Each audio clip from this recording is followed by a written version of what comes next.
Hello, and welcome to another stream, which today will be Kiwi's adventure. Yeah, and switching it up, and I read Homestuck. So gonna be doing a adventure mainly centered around Kiwi and her ongoing plans of messing with goddamn everyone. So yeah. Then later I'll be reading Homestuck.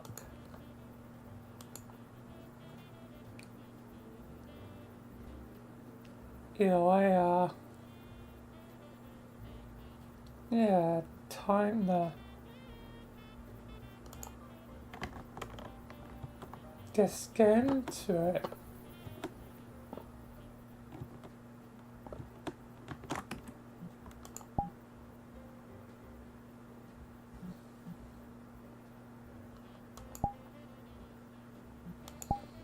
I made certain favorite thing for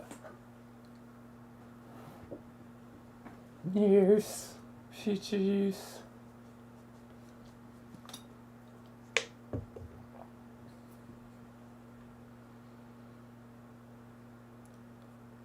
Oddly enough, Richard's old house has been the same selection, so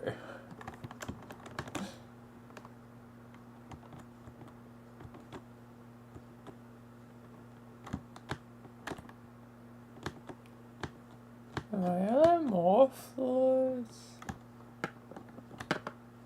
Looked like there was more floors.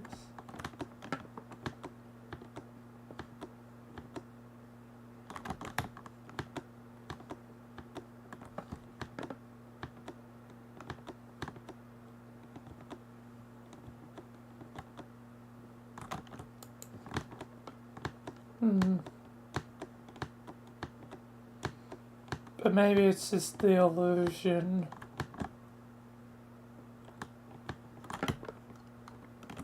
of there being more beyond.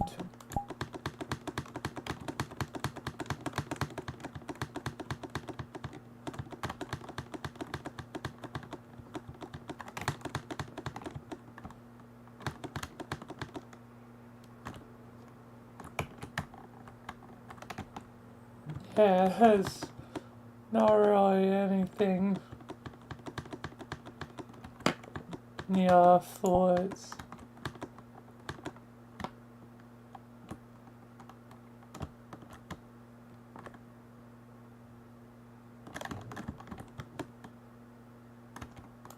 Oh, and up there is a button to open and close it, but no access point. Interesting.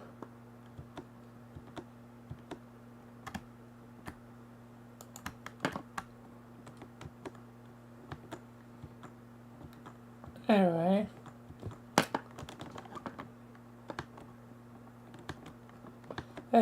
So let's begin her diabolical plans.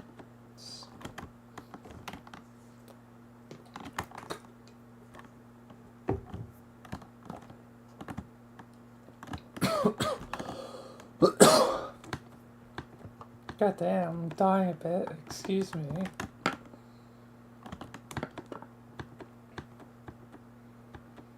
Ugh.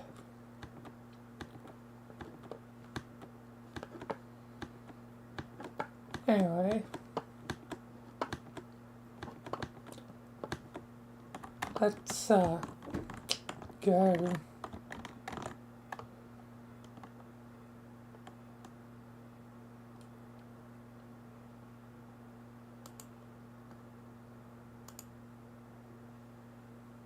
Alright, I think it's time Is everyone here?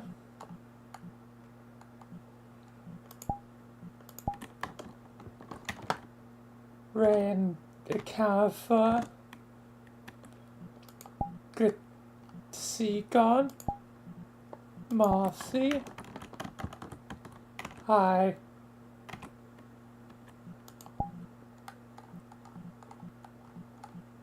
Lerna. Sup, Paul. Let's ruin some people's days. Endless demon form. There really's gotta be a better way to distinguish between me and Lilith.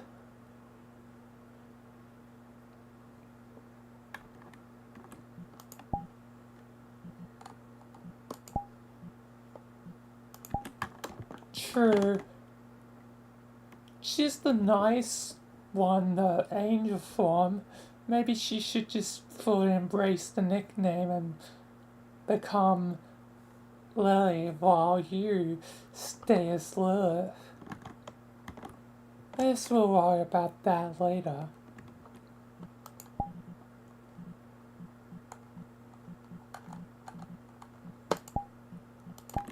Yes, we will. First order of business is we need more members.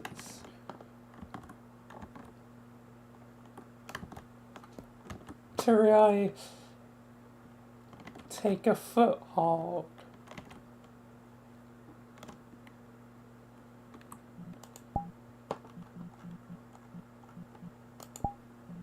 Yeah, we need more members. Plus I feel left out not being a demon.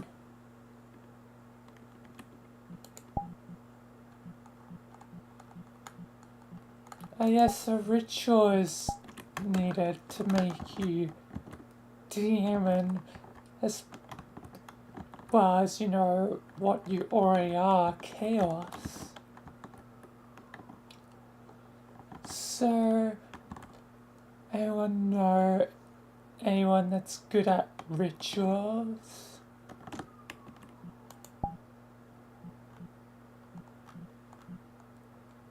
That Ashley, she's good at rituals. And used to be a psycho, mainly because of her brother, but she could be a good, valuable ally to our side if we turn her back to her old self as well.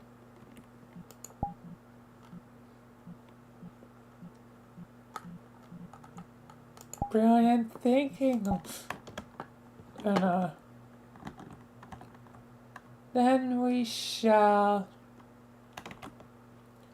I guess, set out for her apartment at once, so that Marcy can become demon, and hell, if she joins us, she can be a demon too. Everyone can be a demon.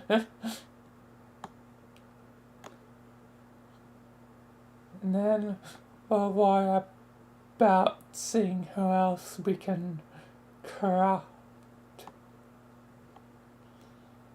But let's head out, ladies.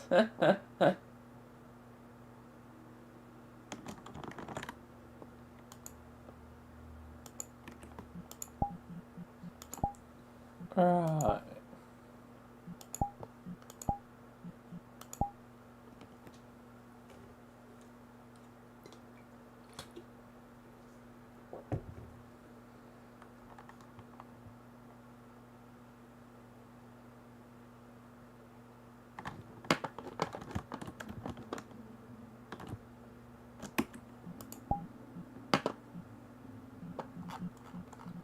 Ashley's just gonna be doing her thing.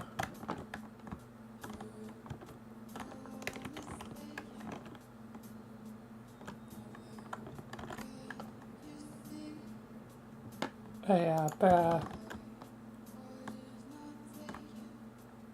turn off the music just in case it's copyrighted. Anyway, let's continue.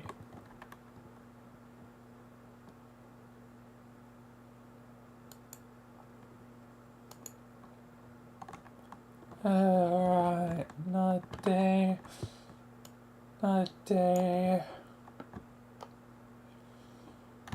Let's sign in and see.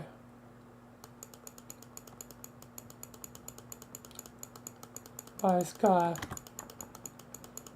collect my ghosts.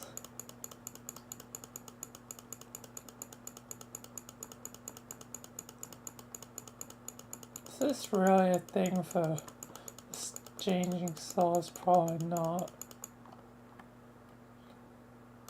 I feel that sort of soul exchange would be probably detected by Michael. However, it's time to head out. Oh, someone's coming in. I love someone. Hello? Hello! Ashley, pleasure to meet you. My name's Kiwi. I got a special proposal for you.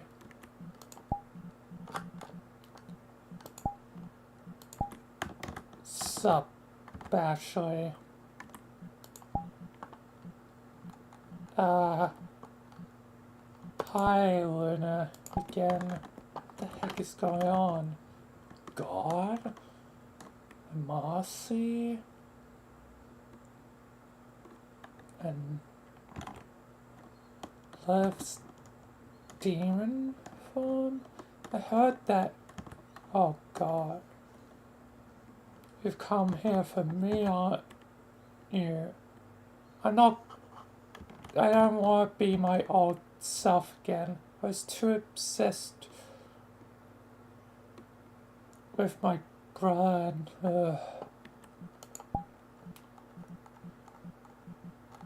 You don't have to be your completely old self. I just want the psycho back. Wasn't it so fun to torment and ruin things?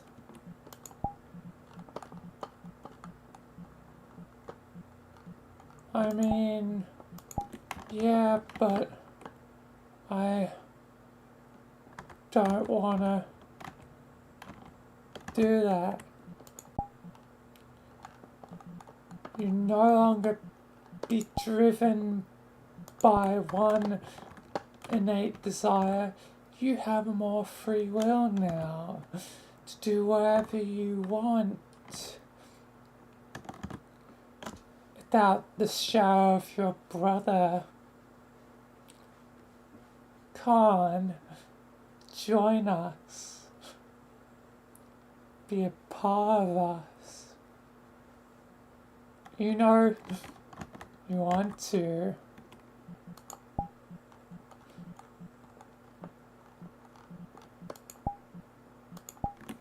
No, but killing, causing havoc and psychoness is kinda fun, isn't it? Come on, join us.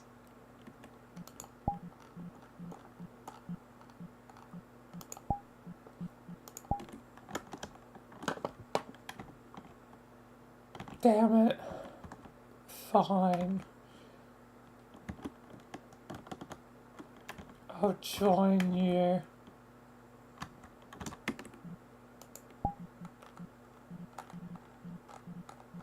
Good choice. Don't worry, soon enough You'll be changed back to your old self. But we need your assistance with the ritual. Actually,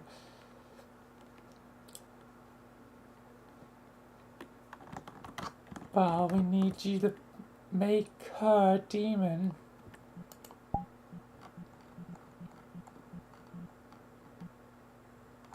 Marcy, a demon.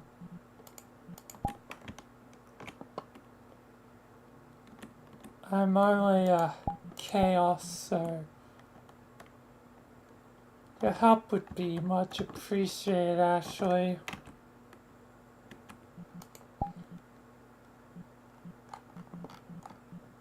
Fine. Let me just get it out. Here.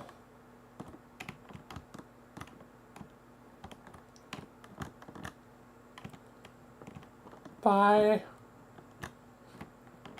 If I'm joining you, because it does sound fun to go back to Psycho Land, I want to change first.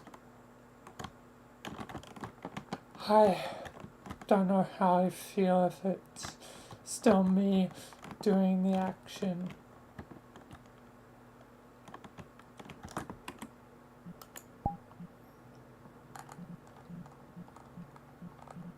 The current me. Alright. Then I guess we will commence the ritual for you.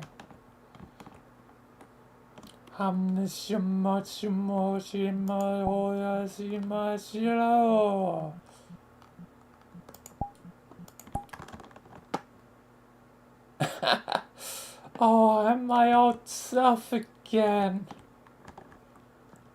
Pesky crater. It's really changed everyone. Even me. But it's probably for the best. The whole incest thing is left behind with the old version of me. I guess I'm a new me. Kind of like the old me, but now without my flaws from before. I'm gonna be stronger than ever. Welcome to the team, Ashley. Now, darling, would you help us? Yes, of course. Oh, it's fun to do stuff like this again. Marcy, it's your turn.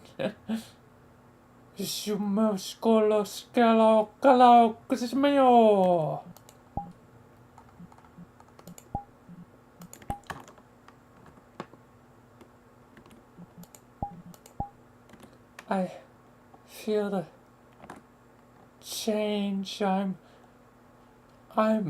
becoming a demon. I'm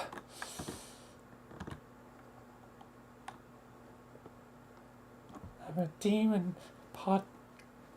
A demon now. Oh, that's great. Chaos and demonic energy.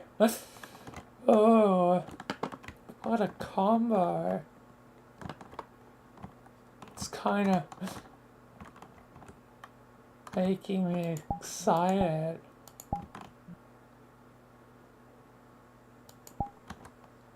Man,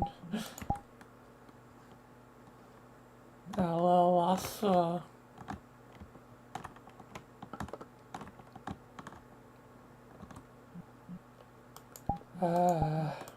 Well, anyway, the high was great.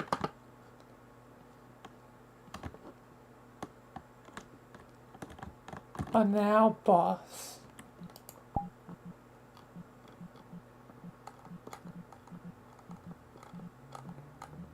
Now, I guess we have 6. But, of course, we need to try and crop more. I say our next stop is probably the foundation. There's a number of people we probably can corrupt. Let's have a look at our list and options of who to corrupt. It would be easy to make evil. It's gonna be hard to corrupt the plushie. Oh, I sense that one has another side to a fiery side. But that is just loss, not destruction. It will not do for us.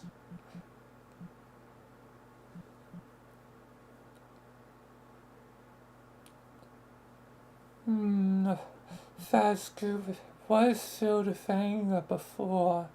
Perhaps we can reunite that again. All of them have been good for too long. Most are not killers and monsters. But maybe we can also try and mess with technology, such as the cyborg task or girlfriend Charlotte. We must test those that have robotics to see what might come of it. Darkness is unfortunately going to be hard to go against. Darkness is older than demons. We are unlikely to corrupt them. Best leave that to the living darkness that has returned. And that fate of darkness could affect such as Umbra. Who else?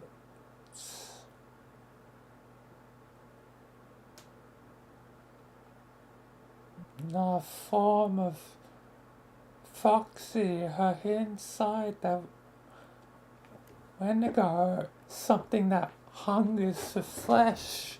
If we were able to separate that, oh, that could be a good ally for us. Definitely a good ally.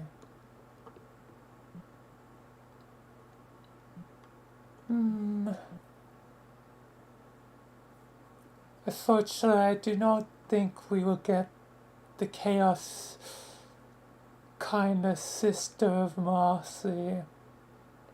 Not that they're technically actually sisters, but you know, it's probably a picture.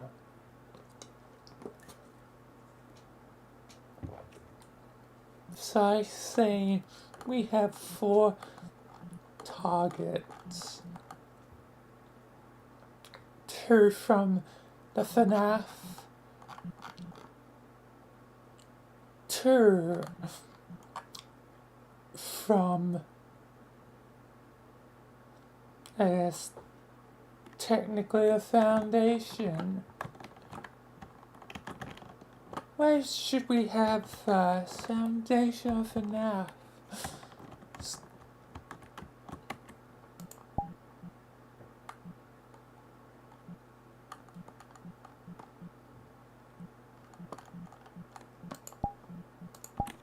I think we should go to the foundation, see if we can really actually control those robots. I doubt we will, but it's worth a try. But then again, heading to the foundation might make it obvious that we're known. But if we do happen to gain goddamn Bella Thasgur and Foxy's form, that would make us an even more noticeable. So it might be best to go with the robots first.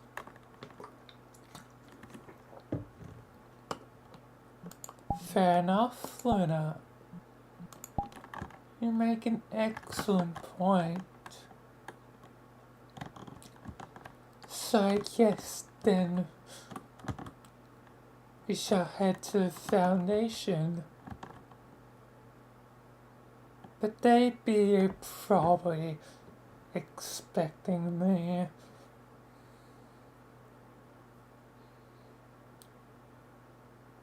Unless I could disguise. Don't think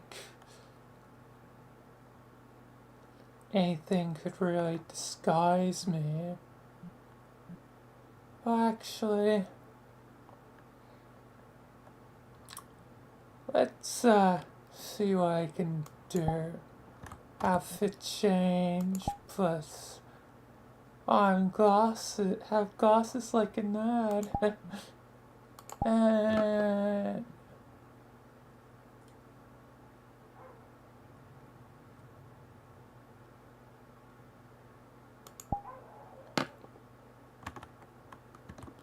there we are. Now it's almost like I'm a different individual. Plus, change my horns, bring out Aeon. They don't even know I'm an Aeon.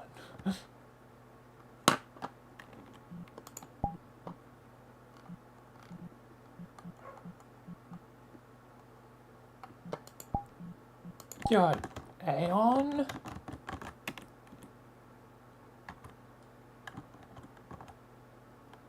Wait, of which thing?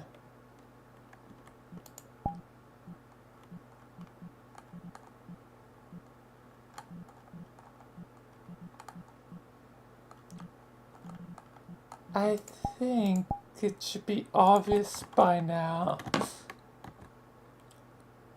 Demons.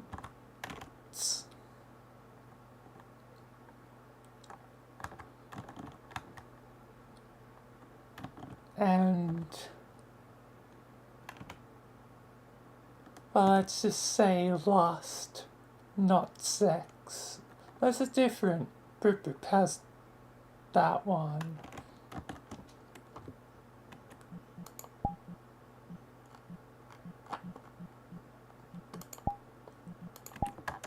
Why does Boop Boop even have that one?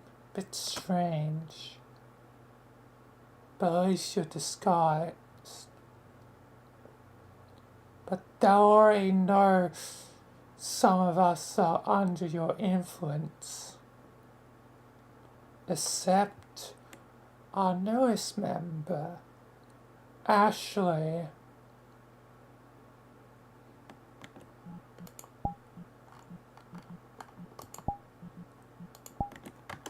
Of course, I can get you in there, boss. They don't know I'm a part of your posse.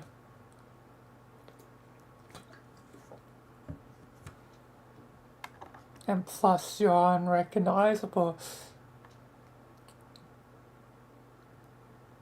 Basically now changing a lot of your appearance.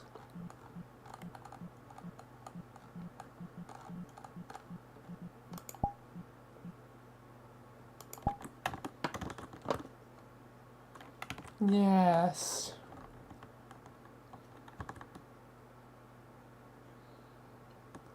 Then we shall go.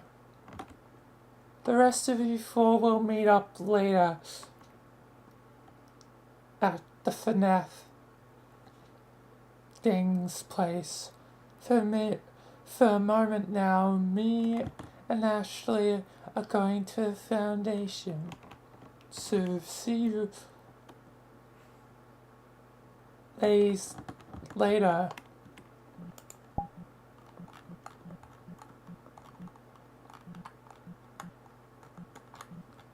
Feel free to do rituals with my mat. Gearing up for what's ahead might be useful.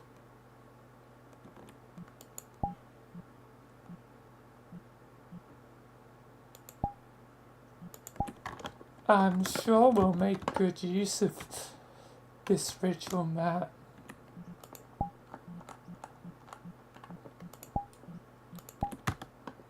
Yeah, maybe I can find my lost arsenal, but I doubt I'm gonna find that.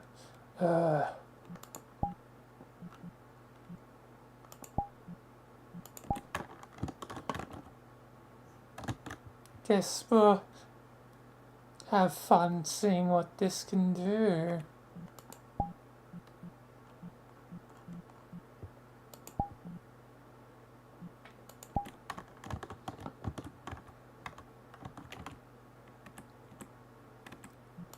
Good luck, boss. And thank you for the demon,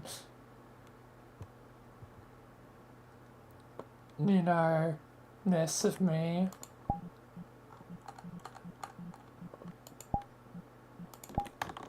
You're welcome.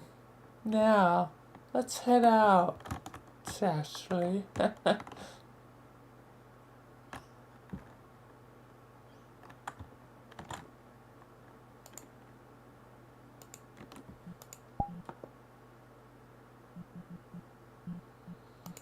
Well,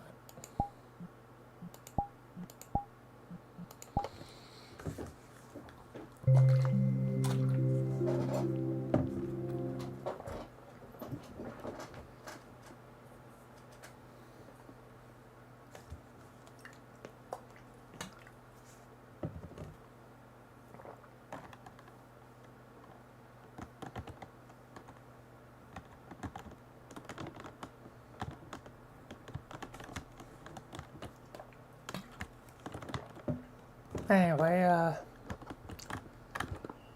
let's continue.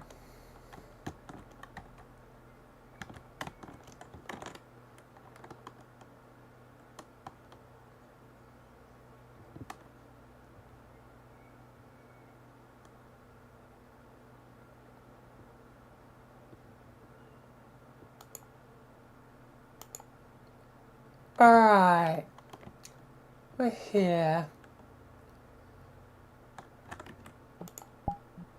Boss, what's your alias gonna be? You probably need a alias.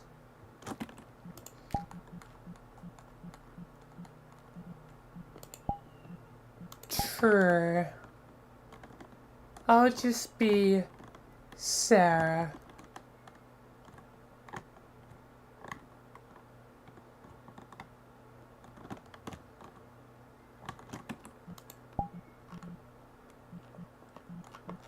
Yeah, boss,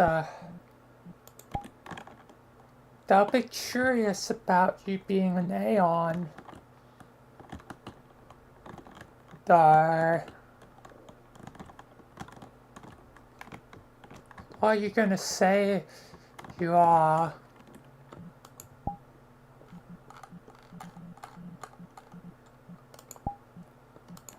I'll say... I don't know, Aeon of the smarts and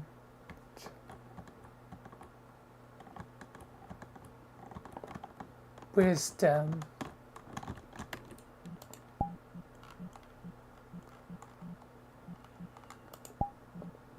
Right, boss.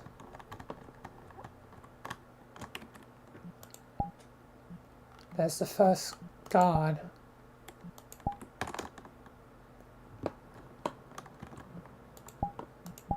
Oh. Welcome, ladies. Welcome, Ashley.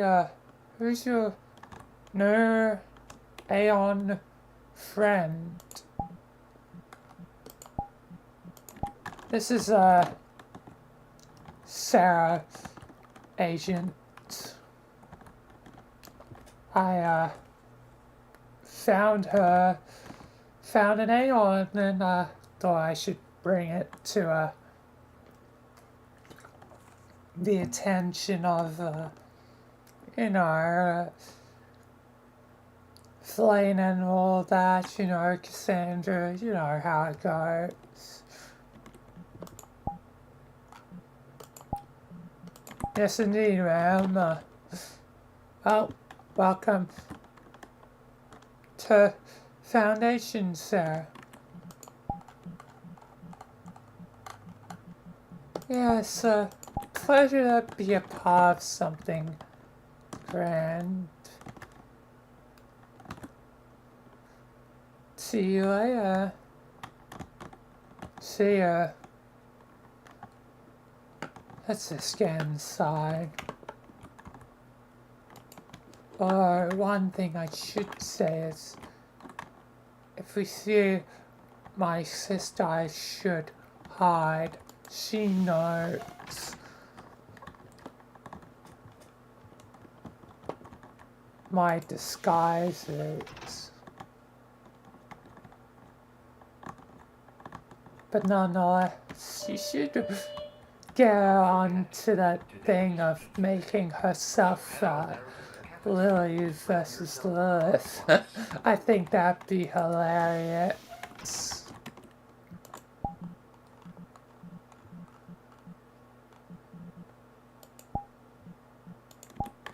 True, Kiwi. True.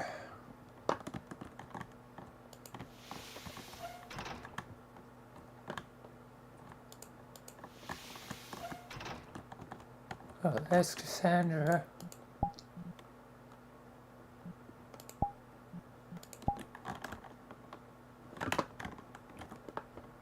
Oh, hi, Ashley.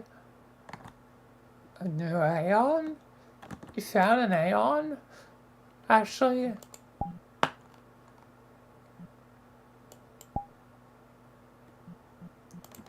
Yes, this is Sarah. She'll be joining us.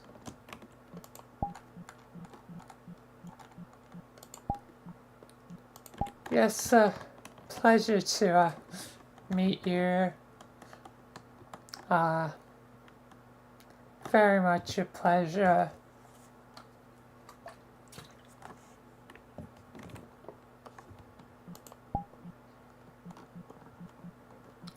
Well, welcome to the team.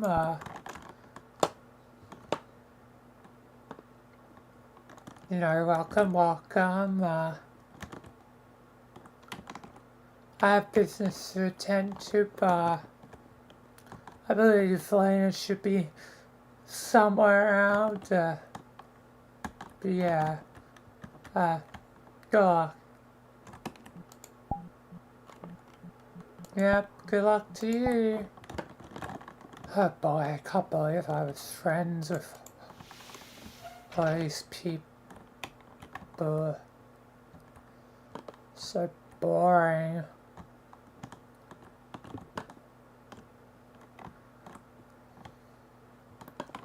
I feel like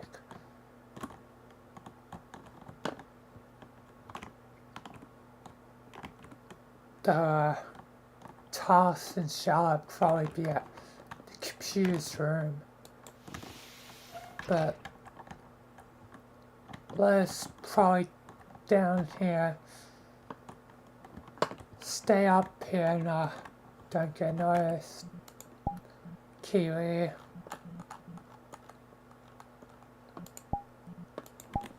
Yeah, I'll just chill here and lock the door if need be. Put on the fritz. You go mess with my sister.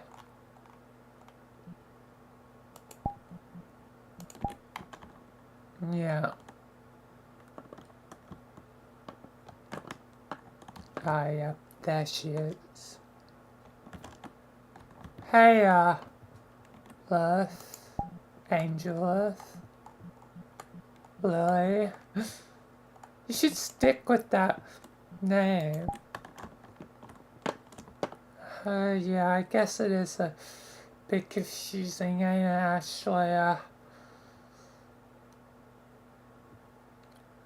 I guess I should just be Lily from now on. Yes, I'll go start telling everyone after lunch.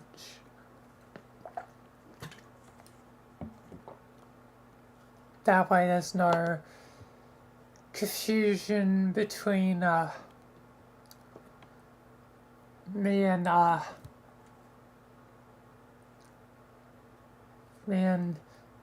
the other Earth.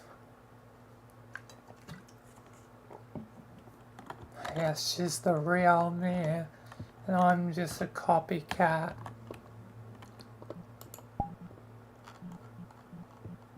Don't say that. You're your unique self.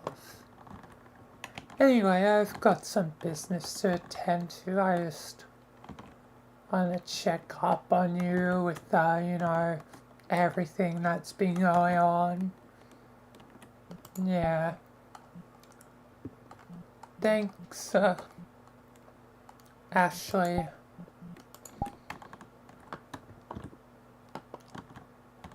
You're a good pal. Yeah. Indeed, anyway, bye now. Bye. Oh, Lord. Some swell work from my head. I heard. Yes. Kiwi, now, let's get moving.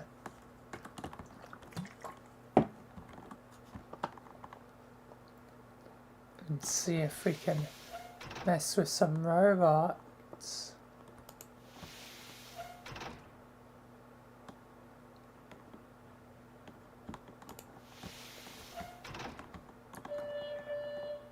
Remember, security is the first step towards a safe work environment. Oh, security message, you are playing at the wrong/right time.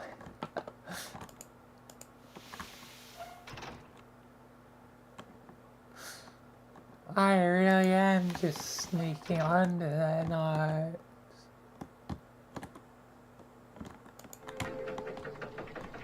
Let's see if they're here. They are chaotic.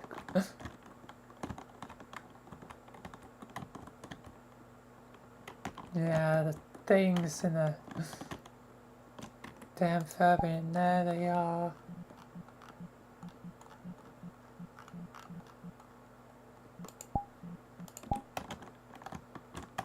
Oh man, it's always such a fun thing to mess with it.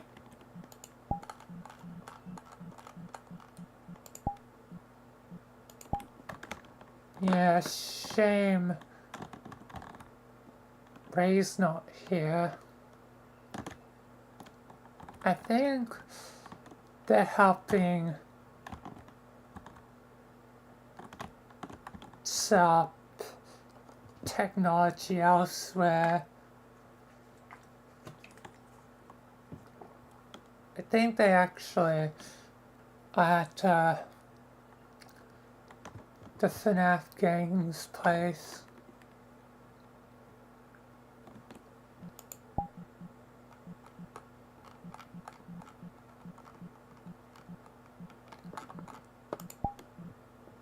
But I will probably talk to him later. Hey, it's Ashley. It's a new person.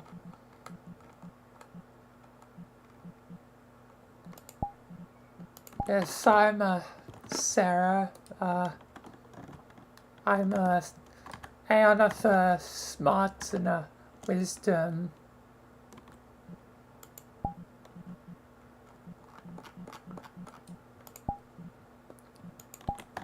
Aunt of smarts and wisdom? Does that mean you're good at technology?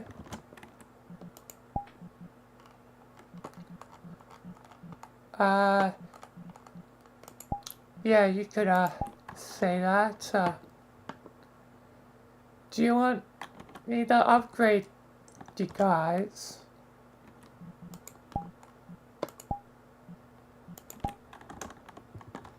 Well, our boyfriend usually has been upgrading us, but sure. That's, you know what you're doing, and I trust to actually just you're a completely new person to us.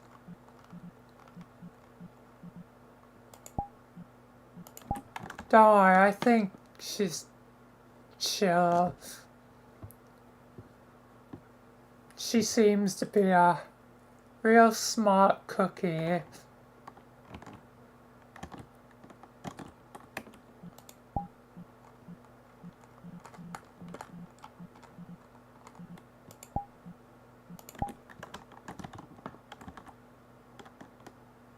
Anyway, let me help you guys.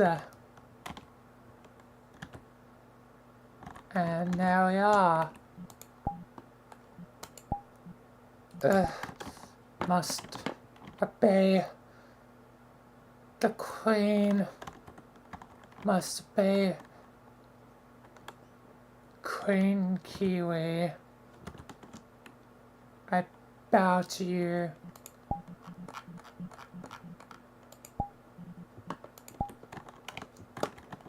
Must serve the Ark. Must serve Lemon Corp.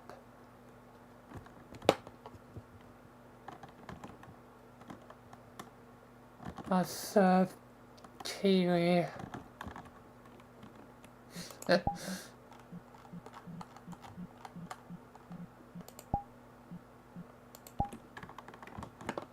Yes, serve me.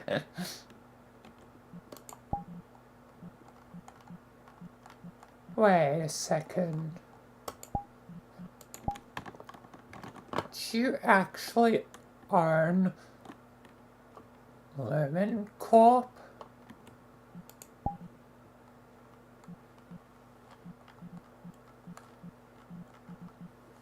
Yes, I do, in fact.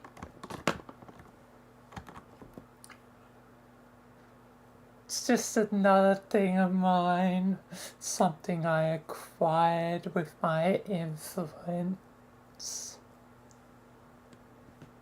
Because as soon as it was out of the picture, Michael didn't really care for it. So I took things into my own hands. And now I'm the proud owner of Lumical. Motivational seminars are held at the faculty auditorium. So yeah, 18 on Thursdays. Come on down and get she motivated. thinks I'm the queen because I might as well be queen of hell at this point.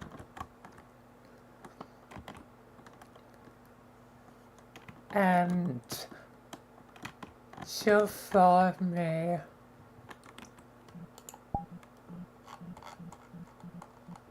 The only fear I have is that if Ray gets a hand on them. Probably could make certain to take out their control chips and make certain their free will chips are increased.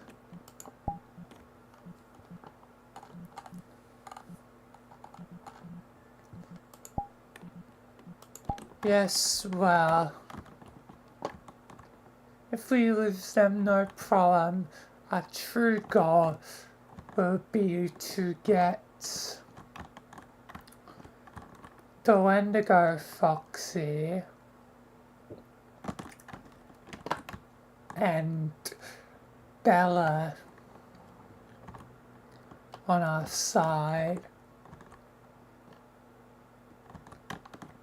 The hatred is strong in her. I know it. Either way, let's get moving out before anyone else spots us. Let's get to the surface.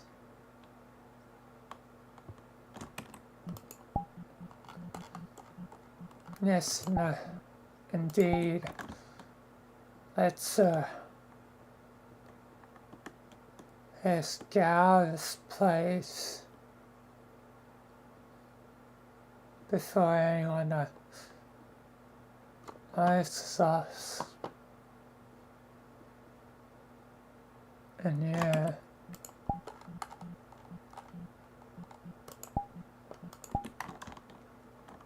Yes.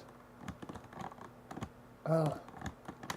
Flame is down that hallway. You have to hurry quick. And move.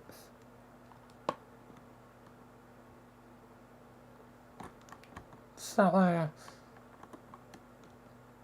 matter of time before they realize something's gone on under their nose.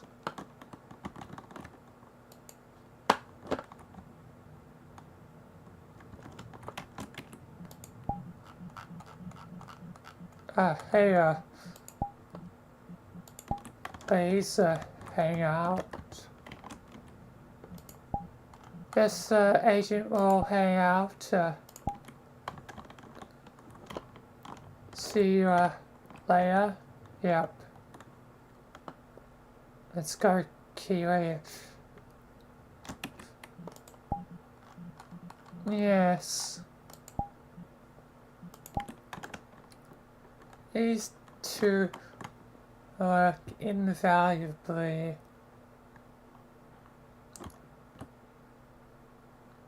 Now, yes, probably soon can ditch my disguise. Oh, that's real inconvenient timing.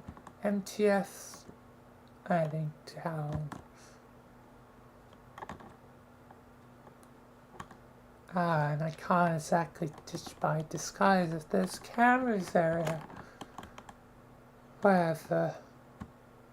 Go away. Good. Seems like they went over that way anyway. Either way, let's exit before anyone spots us. Goddamn.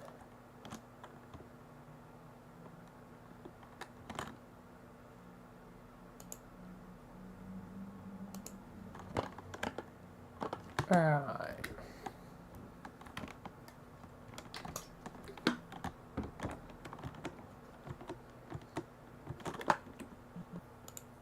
Next will be at FNAF place. I'll load it up. I might quickly go AFK in a sec.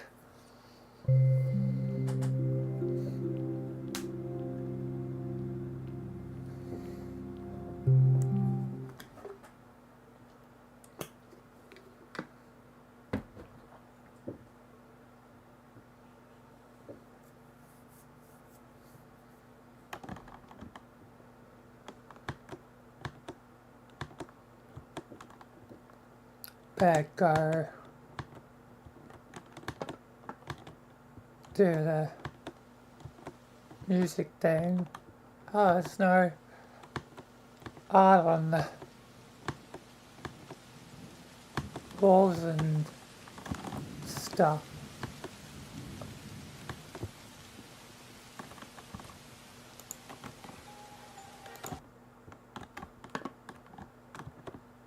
Except like a few things like the Frenina.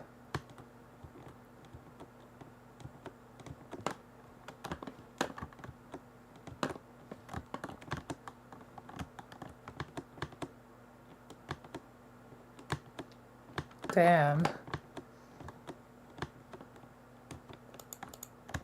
This place has been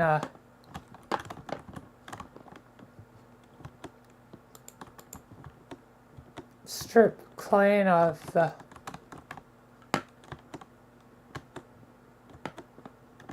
hard stuff. Has the purge has been affecting worlds as well.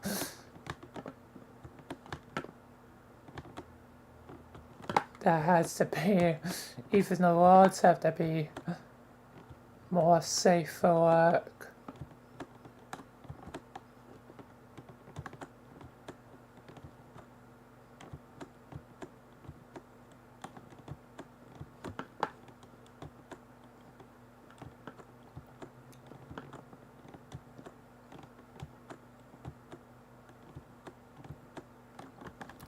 Like, damn.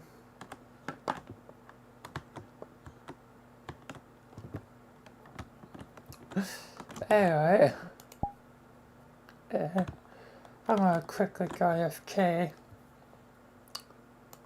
so I'll be right back.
Alright, I'm back. Also realize and remember I'm gonna need a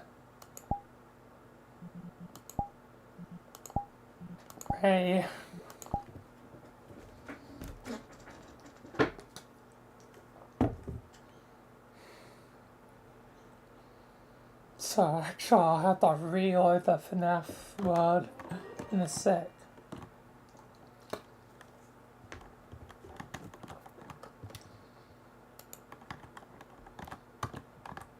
Oh damn.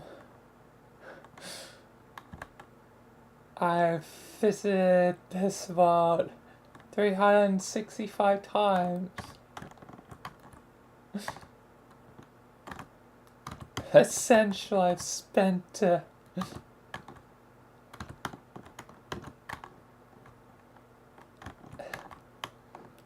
damn technical year visiting this world.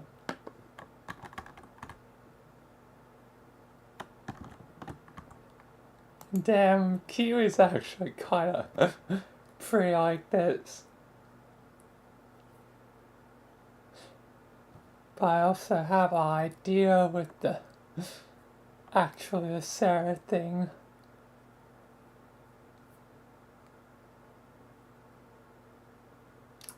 Anyway,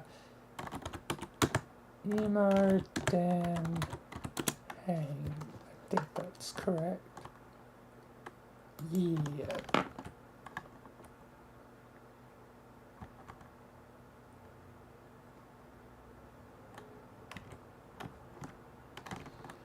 Mr. A.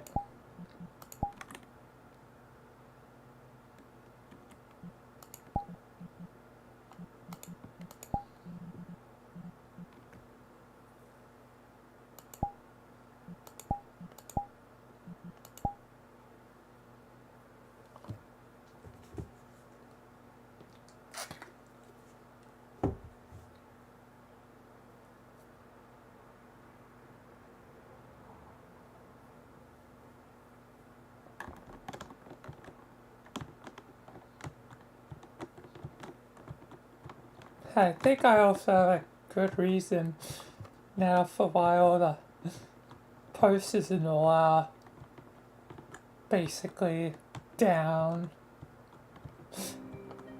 It's because maybe Ray was a little bit like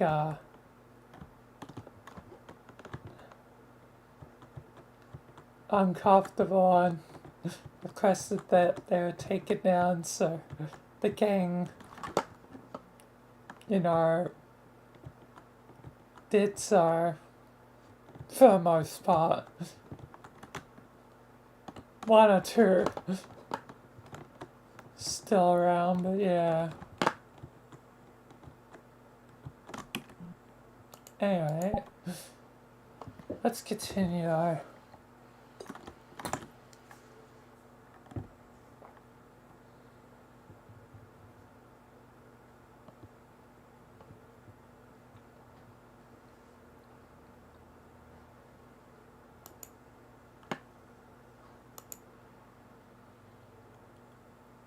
Alright, we're here.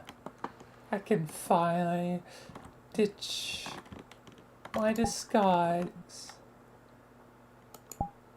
No more need to hide.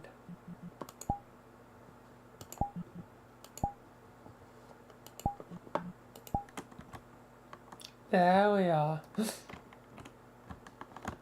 That's better.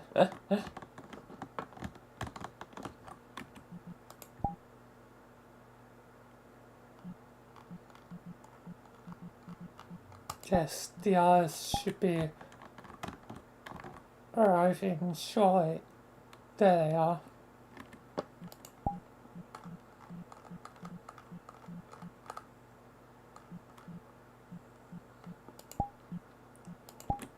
Sub team. Yes. You got the robots.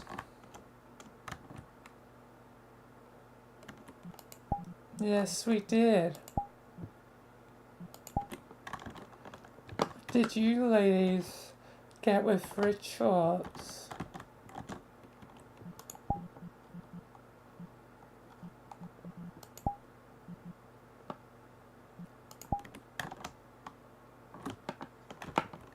I mainly went for more strength and speed.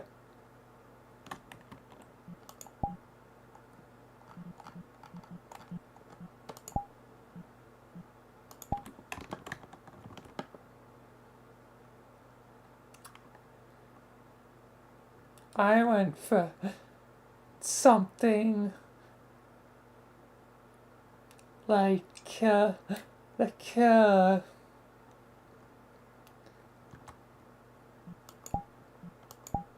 basically the less I wear, the stronger I am. So my outfit, or even how my micro bikini will give me extra power.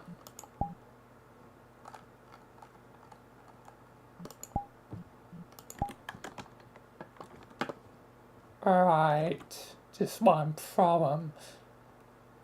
The creator probably will rarely allow the second.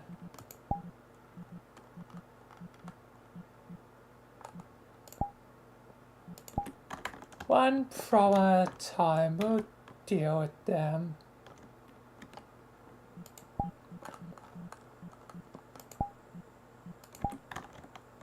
Fair enough. What about you, Marcy?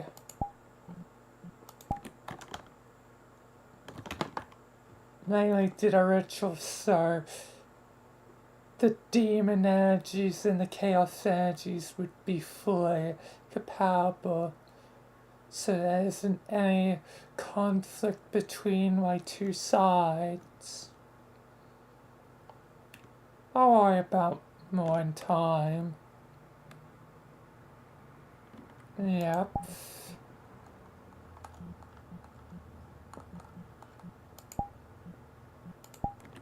Fair enough. What about you, sister?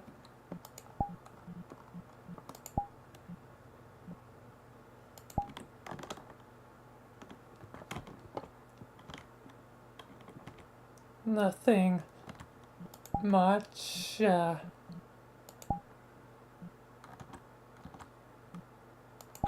mean, I have weapons if need be, but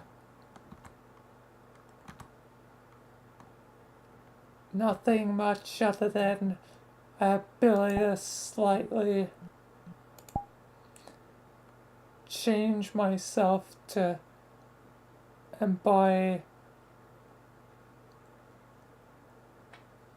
a bit more of the living elements.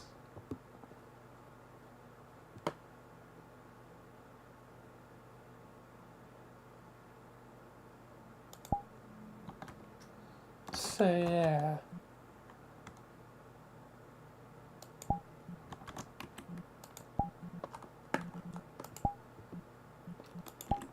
I see.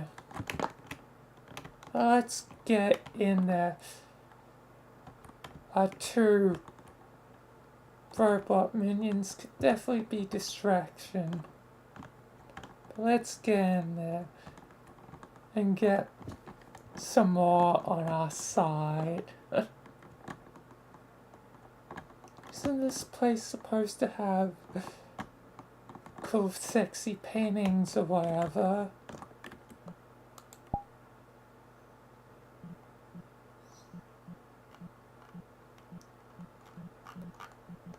I think they would have taken them down, my lord, for my boyfriend. I mean, our boyfriend, Ray.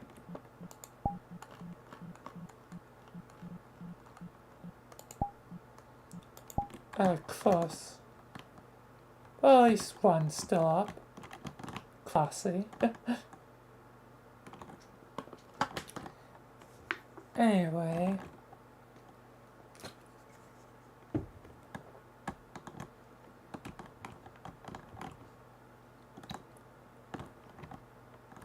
kind target each one. Foxy should be in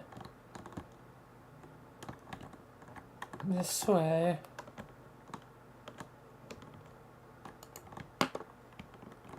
Oh, Foxy.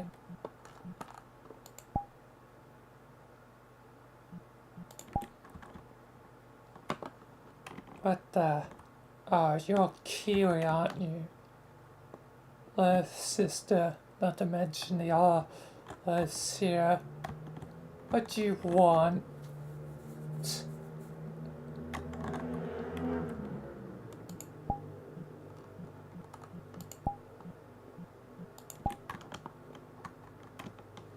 I want your Wendigo form on our team. You hardly use it yourself. It's a one that desires flesh and would be probably very good on our team. I never allow that.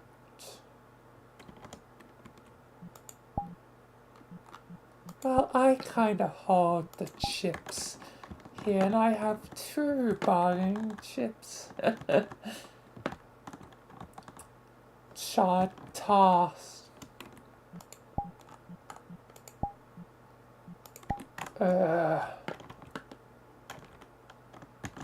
You will discreetly carve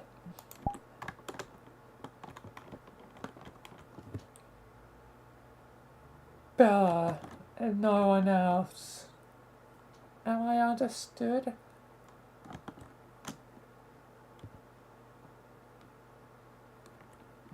Fine.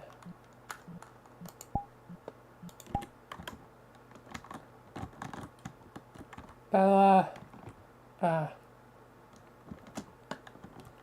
you come to my room, yeah. What's this about? Just a little technical thing. Don't worry. I'll bring Ray over. Thanks. Oh, you sly little devil.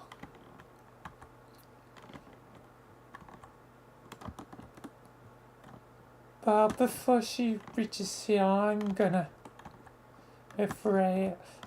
split you into... No, don't! God damn it, why does this always happen to me?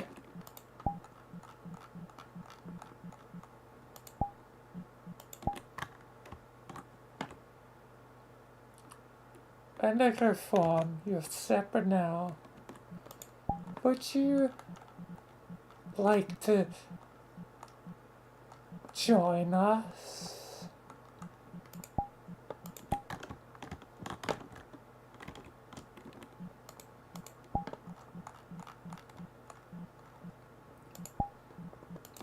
There's sigh, hunger for flesh.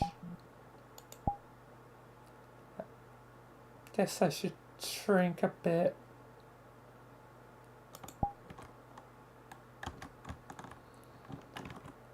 So this would allow me for flesh right and maybe causing havoc be fun. Yes, come on, join us.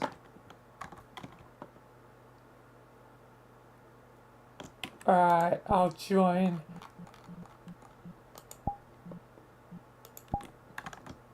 You guys' team. Welcome to the team. God damn it.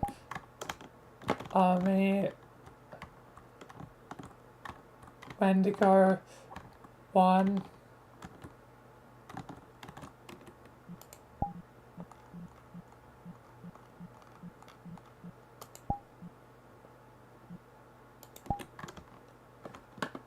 I'm just Wendy now.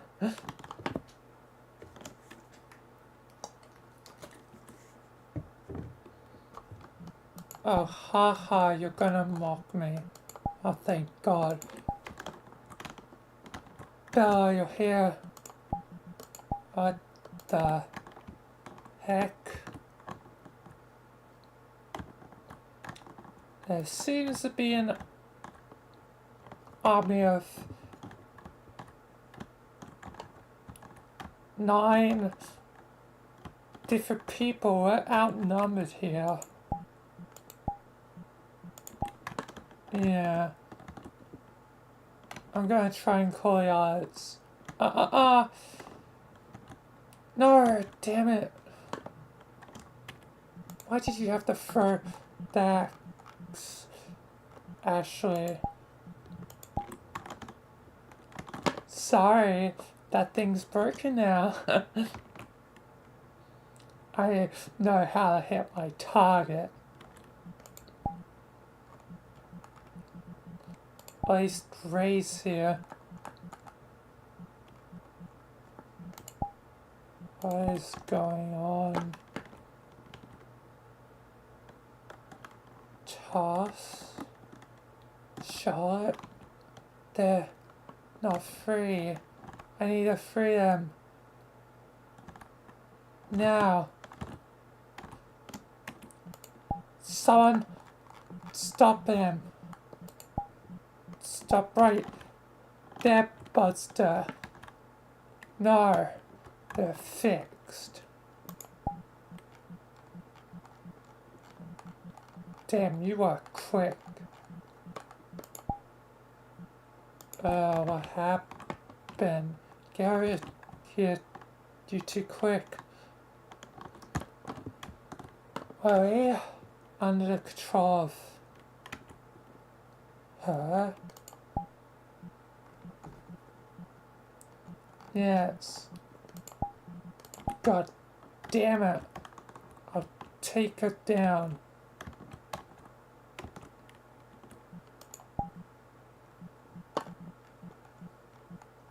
We're still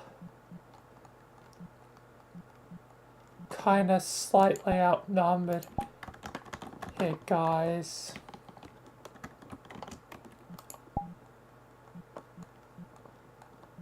And you're about to end up more outnumbered. Bella, you wanna join us?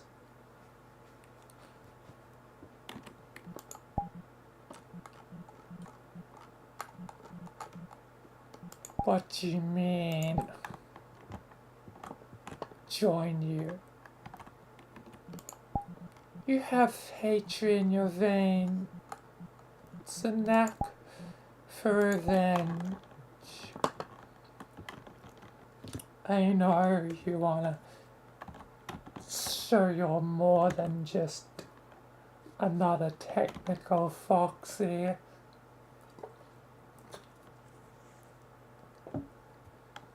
There's already so many. And now another with the Wendy. When will you get to be a special one? Unless you join me.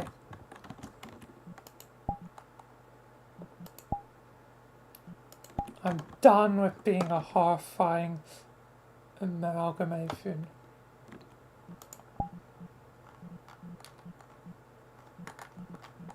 Are you? But your thirst for revenge is yet to be quenched. Con, don't you wanna kill an Afton? Or do something else?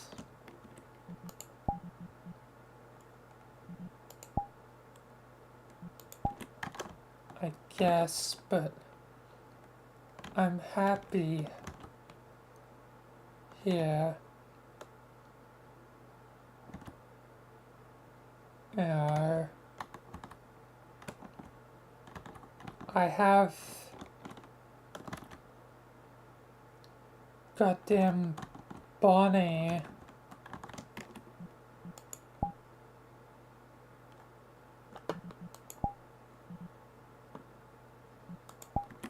You know, the only reason you're with Bonnie is because it suits both of you sexually. You can still have that and be on our side and have more of what you want, what you really desire.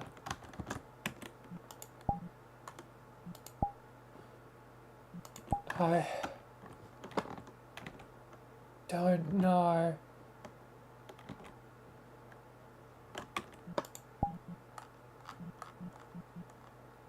Do I at least a taste of freedom?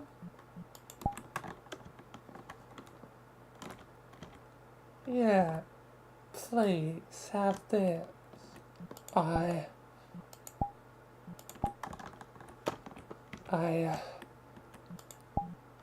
don't do it. She's trying to trick you. I'm sorry, Foxy. I don't want to be in your shadow. As long as I'm here, I'll never really be me. I'm sorry. Ah. Ah.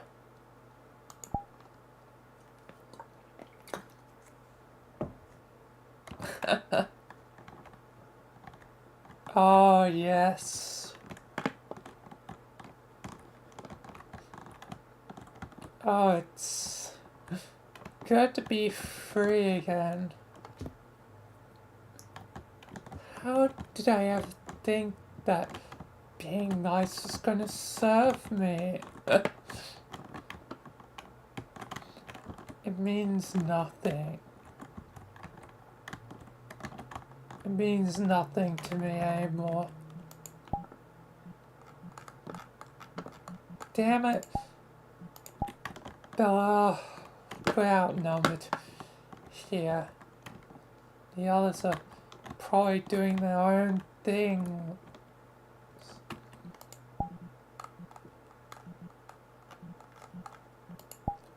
What are you gonna do with us?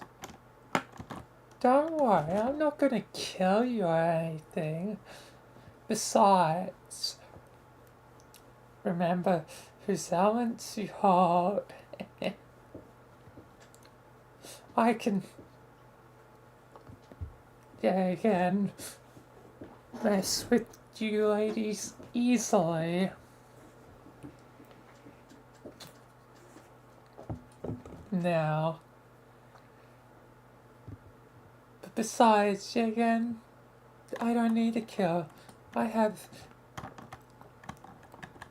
8 team members now. And that's a good amount. That's already almost basically essentially 20% of the main technical leaders of the current foundation. Think about that. I have 20% and control over all you go so you don't interfere. eyes. It's bye-bye with those elements again.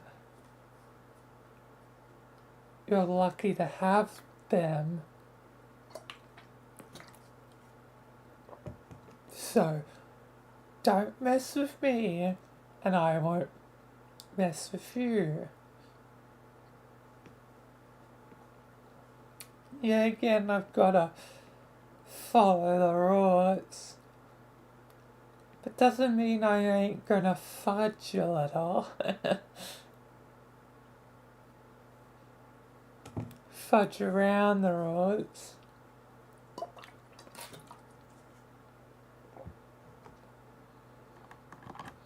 So yeah. So you all can just stay in your pity while us eight are out of here soon enough.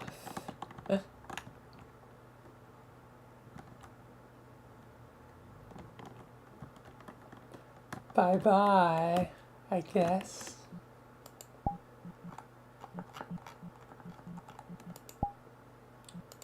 Oh Lord. I'm gonna sleep. This is a nightmare.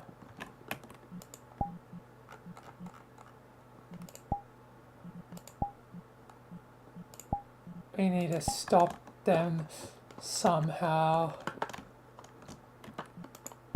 But what would we even do?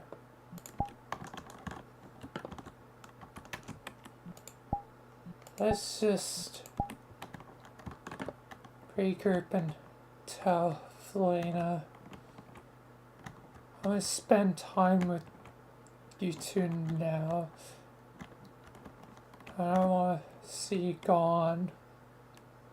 Yes, let's go.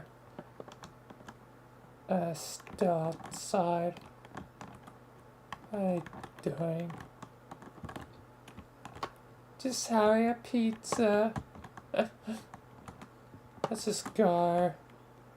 Yes, let's go.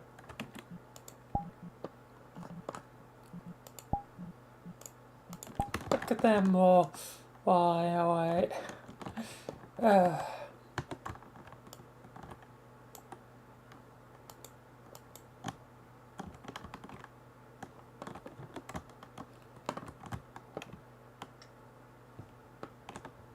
Anyway, yes,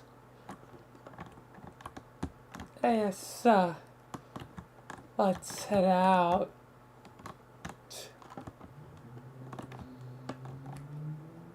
Back to my place and have one last group meeting for the day.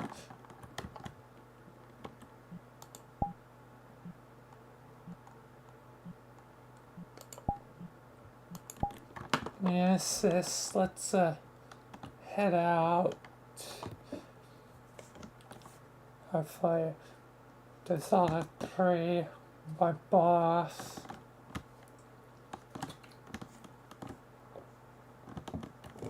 Think they're already gone.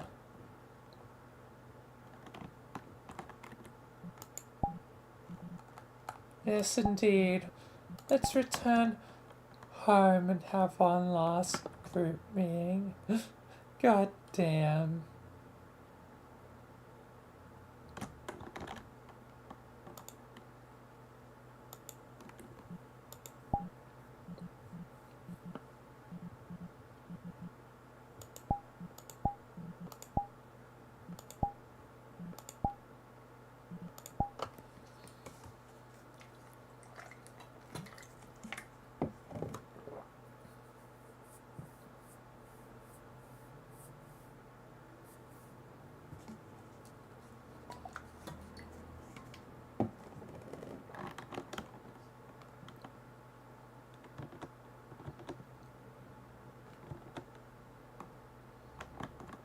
Alright.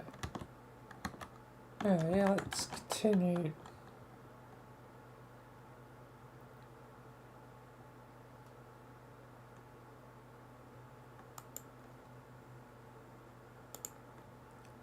Alright, we're back. Oh, what a lovely day. Anyway, time to make our ladies fully demon as well. When to go? Here's some demonness. Thanks. Now I'm a demon too.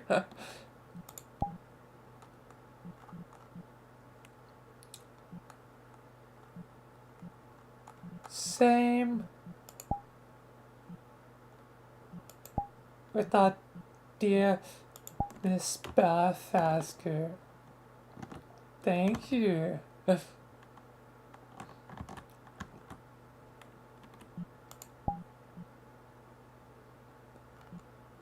Either way, let's group check on anyone that isn't Wendy or Bella.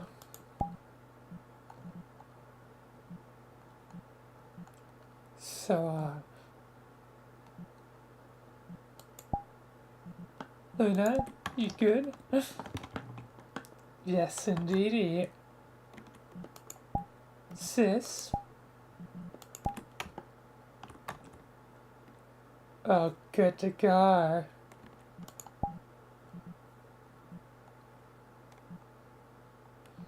Let's see.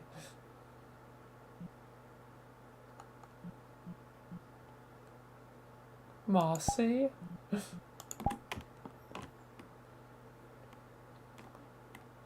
Good. Boss. Just sucks that I'm always the slowest to shift.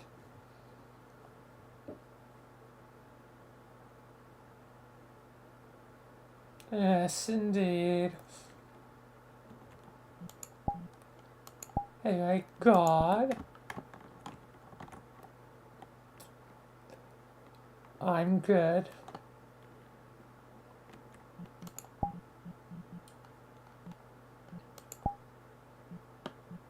And Ashley.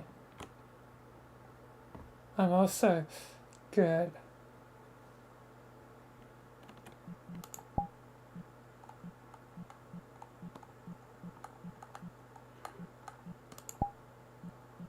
I think that's everyone.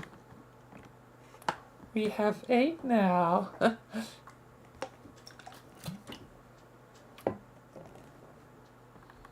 We have 8 members. And I wonder if we can get more. I mean, if lost is enough.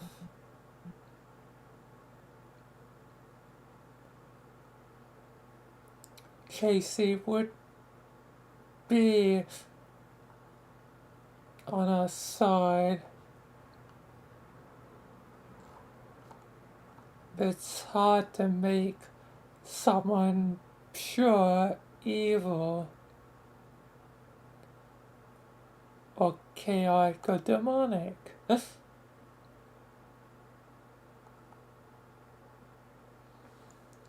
And don't really want to mess with the tides of darkness right now. Ellie was already enough on her own.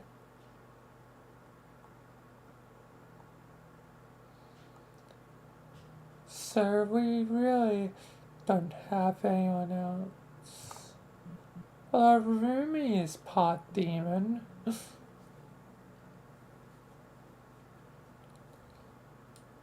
But the trouble is she accepted her half boring. Not to mention how much of a possible task it would be to get Michael. So even if we did do roomie, what about Michael? Oh, that would be sweet.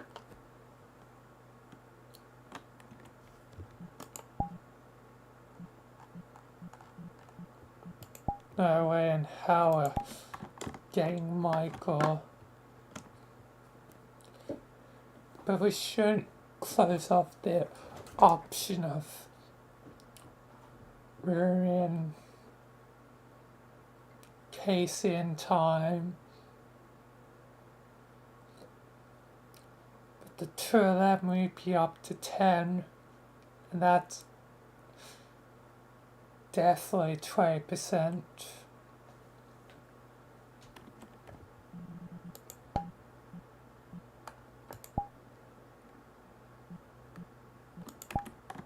True, true.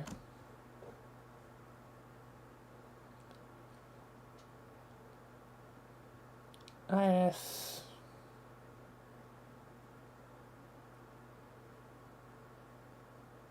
have to worry about her and Rumi another time. Either way, congratulations all. This demon pie only gets stronger.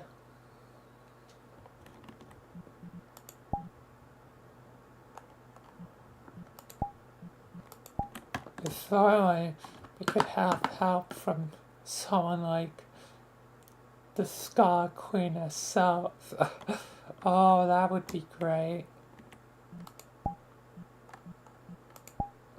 Indeed, sister, you make a good point, Lilith.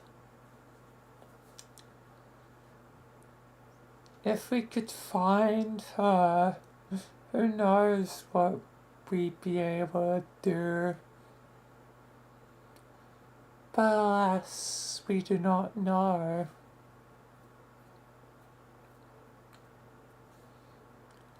Either way, I say the group can be dismissed for now. And if you want to stay here at the house, there's plenty of rooms. I mean, this building is 4 stories tall. The upper levels are usually inaccessible to outsiders, but I would allow you to use the rooms up there if you so choose to. Either way, I say this group meeting is dismissed, and this day's plan's over.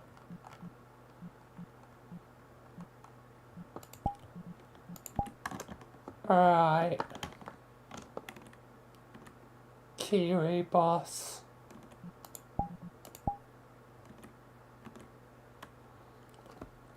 Yes,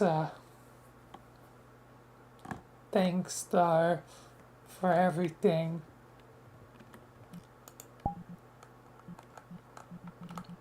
No problems, Marcy. Now you can all go, and I'll be heading upstairs. Alright, bye Kiwi, bye boss, bye all. Time to head up.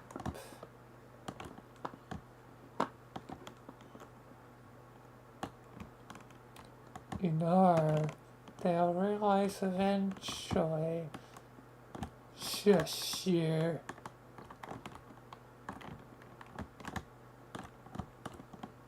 There's more than you in this head. Be quiet. You know I have full control. You're only doing this because of your insecurities. I can't help. Shut, Sarah. And you actually used my name for your alias.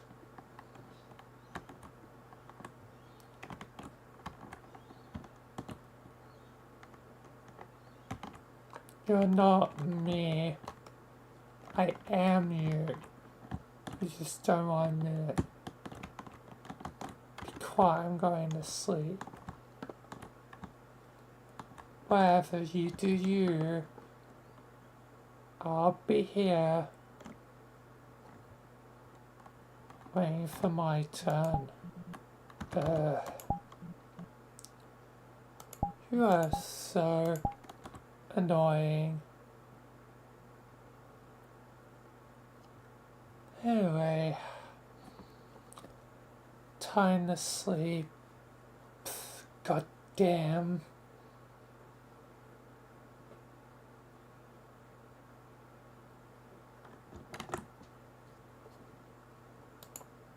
Alright. Kiwi's episode done, and hi Josh, welcome.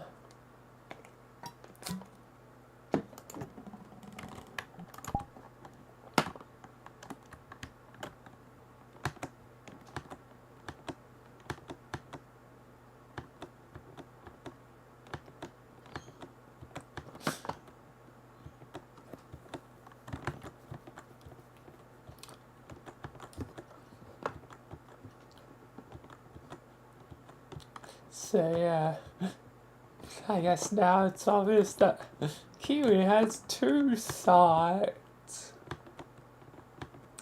The one that's Aeon of Demons and Lost, and one that's actually Aeon of Smarts and Wisdom.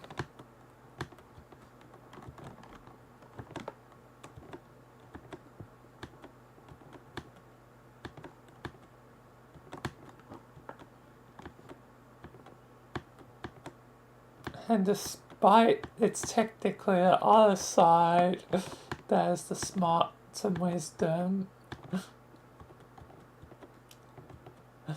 Kiwi is one in the mental domination game.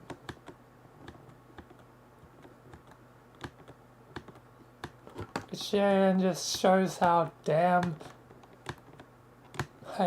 play smart Kiwi is.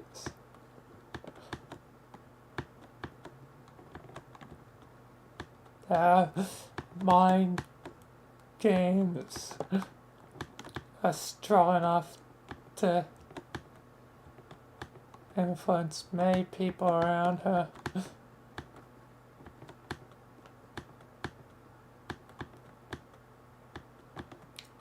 God, both Casey and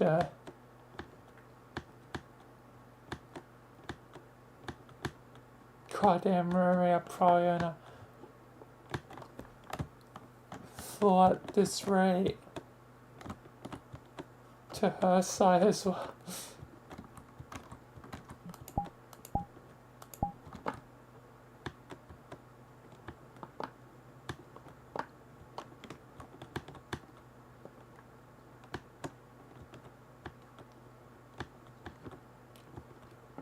Either way,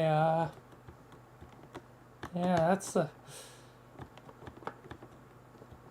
Kiwi's thing and VR chat thing, so onwards to homestuck.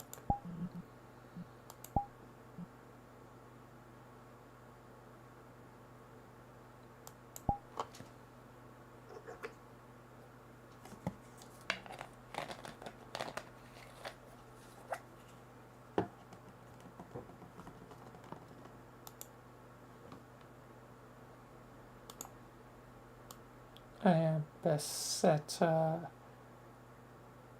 audio so switch over.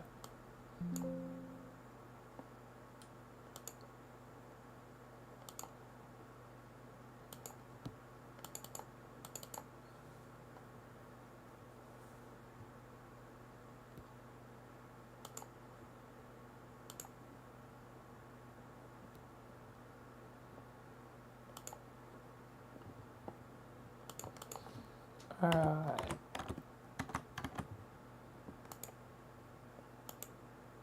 homestuck.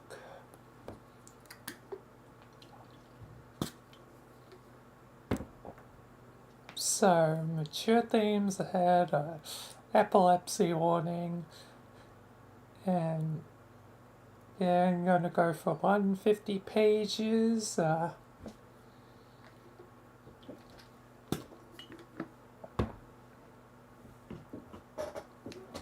And try not go on too many tangents.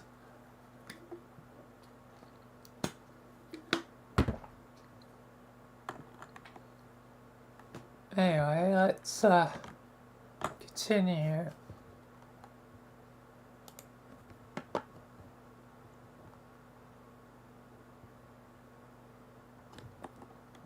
It's the blue boy again. See him there just off the starboard shore. Yo, watch how far I can fork him from. Put the trident down. Don't make me confiscate again.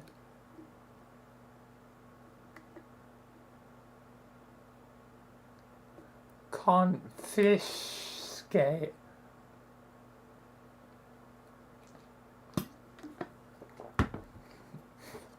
Whatever.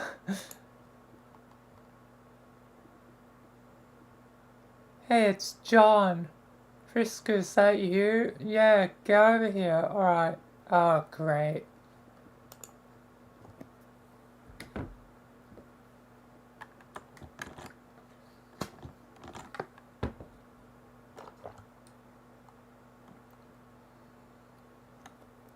Nice to see you again, John. It's been so long.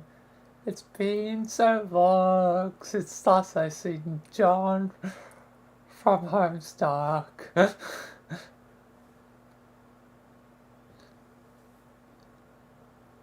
Yeah, actually, hasn't it been exactly a year? I think it was my birthday last time we met too. A year for you, maybe. Who even knows how long it's been out here, but who cares?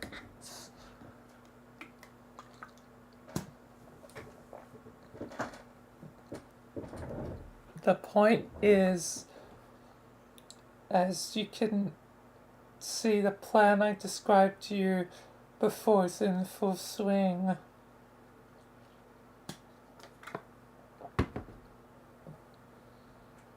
You mean the big treasure hunt?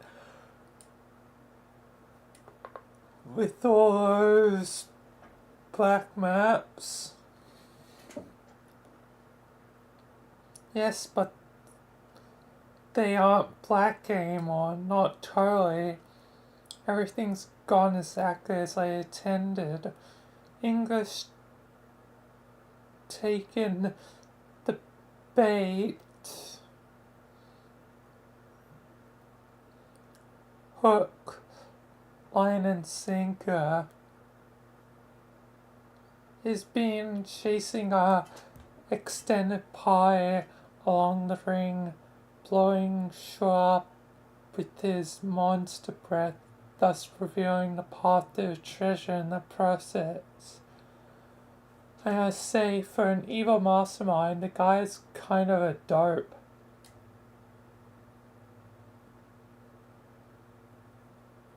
Supposedly his every move is carefully calculated ploy to ensure existence in the first place, yet here he is wrecking the joint like an oaf, unwillingly help the hero find the weapon that will finally take him down.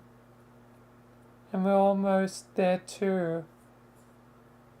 Although by now it's become abashingly obvious that the treasure was hidden right around where we started all along.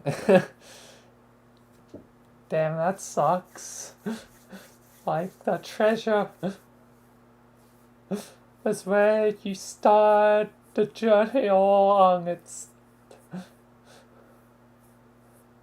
like killing experience video where there's a cross and there's a donkey, but eventually it comes back to X marks the spot. So literally like boomerangs back to the beginning.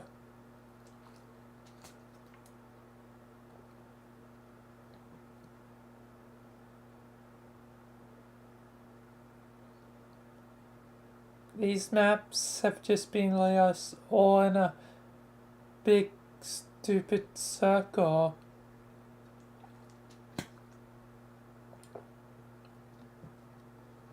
I should have seen it coming. I guess that's my bad.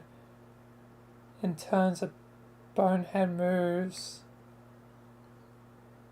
That's English 1, Vriska 1, so I guess we're even. But maybe we don't have to mention that detail when we document my heroism in the annals of greatness. Mention what exactly? Exactly.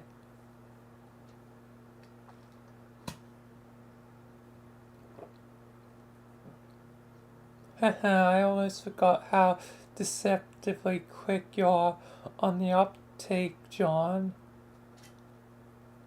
That's not so pressure. I was confused by what you were saying too.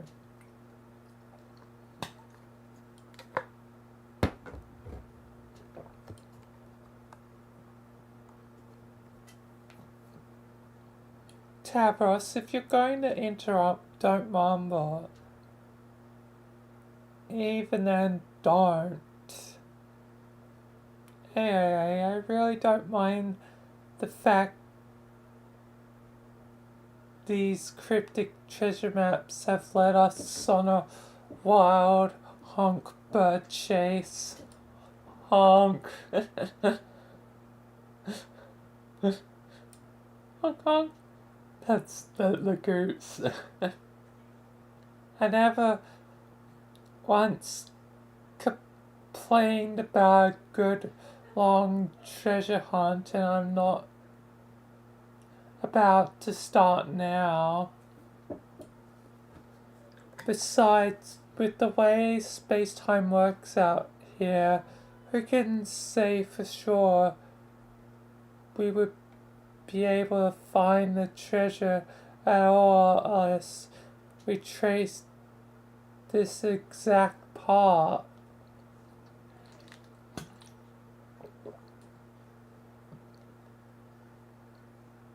Nobody can say that is who, least of all English, who, as far as I know, can't actually speak so much as a issue blood-curdling roars that cleave the foundations of reality itself.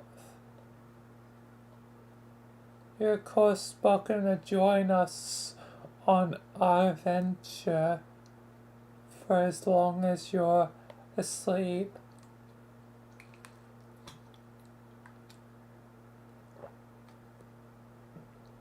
We could use another hand on deck. I'll even give you a rank and title.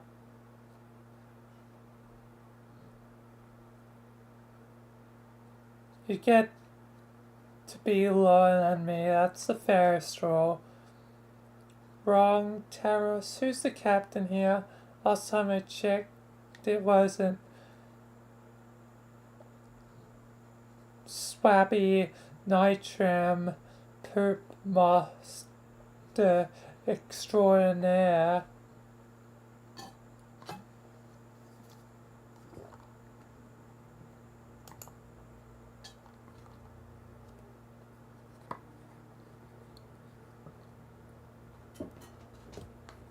By the way, hi Taros, how you been? Okay. Cool pirate outfit you have there.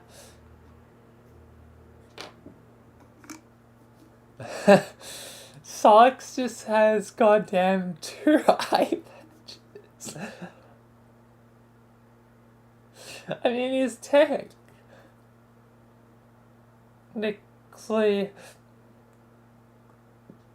blind, but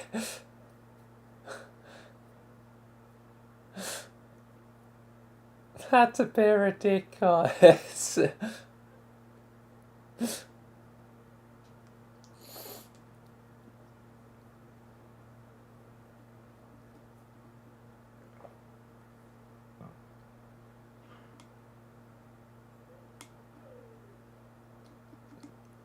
No thanks, but it's cool. It's dumb. Friska wants me to wear it though, so I do, so she'll be happy.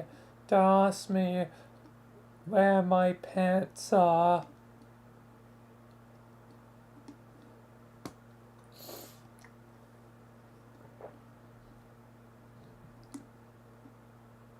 I wasn't going to. We all look amazing as pirates. This is non-negotiable.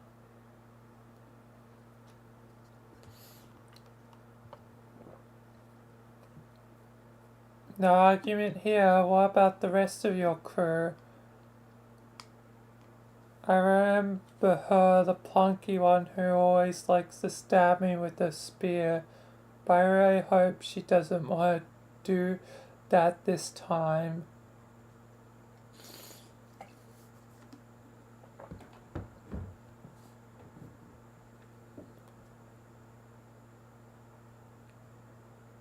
Dream on, blue nerd.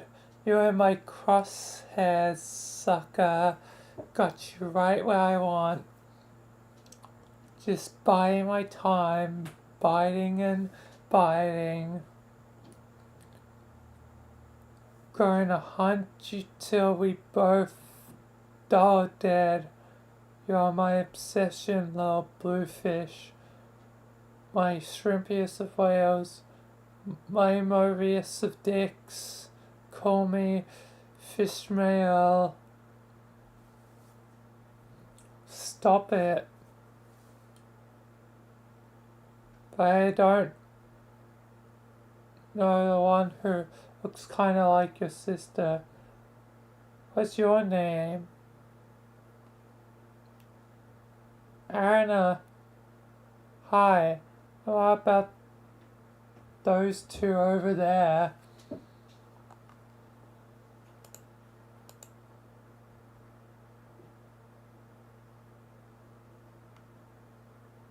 These are my friends. Uri and Solix.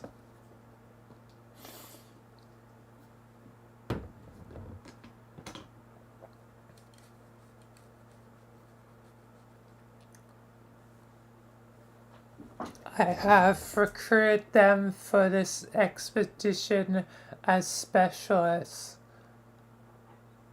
They aren't really here to do anything, but their abilities will become useful once we retrieve the treasure. Hello. Excuse me, burpee. Hey, are you alive? Your eyes do not look spooky and ghostly.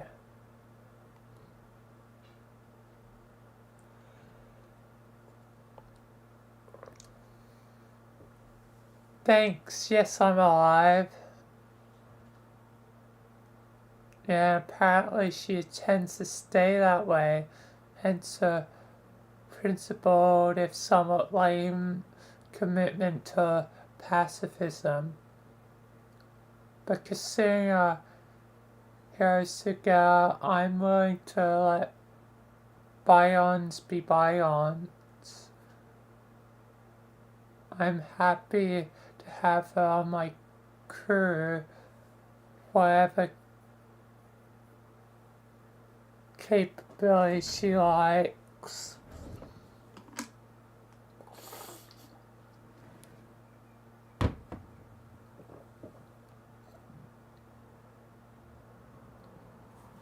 her history? What happened? Wait, that's a rude question, sorry.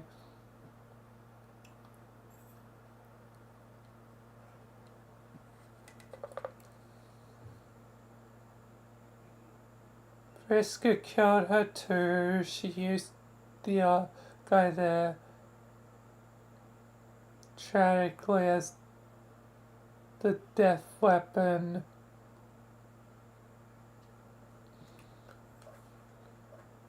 Hey, what did I say about bygones being bygones? That's like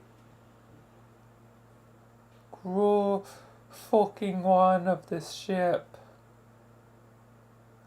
Anyway, she became a robot and killed me back, so obviously we're cool now.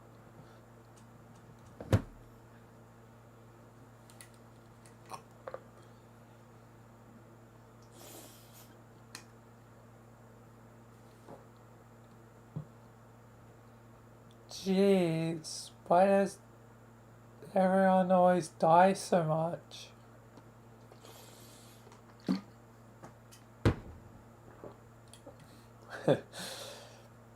The characters always die and they come back a bunch. It's kind of like in my story. But I try to actually make certain deaths actually stick.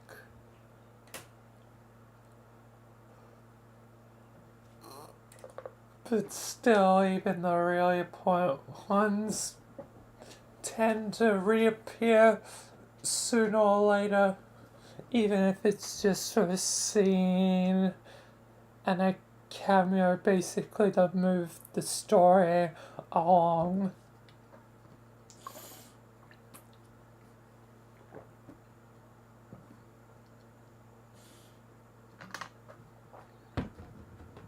Or just to do a little bit more of a character highlight.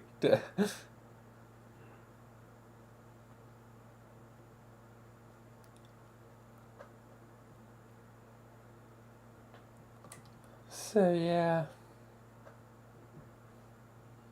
Oh, this guy's wanting to talk. Sykes, don't make our guest uncomfortable. He's already uncomfortable and he should be. We all should be.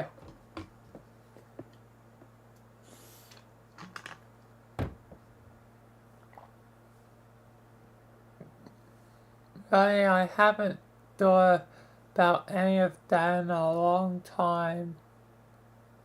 Ancient conflicts don't mean anything to me anymore, but I was more than thrilled by the opportunity to go on another adventure like this. We used to enjoy such campaigns together all the time when we were younger.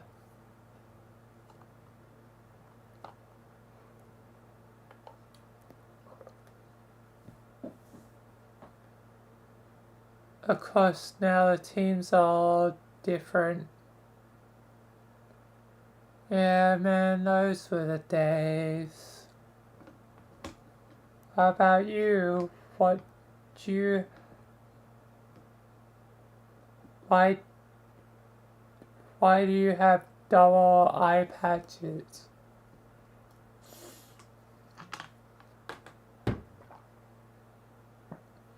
Because I'm blind, stupid. I can't tell if you're alive or not, because I can't see if spooky eyes are spooky.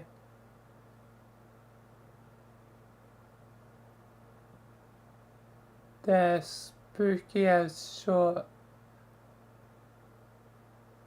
But yes, I'm alive. Okay, here's the short version. I used to be able to see, but then I went blind. Then I used my powers to hide and die, but it turns out I was only half dead.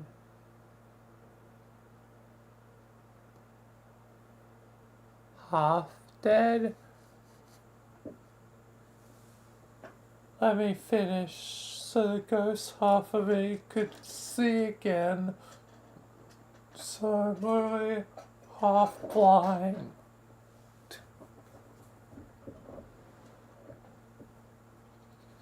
Which is, yeah, and just another reason why, like, why does he have double eye patch?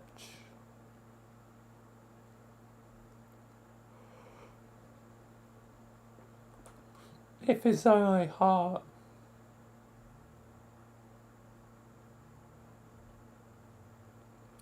But then, so I prototype my corpse, which I guess sucked the ghost half of me out my body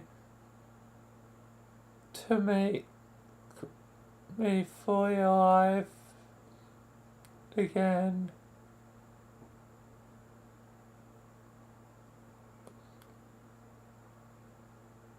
Also, fully blind.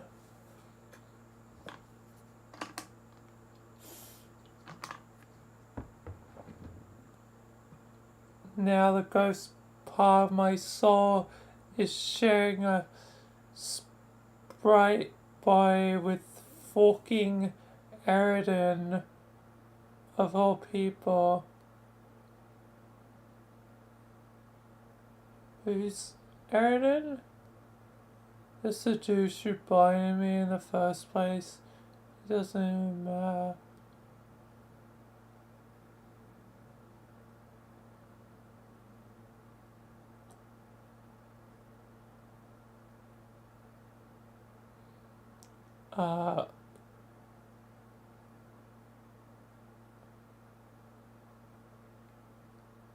Alright, but I don't think I quite follow that.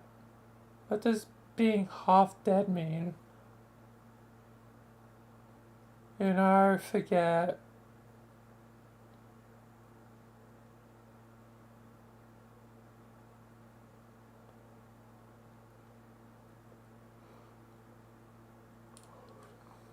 I'm so sick of telling this story to people over and over, and now I understand what the hell I'm talking about. It's all so simple. Half goes. Special boy. No, actually it isn't.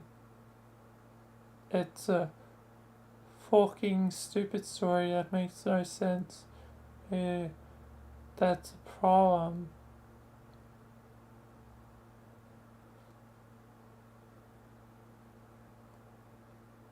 My whole experience is fraught with so much pointless duality and complicated nonsense, so I'm done even trying to explain it.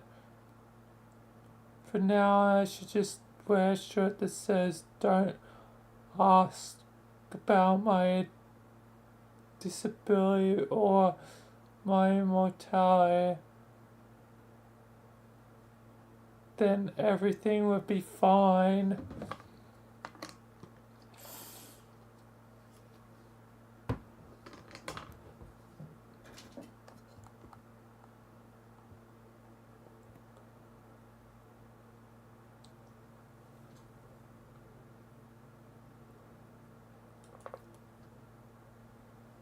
It's really kind of shame Gansey protected Eridan's torso parts and swiped his ghost from the afterlife. I bet he would have a great time on this voyage. I used to own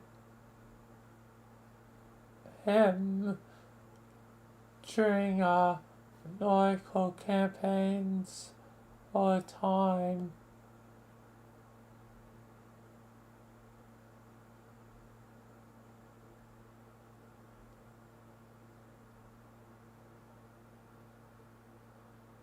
If he was on this ship, I walk the plank and plummet through the fake gas war through infinite nowhere forever. Besides, you act like you haven't already occurred at least 50 fucking aliens from doomed timelines in your army.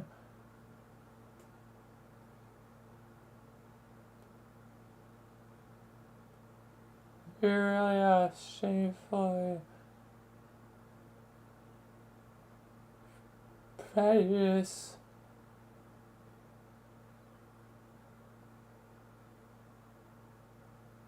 And so alternative reality ghost selves.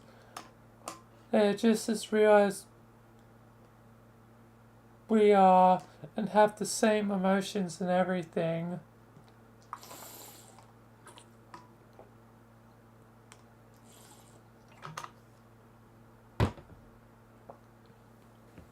Give me a break, Socks. If you don't view them the exact same way,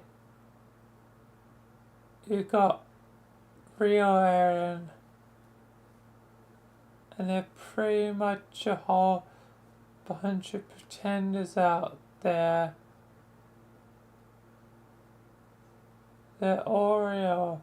Sure, I don't even like Aaron, but here I am sticking up for his choices.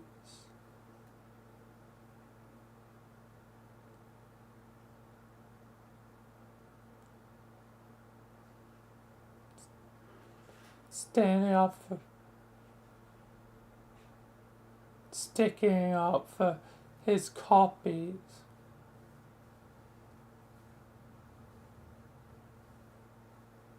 You see, you just called them copies.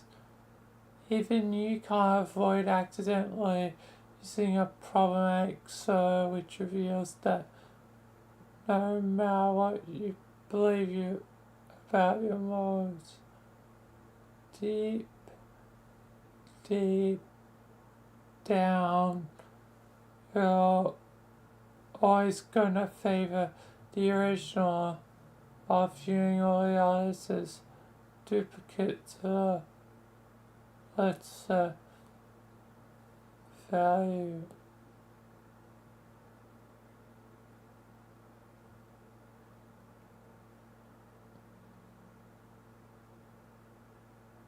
Oh,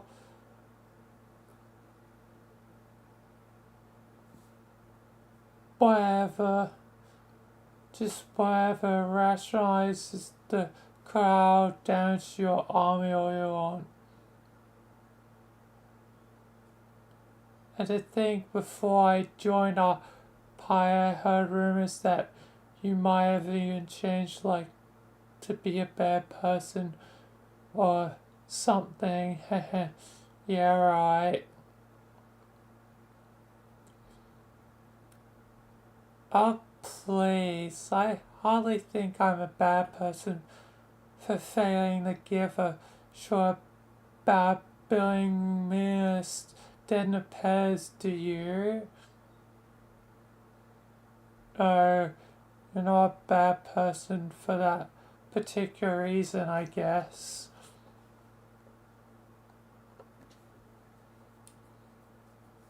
What am I supposed to do? Fly around and befriend each one individually? So I have better things to do with my time. Let's try to be at least somewhat practical here. I met most of those in pairs. They're all very nice. Oh, shut up.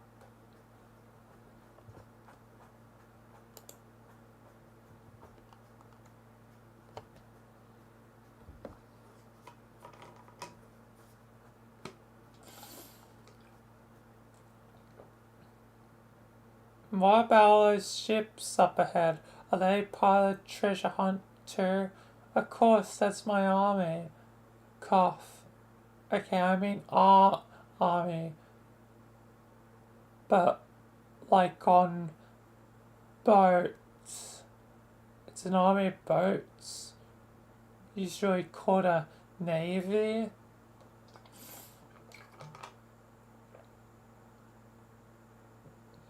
John, help me out. I seem to be having trouble remembering which one of us is the captain. Was it the dork in the blue pajamas, or was it the veteran sailor in the red captain's coat? That's right, the captain was me, and they say it's an army that happens to be a bunch of boats.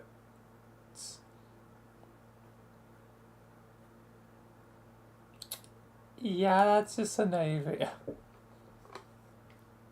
Oh, damn. You got smoke. Wow, so smoke. Mina, did you catch those sick fires? No, but for real, it's pretty much just a navy. Just saying.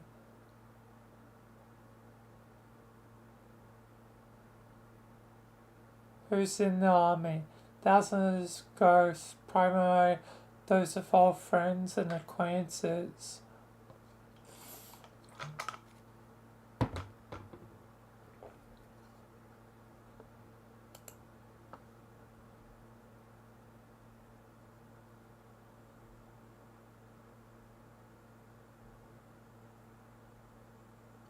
We amassed a collection of eager volunteers ready to lay down their ghost lives for a worthy cause. Ah, really? It looks like they're being controlled. You mean fighting Lord English? Well, I'm ready for that, yes, but we need the treasure first, so for now they're saying well ahead of us in large numbers to attract his attention so he can do more damage to Ring and fill out the rest of our maps. But we should be very grateful for their bravery. They're making a noble sacrifice for us all. Bravery, yeah, I'm mostly sure she's mind controlling them. God damn it, Tavros, we really don't need to play your play-by-play commentary on everything.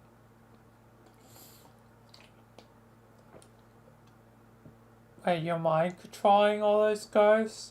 No. Oh, not all of them. Once you group enough together, well, you tend to latch onto the mob of our curiosity. We trolls have a way of clustering together naturally. You gotta understand, John, most of these people are pretty self-absorbed. Just need a little bit of persuasion to join the cause. But yeah, but isn't that kind of dickish? But all these stubborn jackasses are going to double die anyway if we don't all work together and kill this guy. This is war, John. In times of war, difficult decisions have to be made with the lives of many.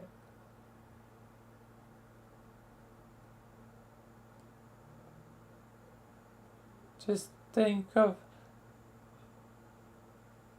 me as a general giving orders to my troops. It just happens that the orders are a little more direct in this case.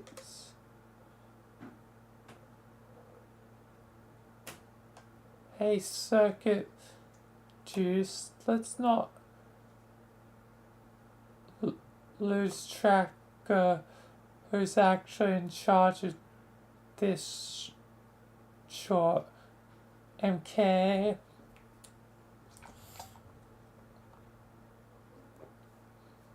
Yeah. All hail Pierce teen condescension.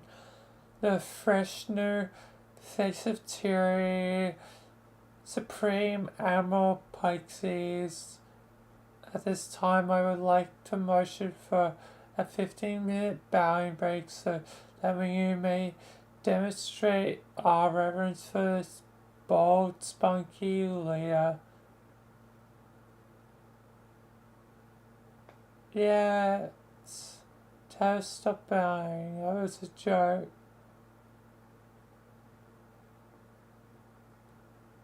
No, keep doing that. Okay.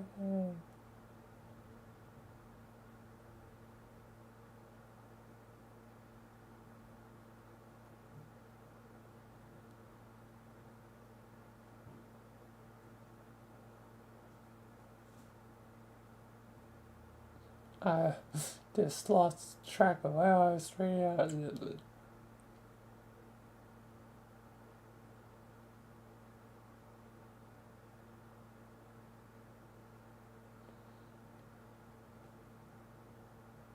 I think I was at Tower Stop Bowing. I was a joke. I keep doing that lower shrubby lower face on the fucking deck. Yes, just like that, perfect. How do you mind control so many ghosts at once? Isn't that kind of hard?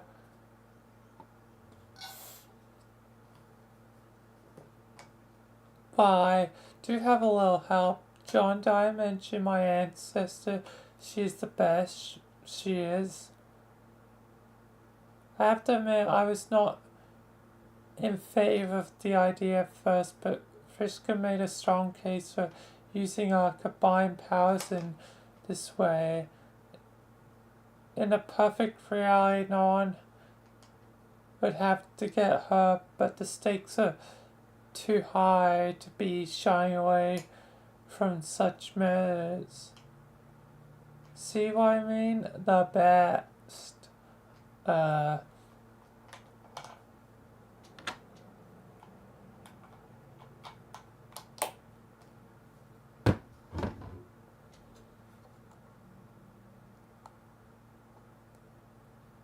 It's been wonderful spending so much time on this adventure with my descendant, not because it helped me get to know her better, but also it opened my eyes to things about myself I was never really in touch with. There are certain capabilities within me I have never quite been able to face, and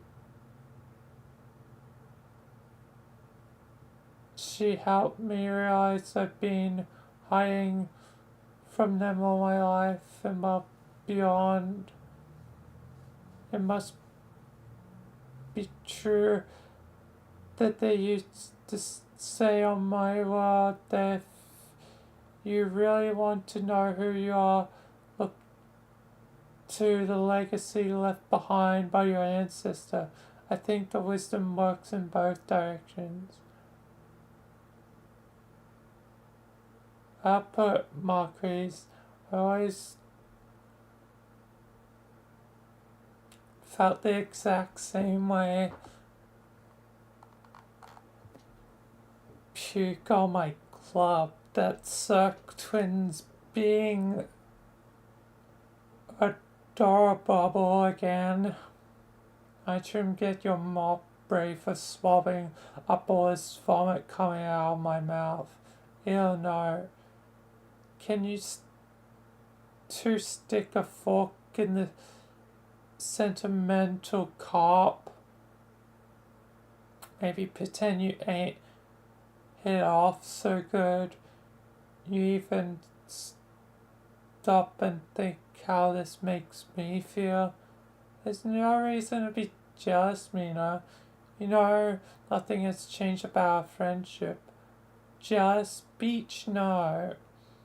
Just makes me think about my kin descendant, and instead of having this cool, friendly relationship before, I just got this uncontrollable urge to stab her to death so she doesn't threaten my supremacy.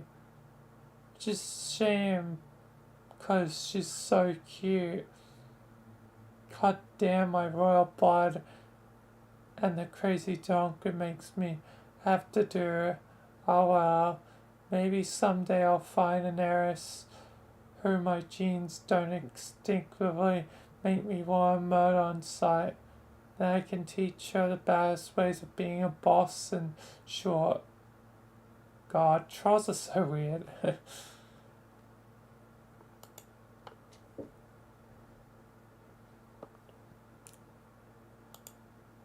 Anyway, time to quickly go AFK and I'll continue.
I'm back. I'm with chips. So, music. Break. Time.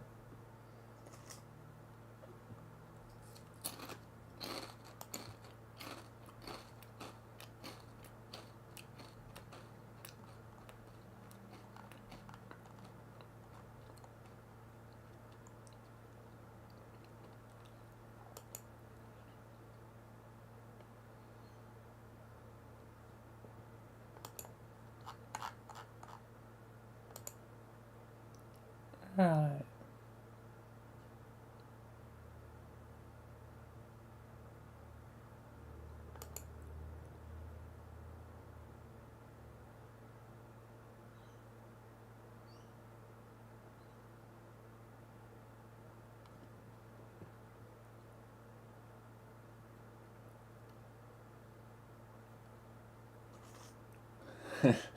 The Sleepy John one. Kinda like how I feel.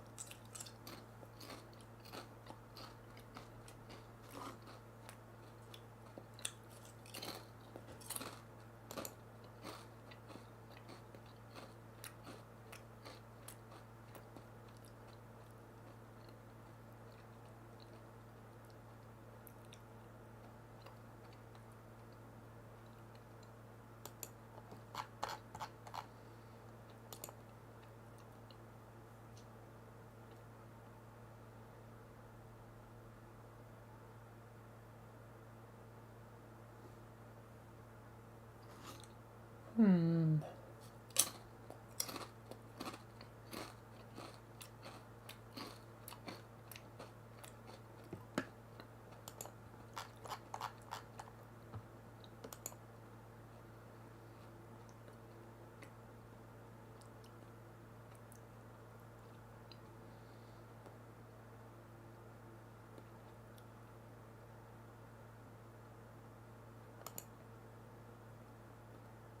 This one's a good one. I'll do this one.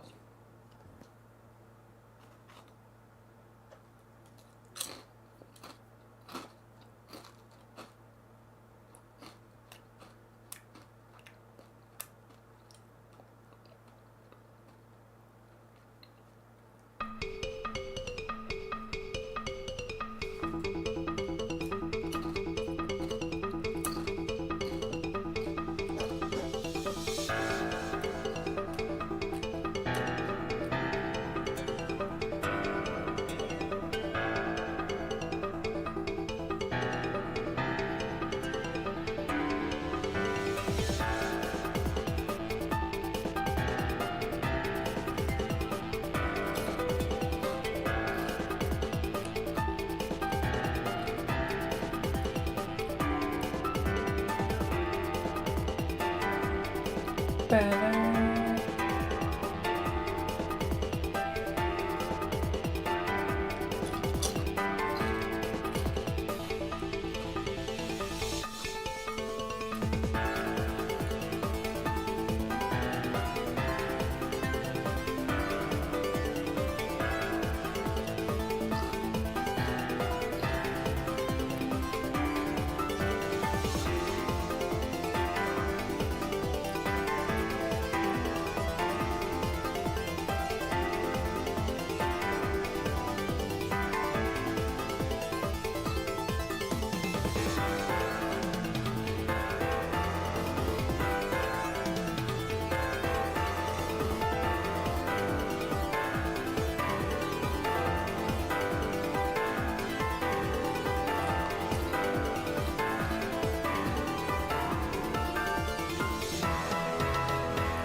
Do, do, do, do.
Yeah, I do kind of want.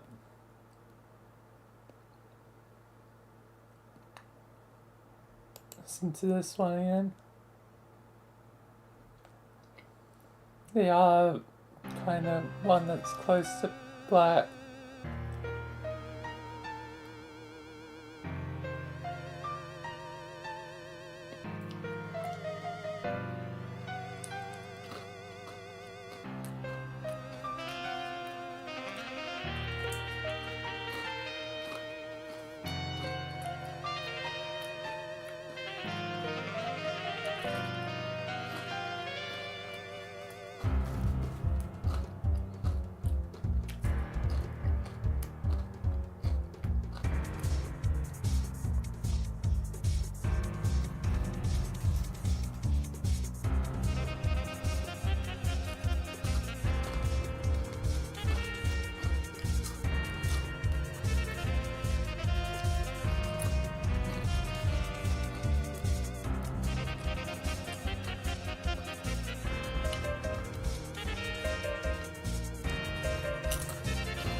Man, this one's just cool.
Alright.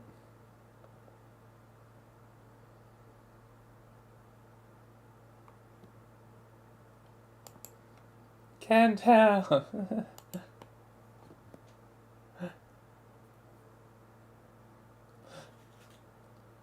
Was the theme of Cantown.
silly little song for Maya.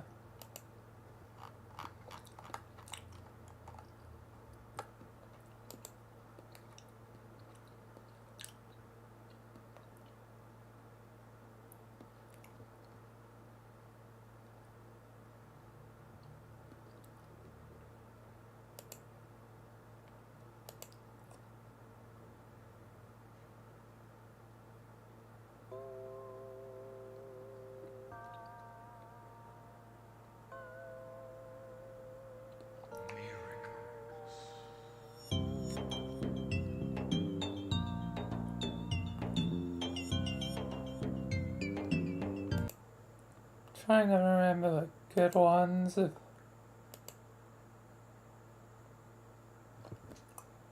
This one.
Alright.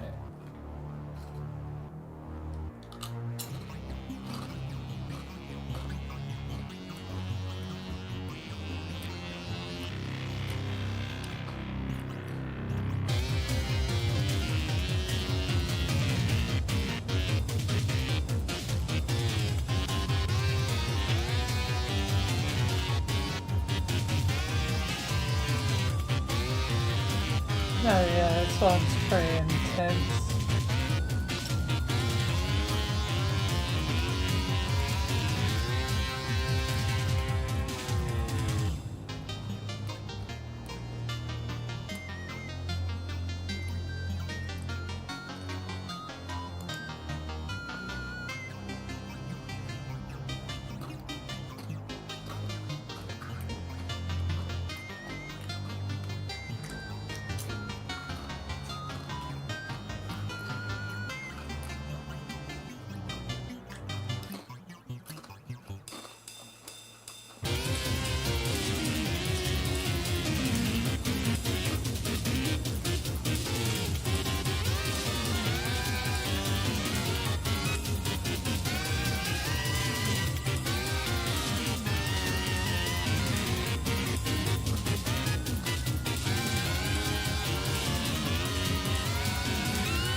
I swear I remember some of these being pretty decent.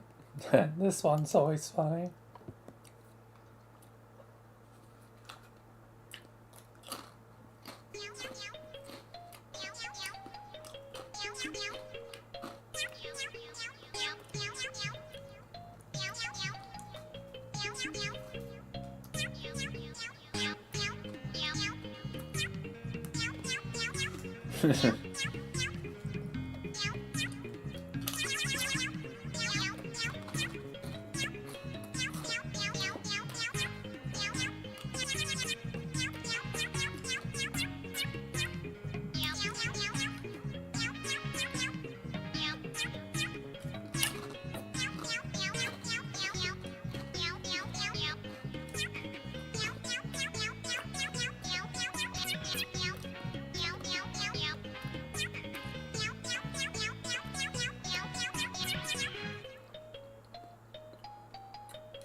This one's a great one.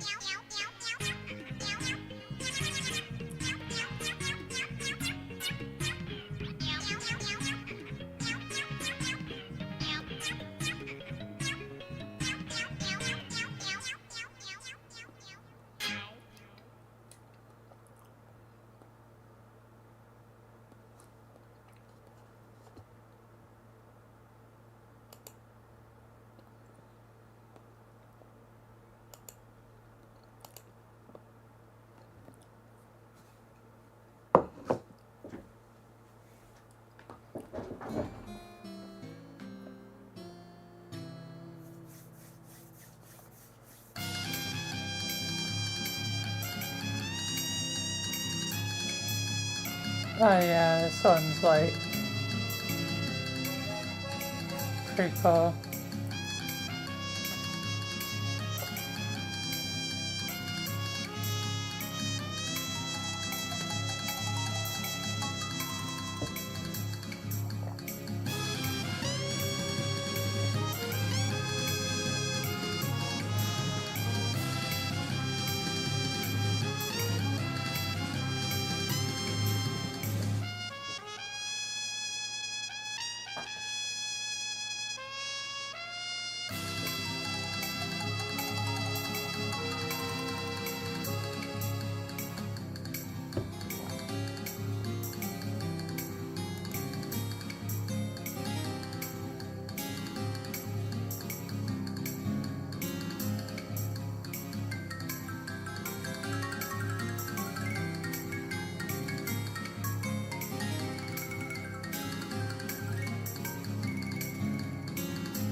Uh,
Alright.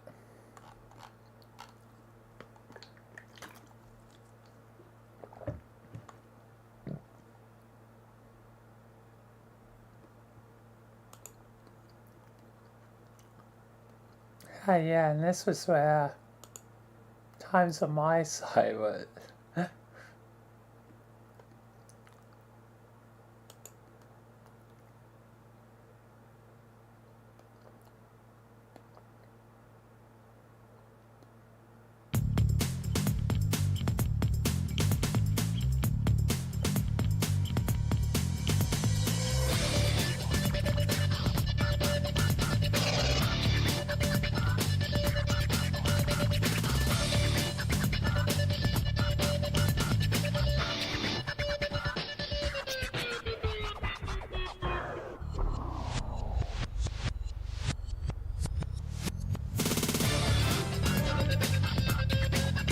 this one's pretty cool.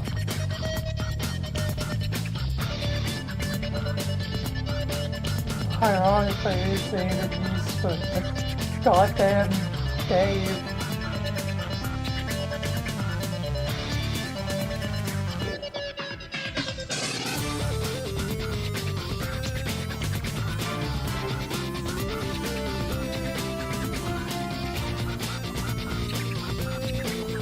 Anyway, almost done. So, resume the reading in a sec.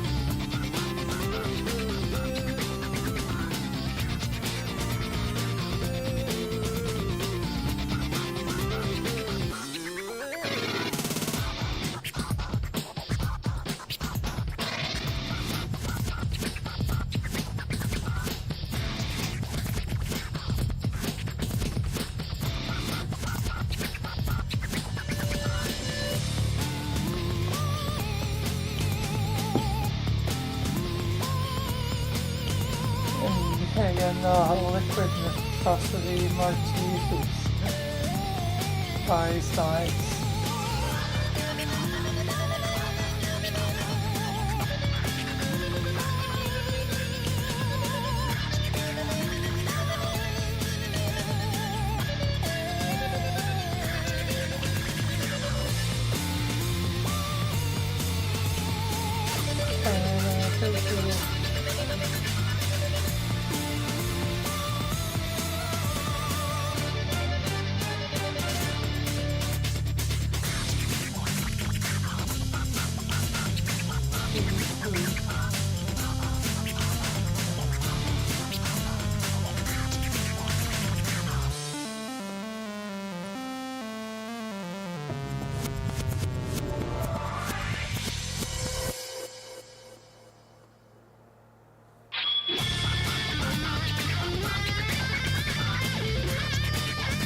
Pretty cool.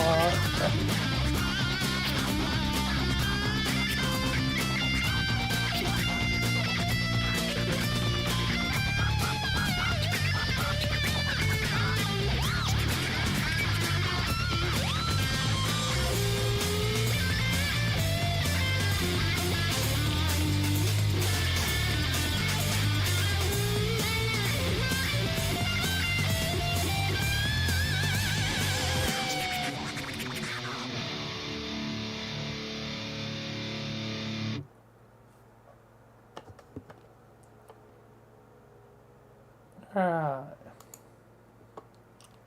Guess back to the reading though.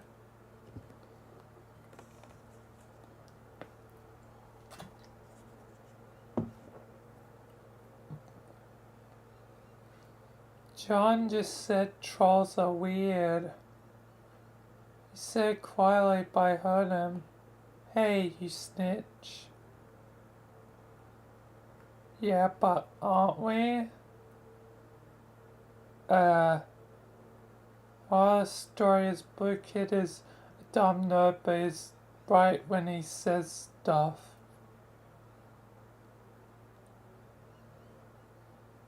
Look at that. It's like me and him are becoming fast friends, thus luring him into a sense of false confidence already. What?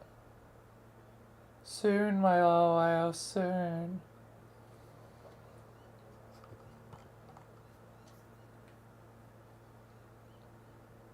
It is true to a human the way of trolls from both Alternia and before us will seem very strange.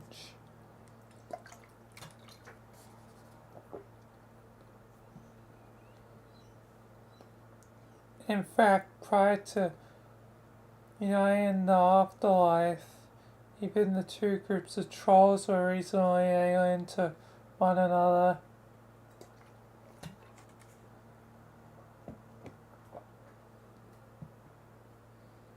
I had a great deal of time to study the cultures of many species throughout paradox space.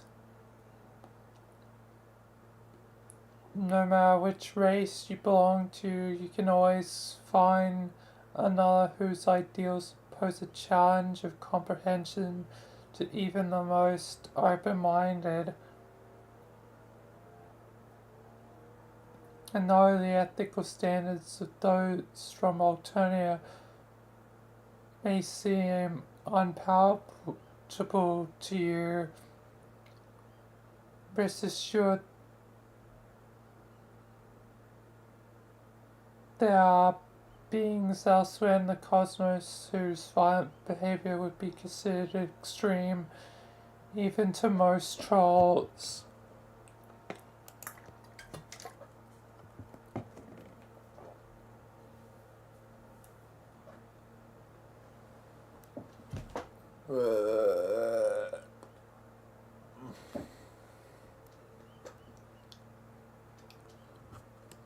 Actually, John, I'm very glad you brought this up,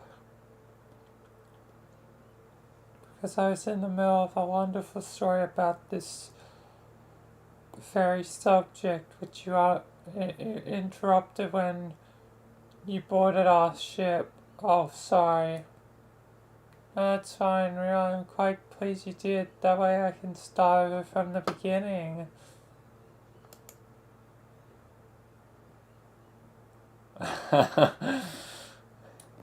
Ariane's like, no. And John's like, oh, what have I done?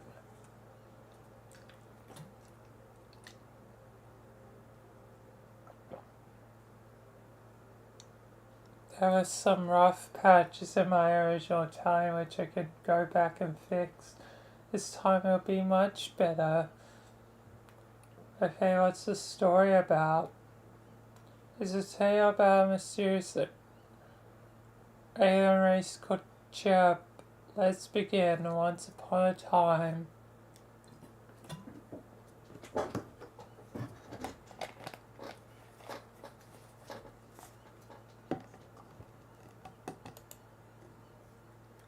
Oh, building.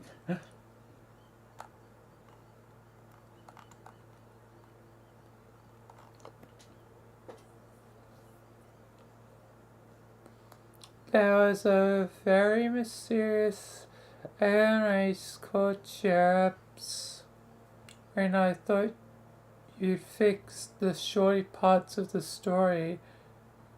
You started with that cry line the first time too. The opening line is fine. It's alright, I guess. Not. Oh, shut up and let me tell my story. Now, where was I? There was a very mysterious race called Cherubs, right? There was a mysterious race called Cherubs, but one cherub in particular who, for at least the first half of our story, would be our heroine.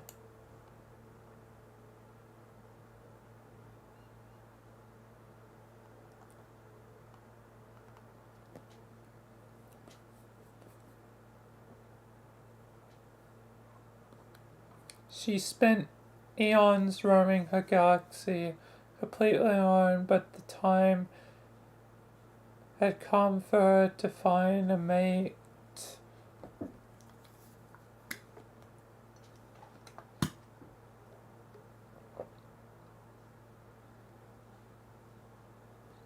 This is no small task for a cherub. Being an asocial species, they spend virtually no time in each other's presence at all.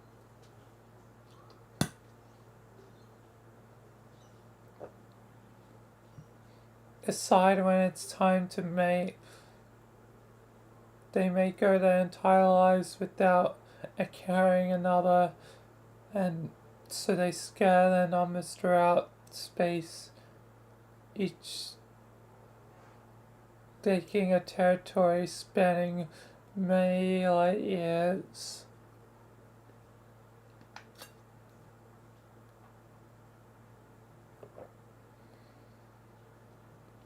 But would it be weird if they're mating, like, you potentially have no idea who this other cherub is, you never met them and never had a relationship. It's basically being blind married or blind dating.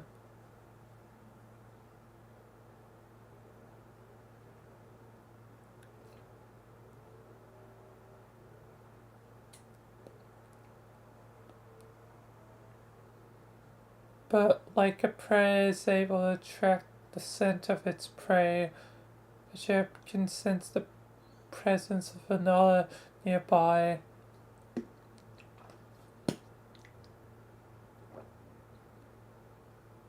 This sense is especially strong if that cherub shares the same qualities its other half once had long ago, before it experienced the maturation process known as predomination.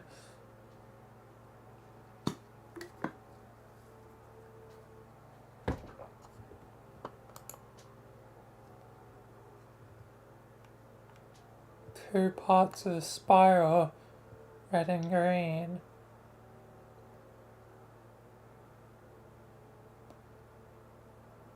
You see, when a young cherub hatches, it would appear that only one creature has begun its life,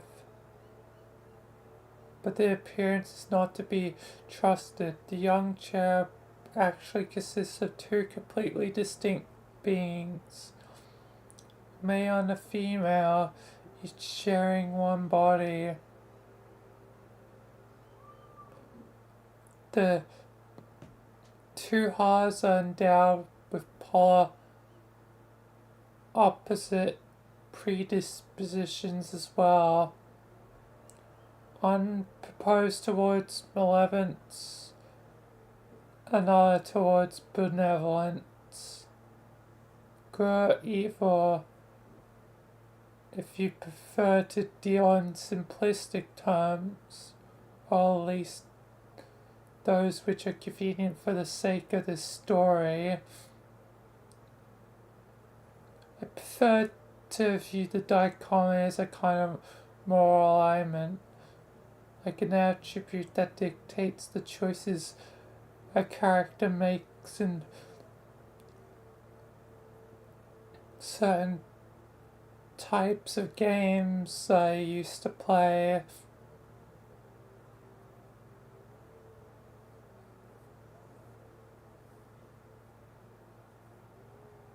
The male and female halves can be aligned either way as long as they differ from each other.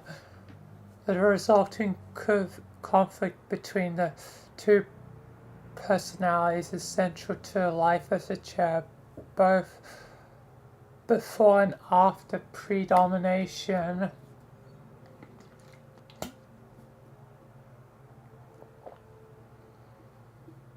So basically, you have good guys, bad guys, and good girls, bad girls.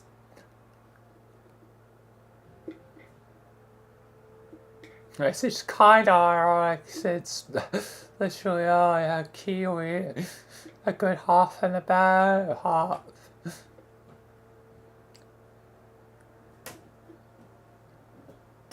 Kiwi's more maniacal.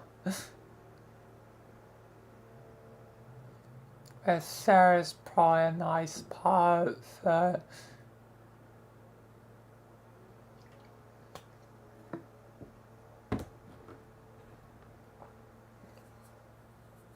Shortly after hatching, the two halves begin facilitating, taking turns controlling the body.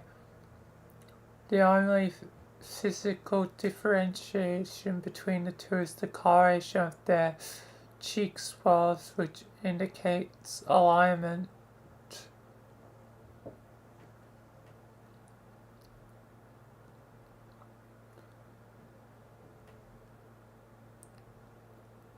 there's always no way to tell male and female apart from before chair predominates. The facilitation process is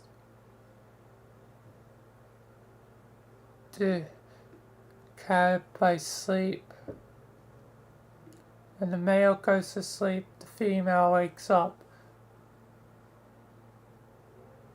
When the male wakes up, again the female sleeps.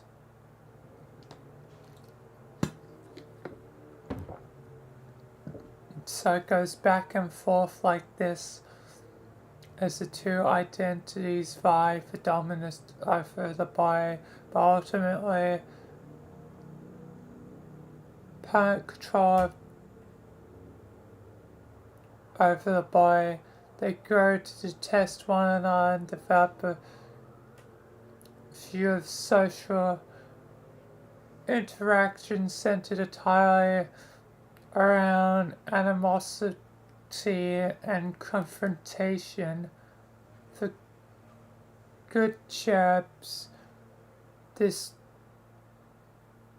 raised them for a long life of isolation, as they will prefer to avoid some sort of conflict that comes with social interaction, as they have been conditioned to understand it. But the evil ones, the contentious upbringing only serves to fuel their inclination to harm others.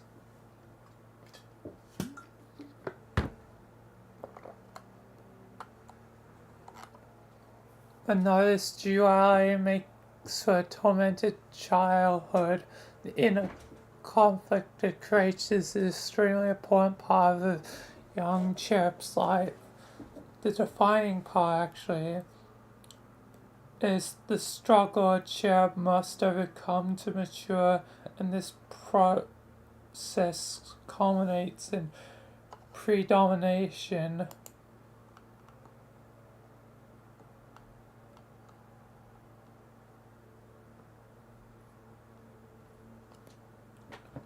One half will prove to have a stronger will than the other.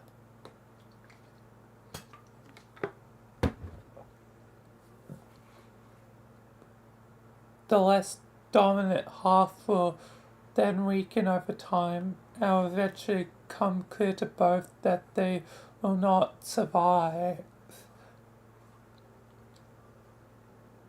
The dominant personality will then completely consume the other,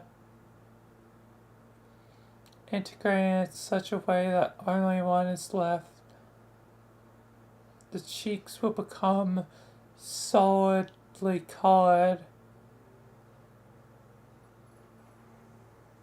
and the cherub will grow to maturity as a single being, empowered with the alignment of the dominant half, and with all his or her personal qualities at the forefront of the union.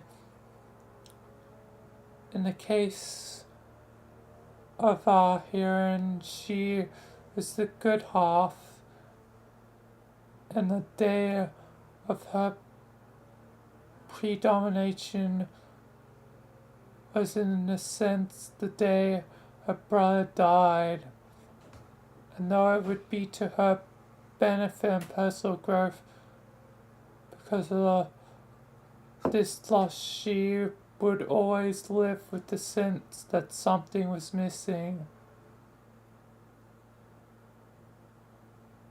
Every sexually mature cherub lives with this feeling, drives them to seek out another cherub similar to the half they lost,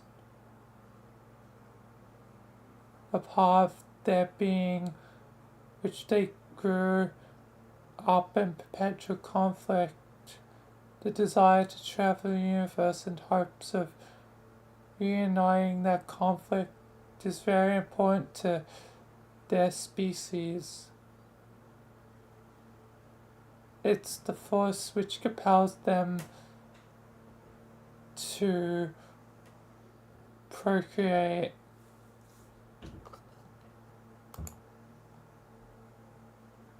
So she set out to track his scent, as it were, and soon she found a particular trail as well, a path of carnage left behind by a particular destructive male cherub.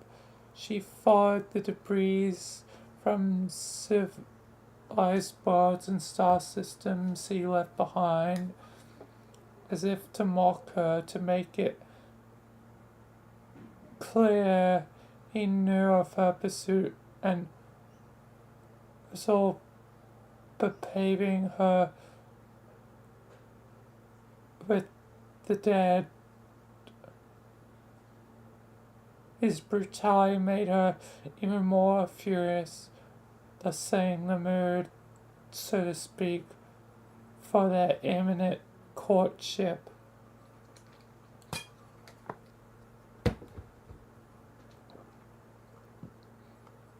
So they date too, and I guess hate Fork, and some different trolls.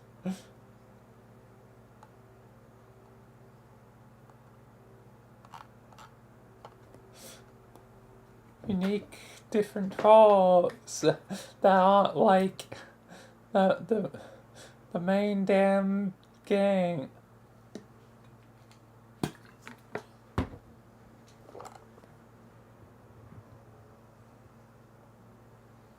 This must be by the point where the extended zodiac was starting to come into play. I'm actually a little bit curious.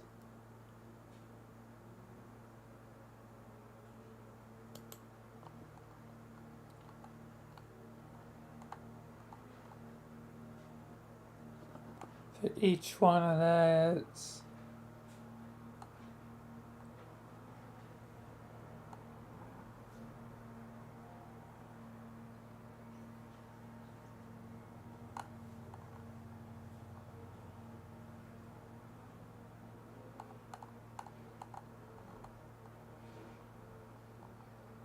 No matches? Huh.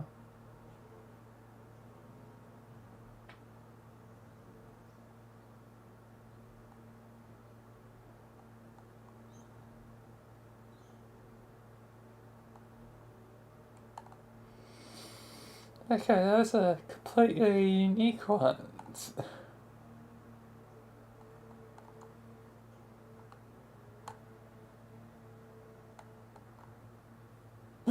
From the extended zodiac.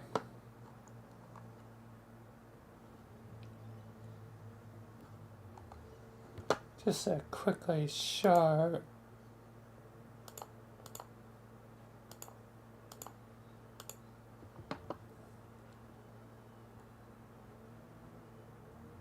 Yeah.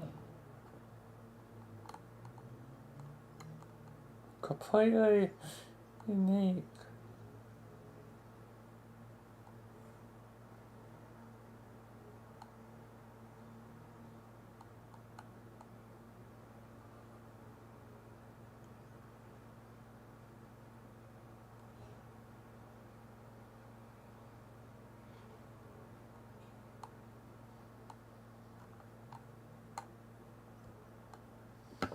Anyway.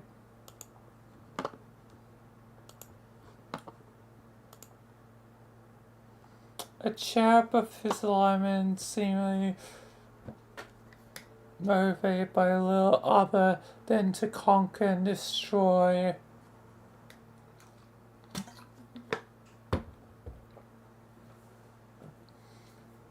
From a bio-existential perspective, they began somewhat like viruses attacking the system from within. But as with all symbolic organisms living within a universe, there are balancing factors which those inhibiting a tyrant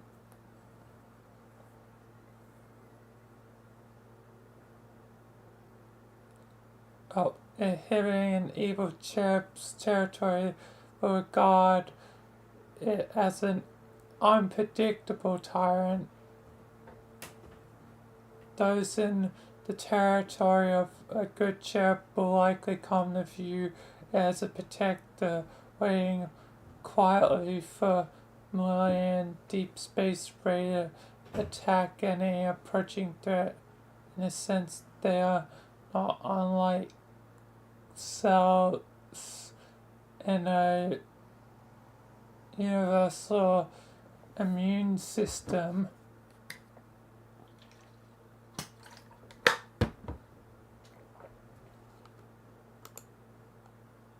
Oh, damn.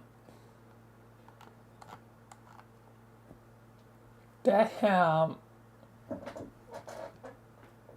That's grim. That's like how in Halo they, like, you know, Halo 4, like, goddamn, you know, disintegrated. Probably more so, it's more inspired from, Indiana Jones, I believe, like the face melt.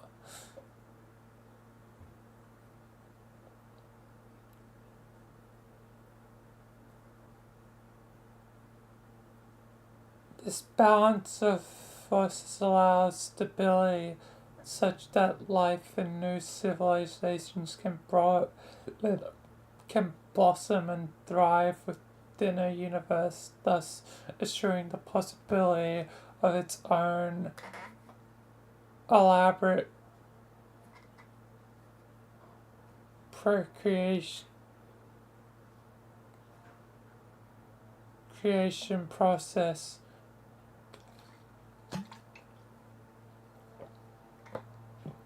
If that balance was ever disturbed, it would lead to chaos in that biosystem. The universe could not survive for long.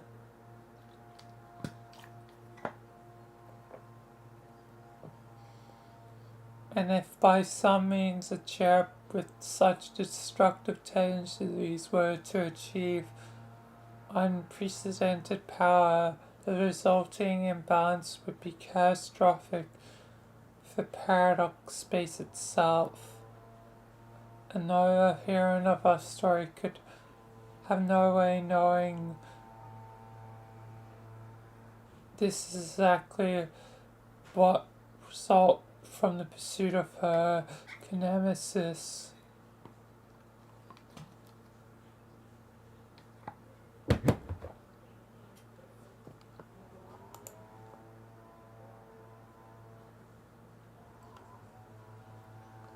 Into the eye of the storm. Damn, that's cool.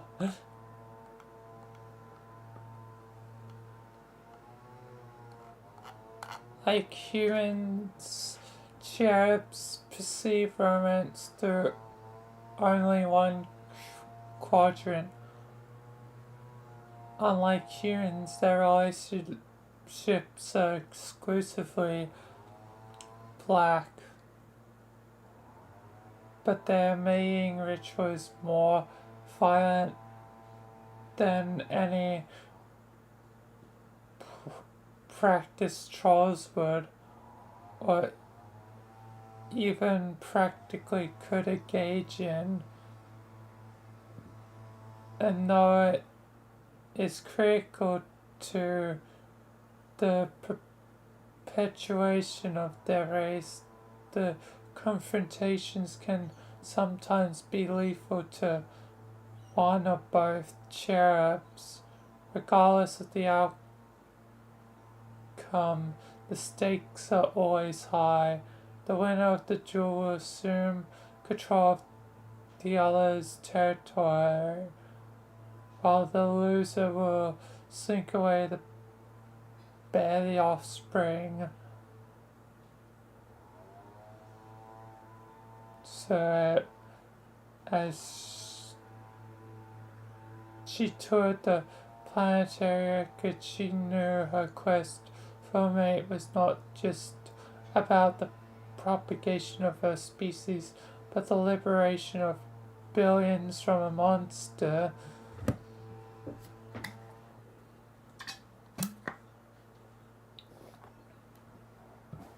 She pursued him for many sweeps with mounting obsession until one day the trail came back to an end a black hole. Cherubs typically seek out black holes as the saying for their mating ritual, but not any black hole. Months ago was a star, and circling that was a planet. The planet was home to one of the presently sparring cherubs. The male, in this case, returned to the side of his hatching to mate, a location now conspicuously occupied by a truly massive black hole. This is where she found him, and this is where they would duel.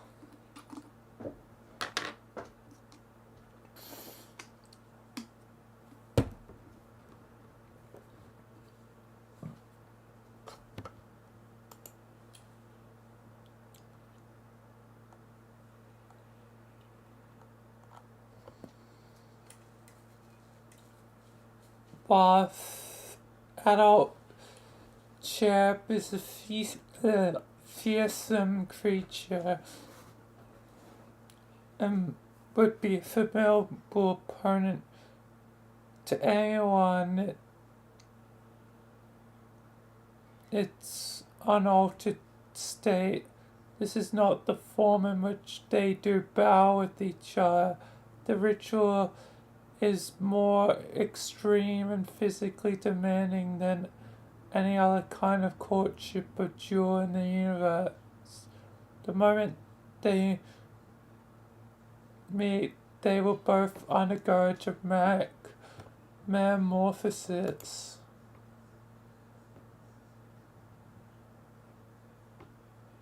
Damn, this space snakes. Their mates will duel as two vast, frightening serpents. Such an astronomical union length.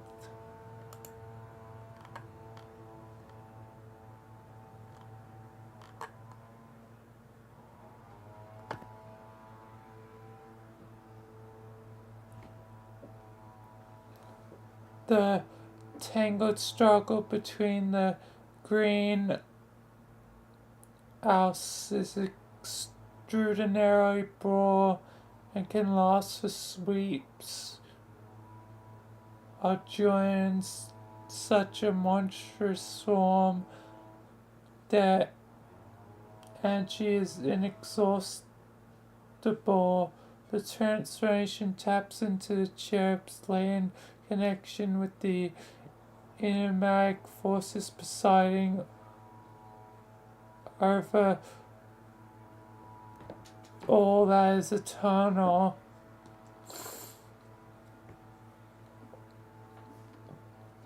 And permeating all those endowed with immortality.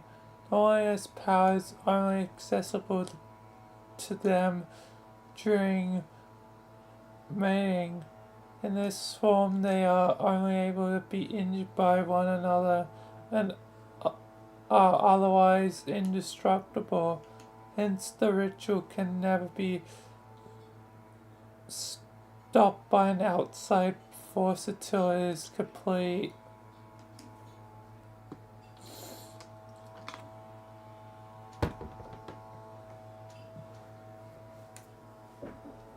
So, only Cali could probably damage Caliborn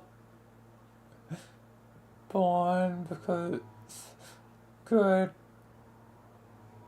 basically versus evil.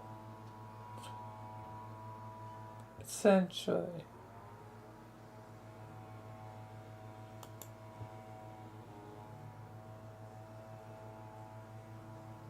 The double liberator.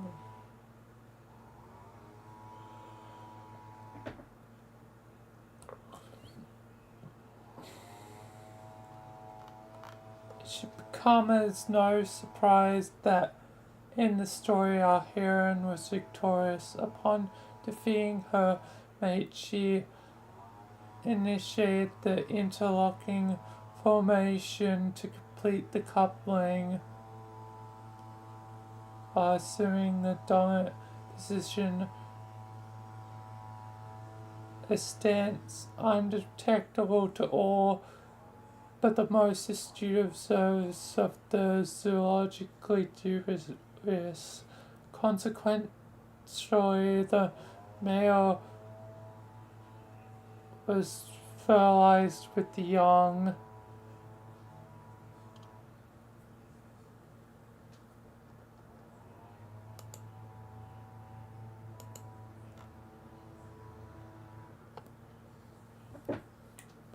He then slid away in disgrace from the territory he just lost.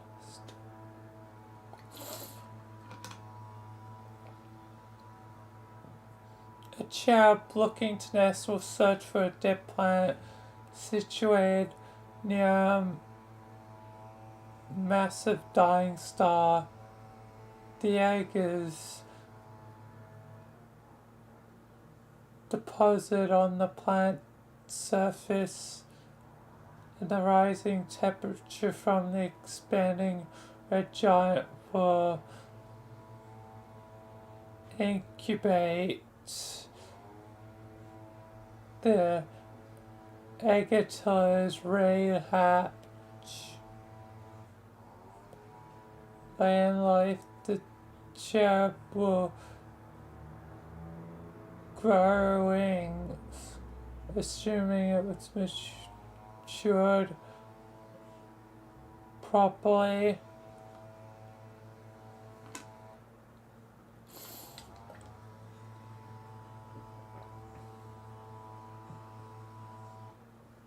And if it has learned to fly well enough to reach a safe distance from the nest before the star goes supernova, soon the hungry cherub will return to feast on the resulting stellar energy.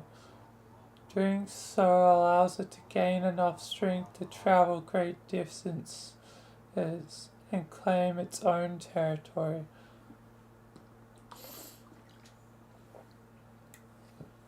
The star will then collapse into a black hole, serving as a distinct gravitational beacon to cherub late in life, so it may return there to mate.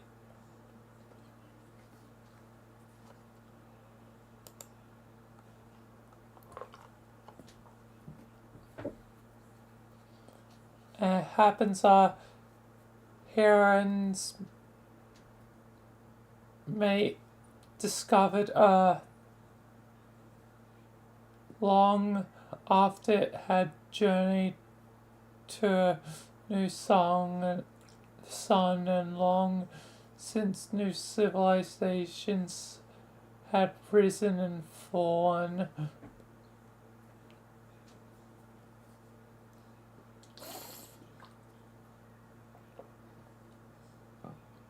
Now on the brink of destruction from its dying star. Its barren accommodations were ideal for a young cherub. They They deposited his single egg and flew away, never to return. No cherub ever spawns more than one offspring at a time, for it is every cherub's destiny to grow up alone, or alone on the outside at least.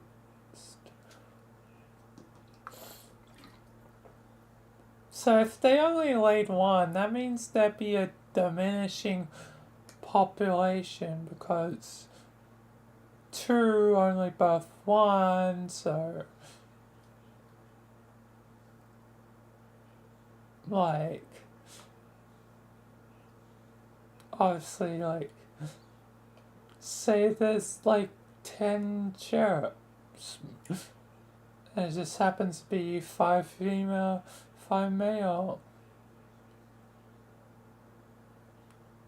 And like also convenient things of, you know, good and evil actually have to do it with technically 8, but yeah, 2 good females, 2 bad, 2 good males, 2 bad. It means that 8 would become 4, and 4 become 2, and 2 becomes 1. It's just a simple fact of there be a diminishing population.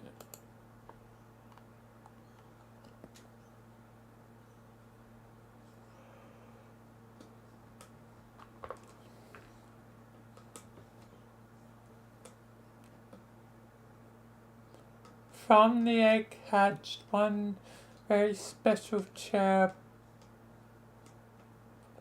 with 2 names. One that few will ever know, and one that few should ever say. A fascinating thing about cherub reproduction is how the parent's alignment is passed on to the young.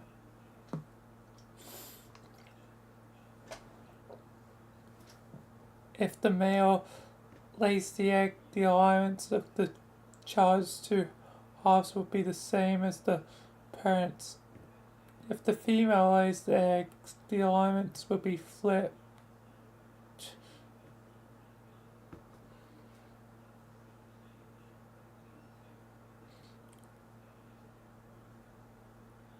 And the young female and male halves will be endowed with opposite alignments of the parents.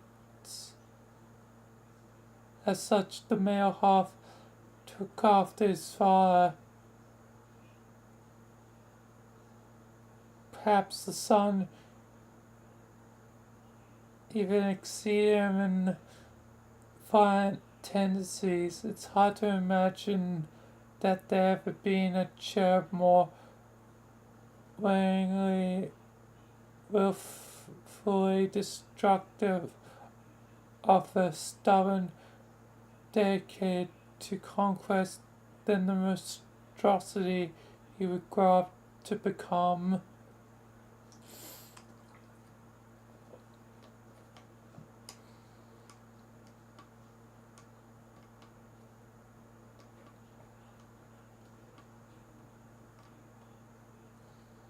So that reproduction is, if it's good male, it'd be good son. If it's bad dad, it's like bad son. Where for female, it's like flipped, so bad mom, good daughter, good mom, bad Duh. Interesting.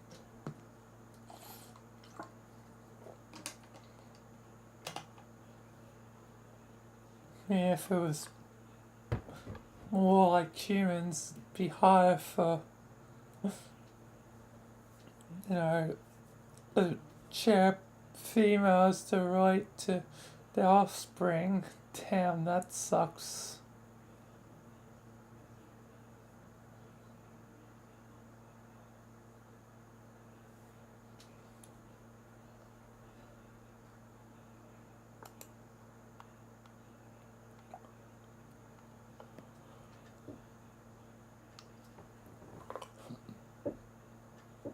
Due to his eternal nature, I believe, victory over his sister was a foregone conclusion, bearing a highly improbable glitch in causality. It would be almost impossible for her to predominate over someone like him. Even so, he didn't have the patience to wait.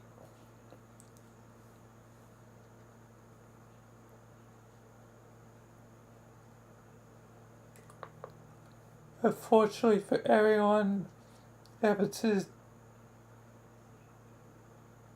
exist, he discovered a way to predominate early. There was not this act alone that would prove ominous so much as the means through which it was achieved.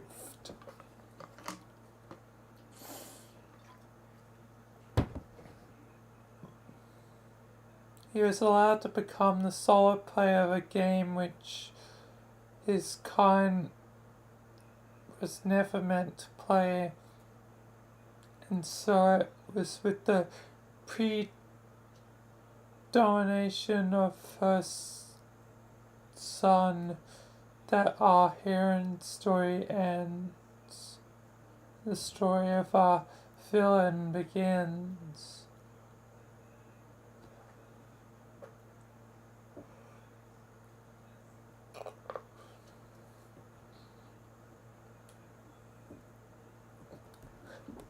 Maybe she could have lost the fight then. Old English would never existed. Problem solved. Universe is saved.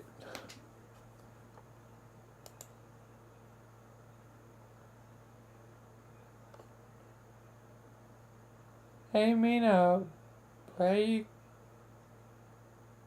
going? I'm taking a Gappa break, God, but the story isn't over yet.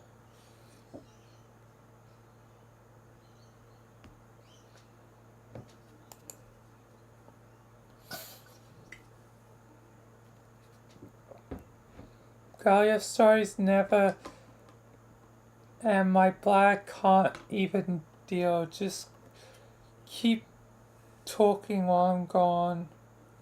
No, that's okay, we can wait. I already heard the damn story though. Not all of it.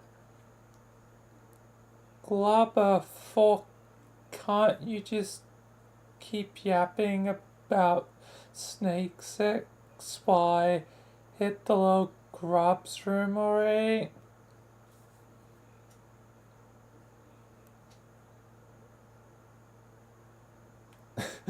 Peppery and the power just like, yeah.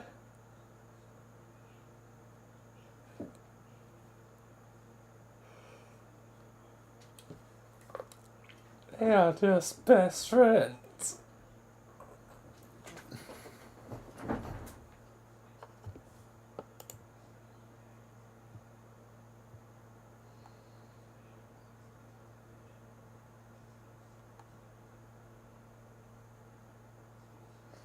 I'm afraid not. Everyone must listen to the full story. Oh my fucking god.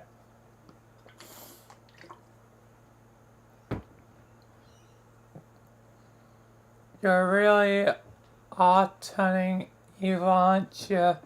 I would be proud, except of how terrible and boring the actual consequences are for me personally.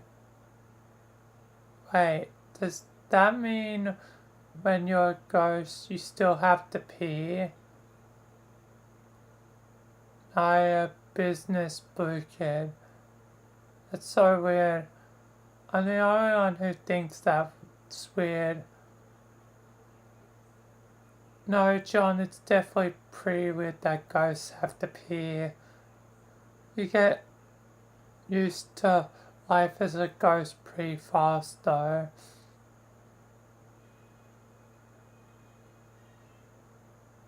But weren't you already pretty used to peeing when you were alive? Yeah, that's why you get used to it pretty fast, dummy. This is kind of a stupid conversation.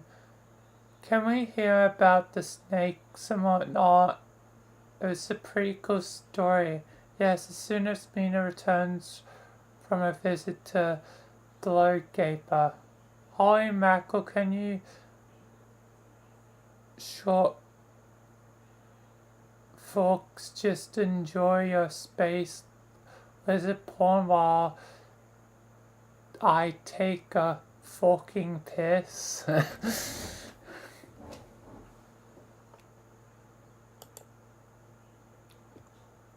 Fine enough, probably soon enough. I never will. We'll have another break.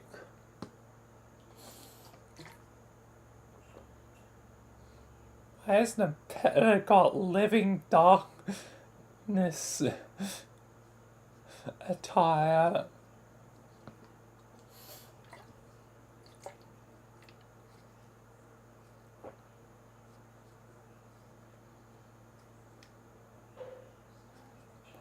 I think we could all stand to take a brief intermission from the story of Gods to let all these intriguing facts about Chirp sink in. You and your intermissions. What is with your intermissions? They ain't even intermissions most of the time. They're just the excuse to tell another dumb story inside a longer dumb story.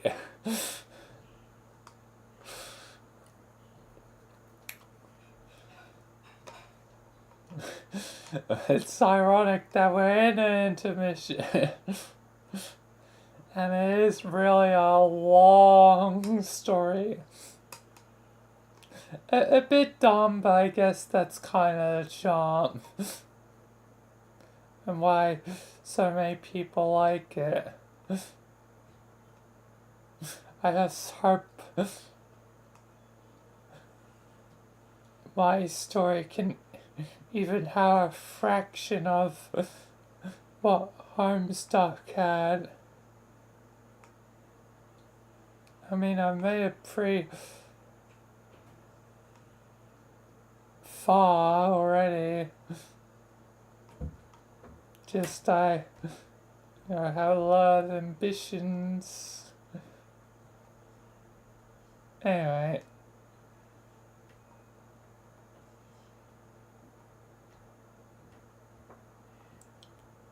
Yes, you are correct, and your reservations are noted. However, would it change your mind if I were to propose not an intermission but an interfission?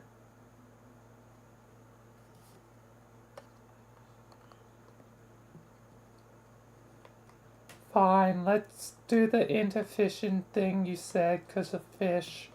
BRB, you scrubs. Begin interfission. What is gonna go on now?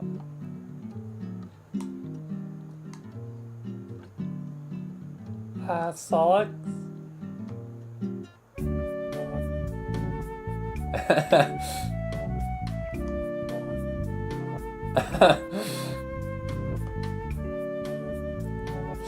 George is kind of just there.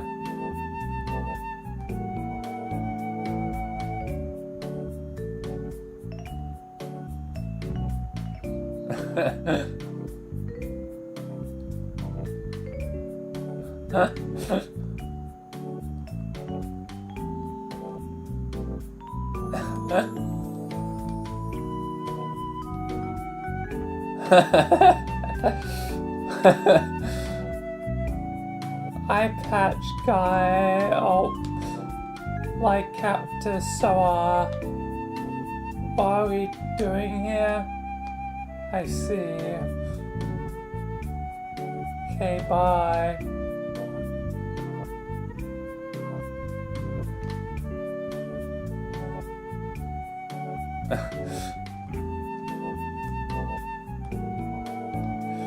End of intervision.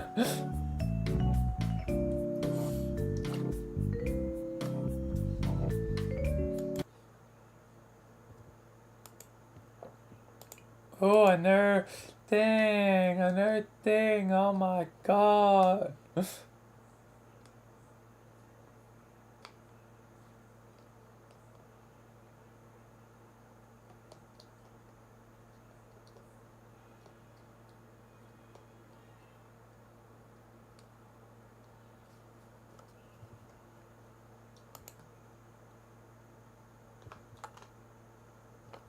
Anyway, where was I?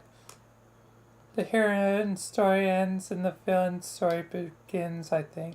Yes, that's right. It was the predomination of her son that our heroine's story ends and the story of our villain begins.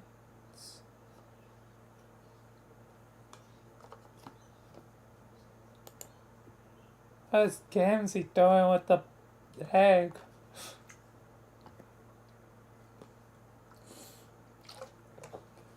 How is he there? Gamzee's everywhere. Oh my god. Gamzee really is like Stoner Frank. Stoner Frank's everywhere in my story thanks to his multiple hymns.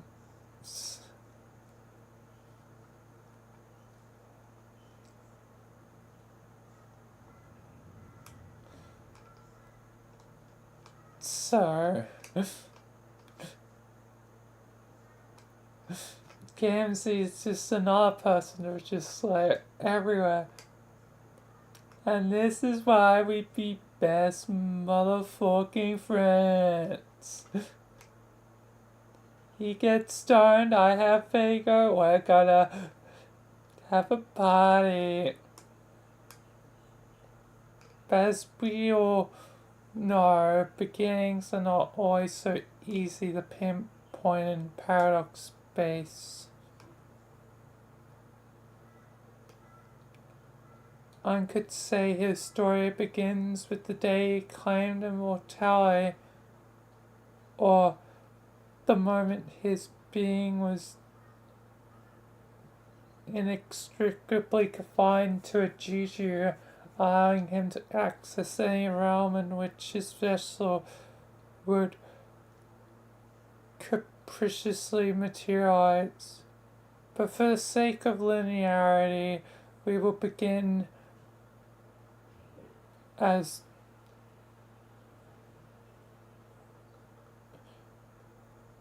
we may as well, for sake of linearity, we may as well say his story began the day he and his sister hatched.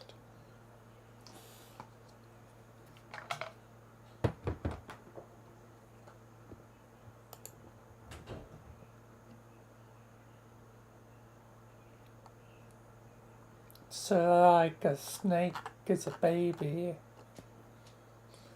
When a cherub hatches, the two underdeveloped personalities mingle together in the same boy. there's not yet a clear division between the two. It will then consume the eggshell for the vital nutrients it contains. The sugary snack is irresistible to the starving wriggler. Once it finishes its first meal, the two personalities will be pulled apart for good, and the child will pupate. The two halves will begin facilitating with their sleep cycles as I described.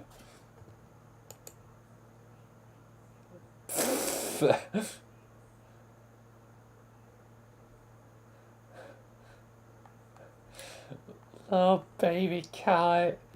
As you might expect, the female child was as cheerful as friendly as could be.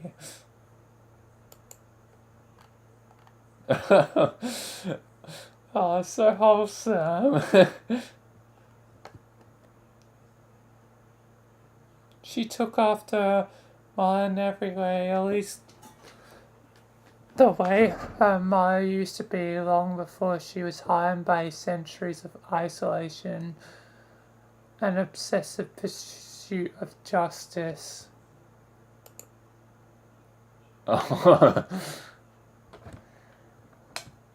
And just to his little surprise, the male child was an insufferable brat.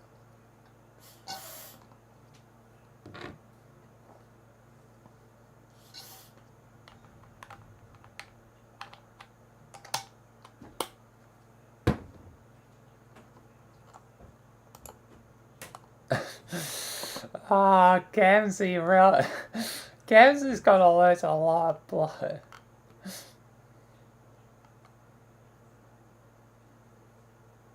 It's just as well that your parents abandon their offspring. Raising such a child by the familiar standards of any race would be a monumental challenge. Poor Gamzee. Oh, Gamzee's responsible for the chains. He is the most important character in Homestuck.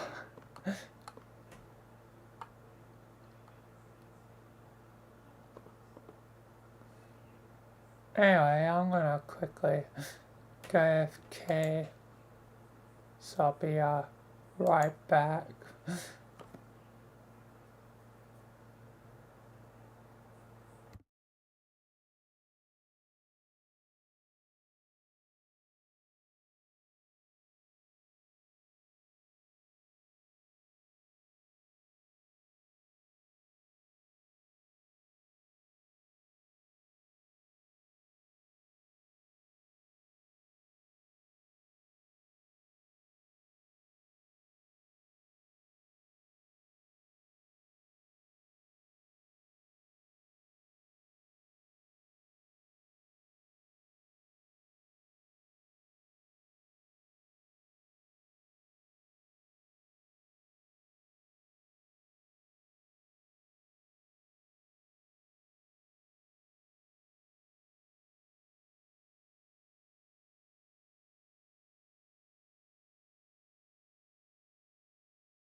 Alright, I'm back.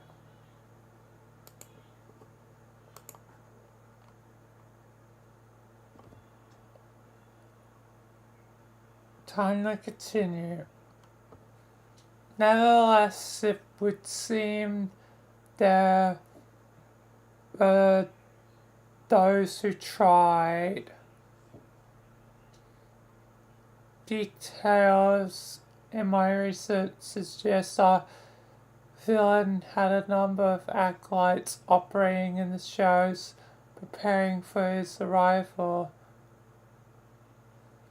We will probably never know who these guys conspirators were, but it's evident that at some point the chair was locked in a room, either out of exasperation or for its own good, until it was old enough to enter the session.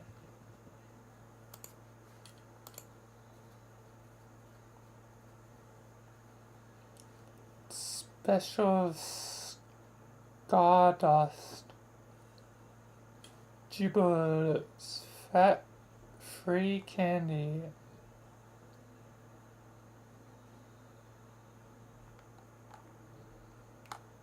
Candy and me. The children were left with everything a young cherub could want: meat, candy, computers, a lifetime supply of special stardust. Oh, that's a T, not a C. It looks like a C. But there's a C right above it. So yeah, damn. I see it now. And of course, they're precious jujus.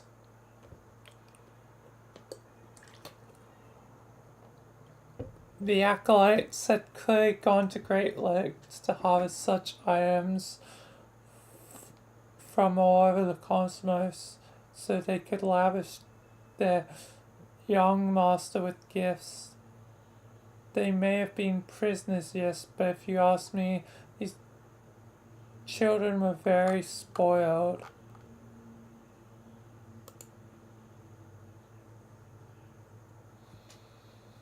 While the female was preparing for a collaborative approach to the game, the male was plotting furiously against her. He never had any intention of working with her.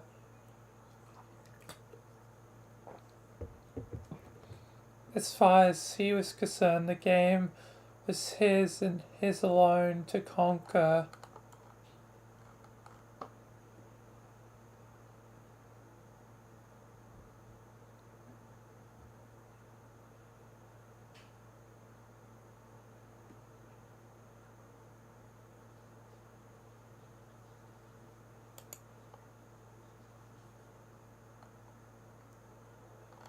One day he put the plan into motion.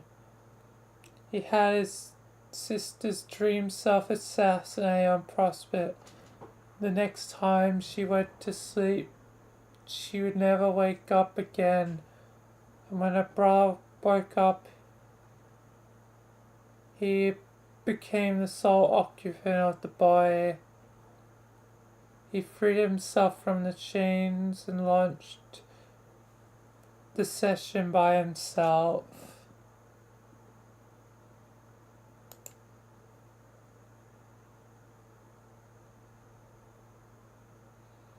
But this game was never meant to be played solo. Its format is inherently cooperative. The diversity of players, the combinations of their efforts and aspects, this is what awakens the true creative potential of the game. Without them, a session will wither and die. If one enters alone, it completely alters the nature of the game. It changes its purpose. For a solo player, a challenging quest becomes an insurmountable one. A reward of infinite promise becomes a burn far more sinister. The gauntlet which the player must overcome is seemingly designed to be impossible for all intents and purposes. It's not actually a game at all. It is a death sentence for any player foolish enough to accept the challenge. But it bears repeating, this was a very special cherub.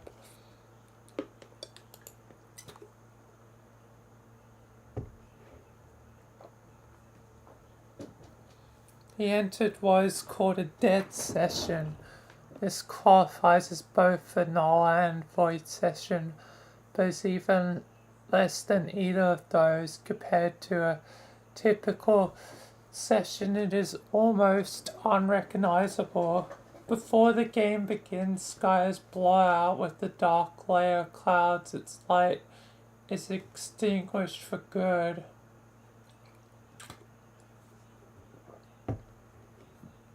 There's no planet waiting for play in the medium, so instead he brought it with him. Land of and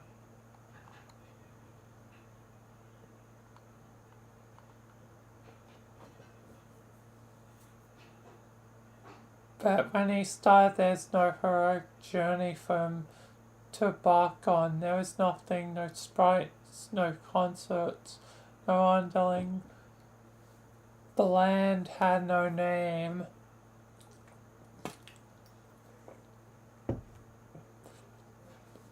Those things all needed to be unlocked.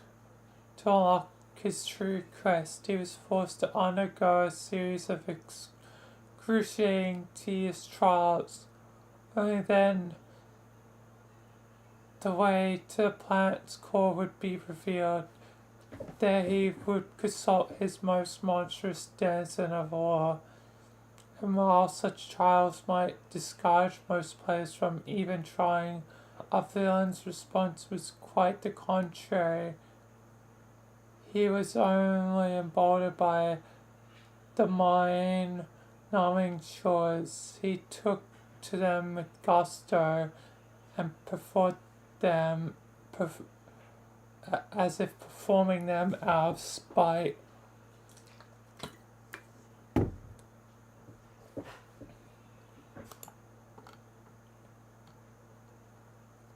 With perseverance, he found the final door and unlocked it. Waiting for him on the other side was a terrible creature named Yaldabaoth. His denizen will allow him for a brief audience, one long enough for him to make the choice.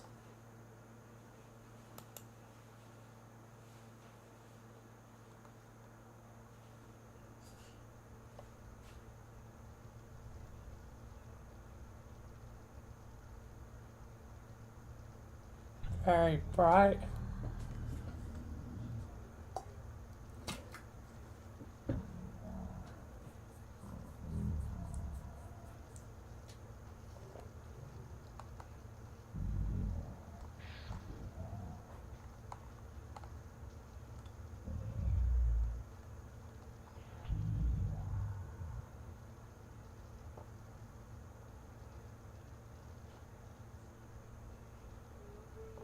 No denizen had ever been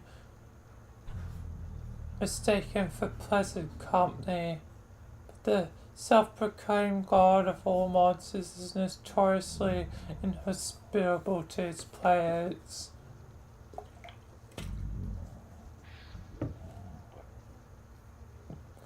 His choices are known for their wild extremes, and to this player in this session he offered his most extreme choice of all, as the choice between a path of conquest and a path of sacrifice. But this is putting it lightly.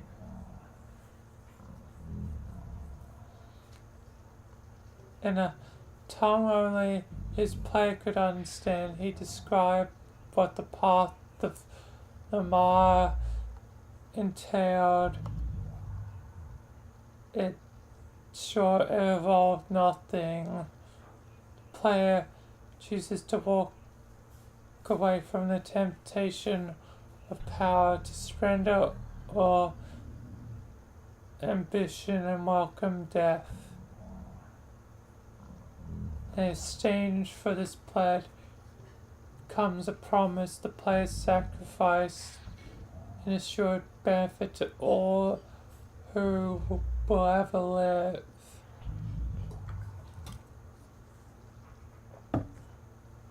In death, the player would later be in the position to help bring an end to a force of unfathomable evil and destruction. A force which was unleashed, for instance, by someone who opted for the other choice.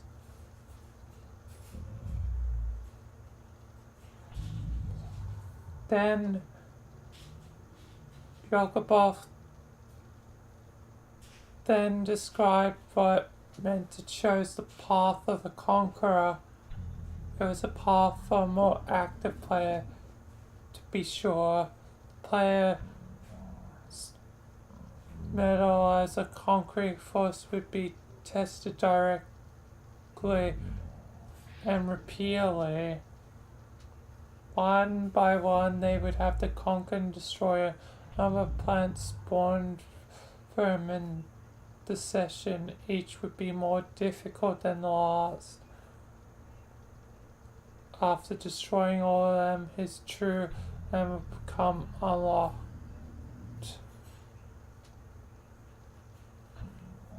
He would then return to face his Danson again and defeat him in combat.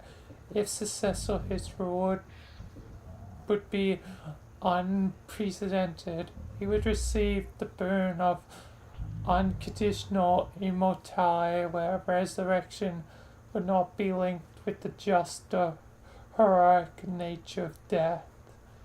It is unclear how his boon would be awarded, since to my knowledge it is beyond the ability of a denizen to allow this.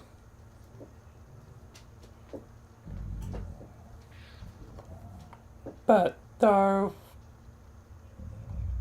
whatever mechanism the boon is bestowed, immortality is only the beginning. The player is somehow imbued with the limitless supply of power, enough to destroy anything he wanted for as long as he wanted. And knowing the villain of our story, anything he wanted would be everything, as long as he wanted would be forever. As knowing our villain, the choice he made is quite clear. Knowing in fact proves it could hardly be considered a choice at all.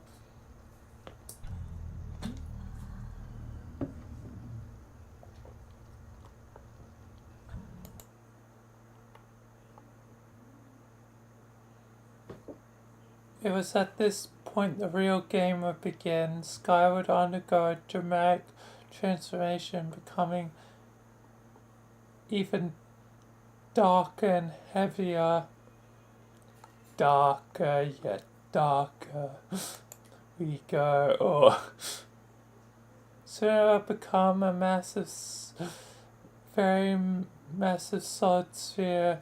It would begin to generate heat within. Due to rising density, the surface would begin to crack.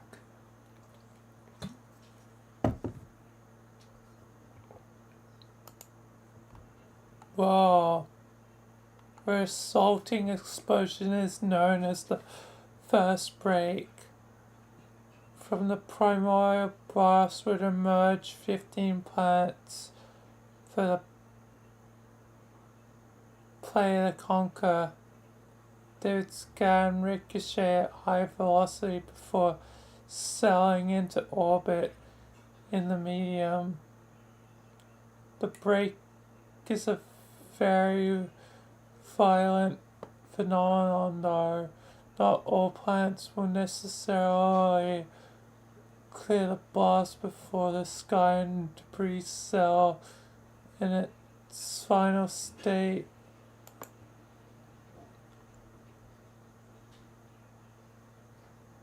The vast amount of resulting matter then collapses into a black hole. Its gravitational pull is tremendous, and any object within the range will be sucked in and destroyed.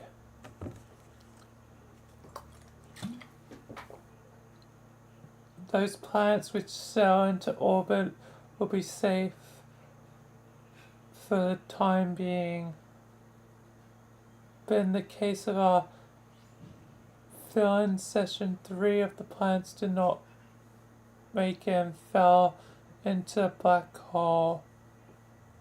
That was a very lucky break for him.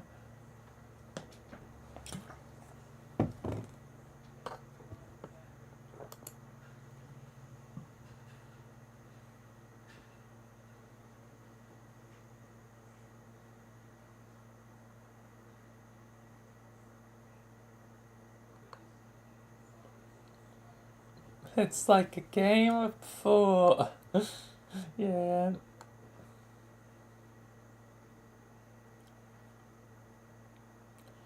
It meant he would have to conquer 12 planets instead.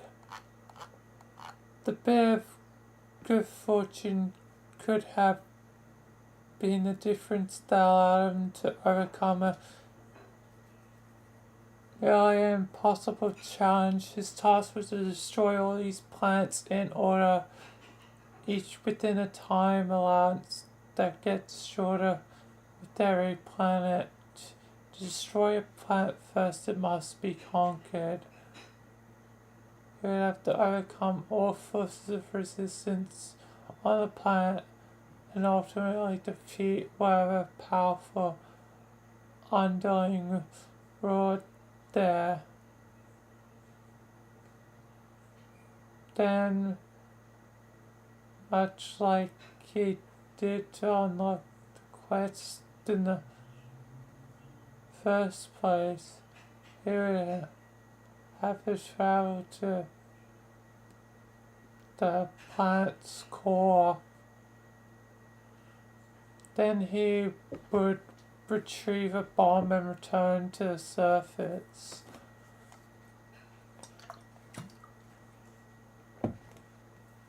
If he did not accomplish this in time, the bomb would detonate in the core and the game would be lost automatically. The bomb is not powerful enough to destroy the planet alone. In fact, its purpose is not to damage the planet at all, but to move it.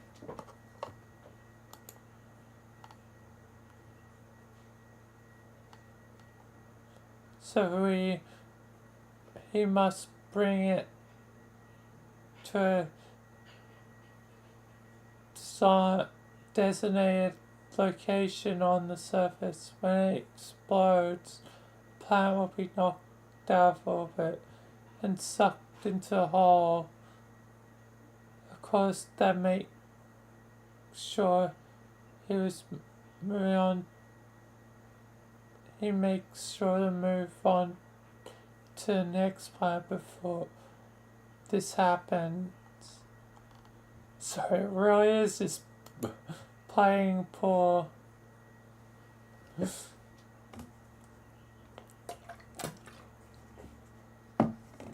Going along with each planet.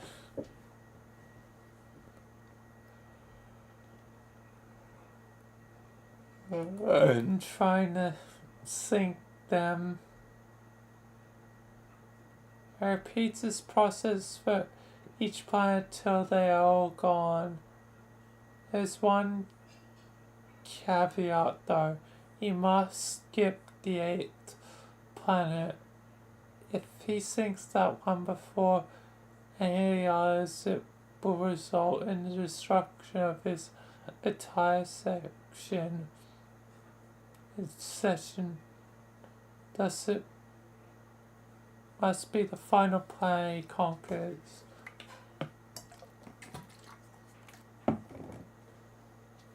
And had the most powerful minion, the Snow Woman,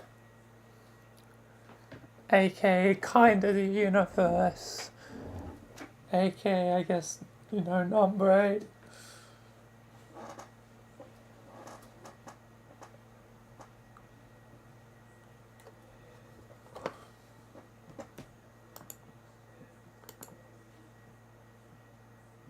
And of roll and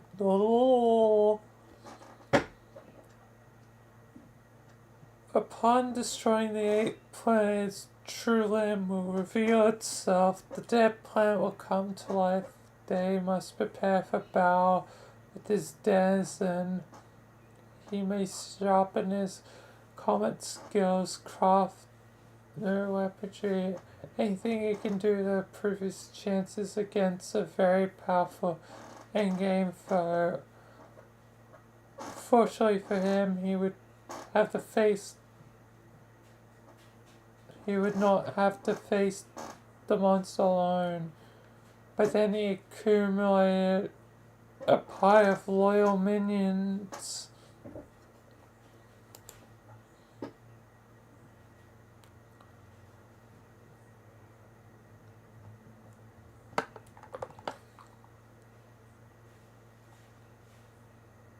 With each planet he destroys, he will be awarded a new leprechaun follower. Even if a planet was destroyed in the break, he will be awarded the planet's leprechaun upon destroying the planet preceding it, so like a 2-for-1 deal. Wait, leprechauns? Yes, John. I'm delighted to see you pounced on what is clearly the most interesting part of the story thus far. Leprechauns are a fascinating mythical race, although there's some dispute among scholars as to whether they are actually a breed or not.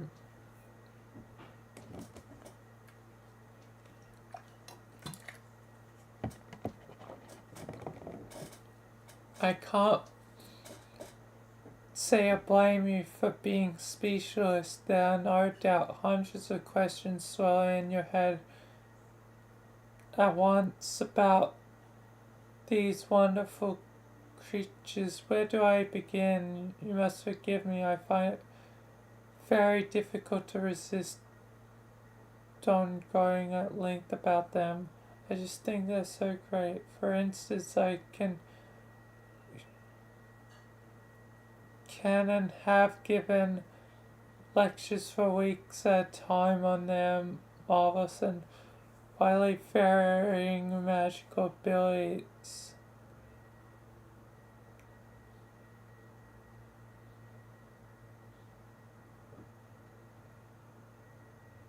More intriguing yet would be any medium to long form harangue on the topic of their culture and customs, most of them which revolve around luck.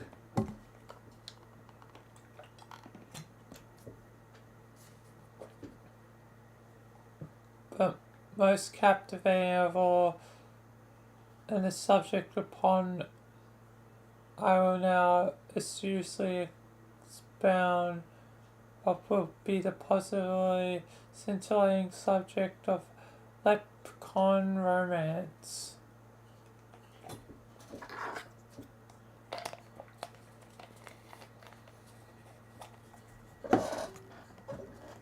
Man, we're learning everything. What the heck? No, we're not. We're not. No. There can't be a big quadrant. No.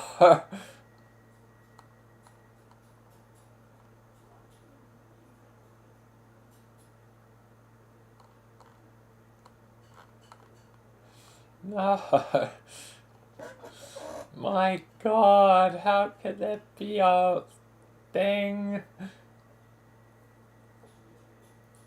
A goddamn grid.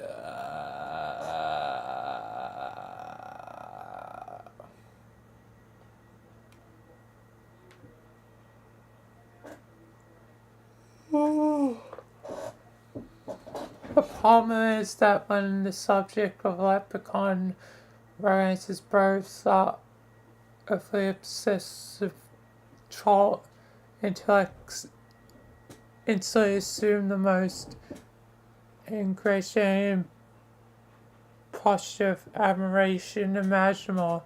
It makes it hard to give it a proper academic focus, because of how great it is. But we will do our best to understand regardless. Trolls only have 4 forms of romance.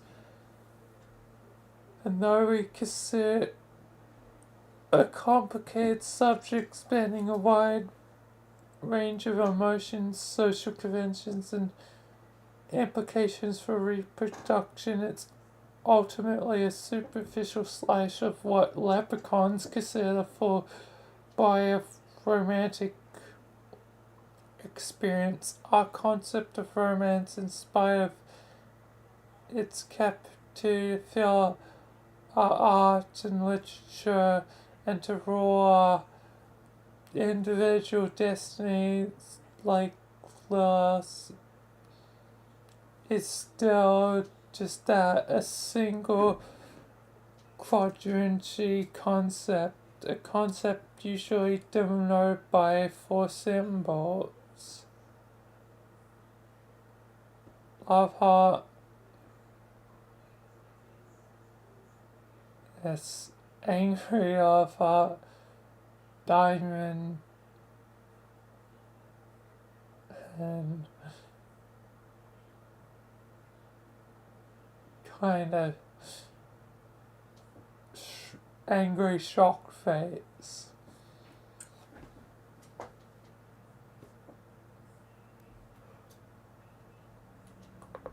But it's actually, a club.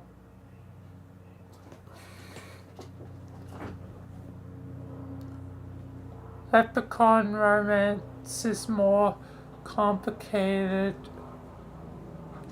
than that.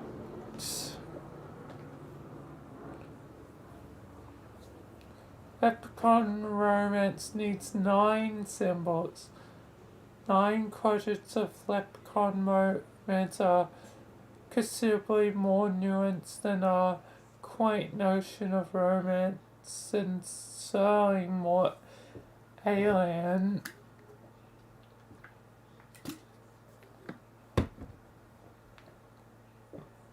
In fact, so conditioned in my own understanding of romance that I can't help but refer to them as quadrants.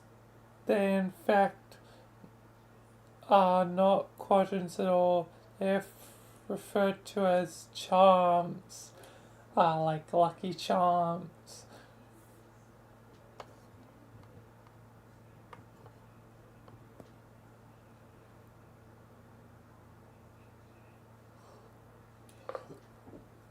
One of the charms is characterized by a romantic love as understood by both trolls and humans.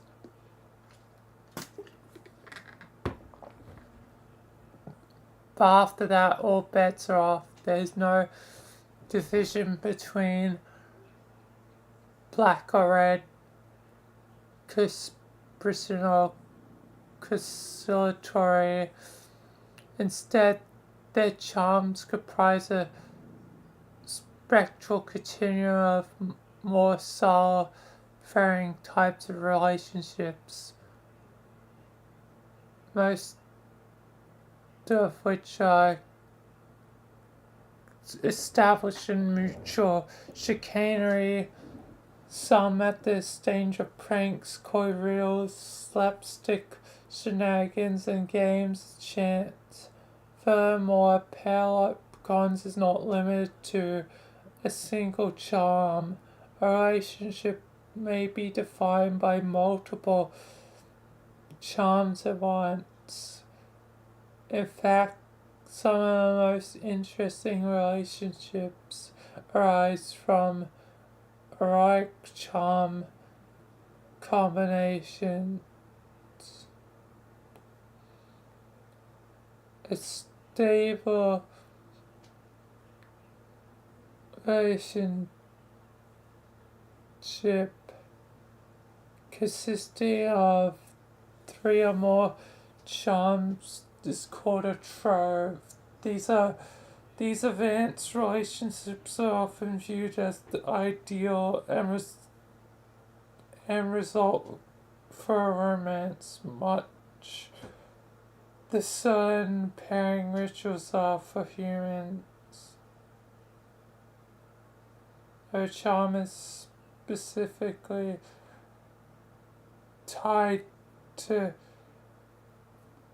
procreation, though any type of relationship could begin waxing capricious if Lady Luck should so decide.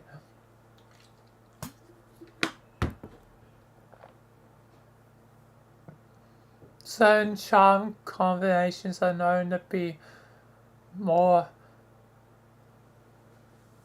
conducive to fertility than others. If the leprechaun's pair has been so blessed, they will begin an elaborate coupling procedure culminating in a lively mating jig.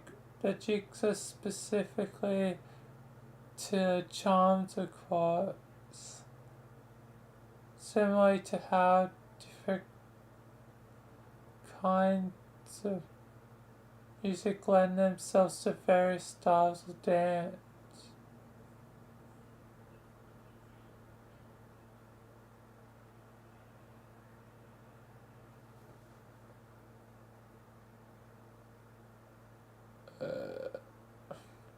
Losing my place. I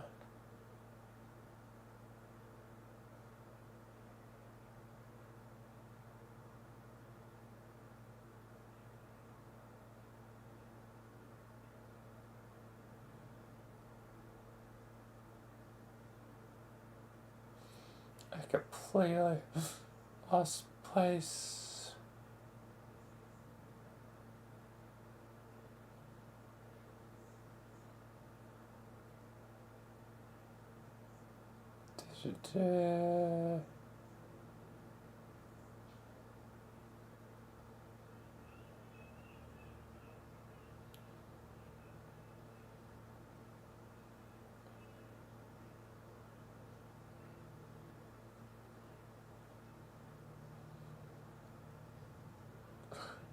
Completely lost where I was.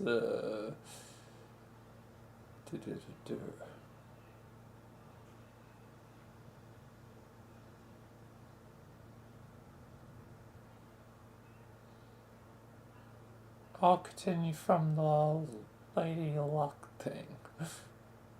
Certain charm combinations are known to be more yeah, I read that. If leprechauns pairs have been so blessed, they'll begin a elaborate coupling procedure calling the jig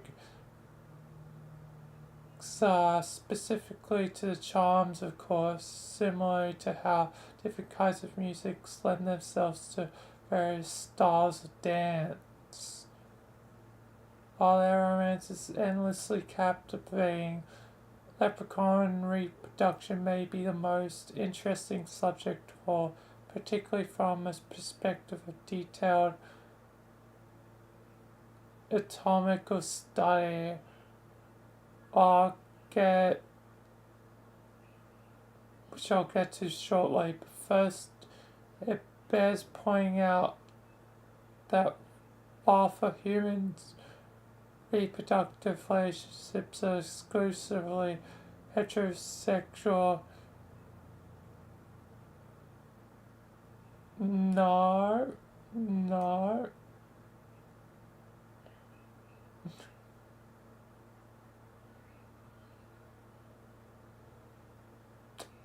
I wanna know if it trolls they are bisexual. For leprechauns, they're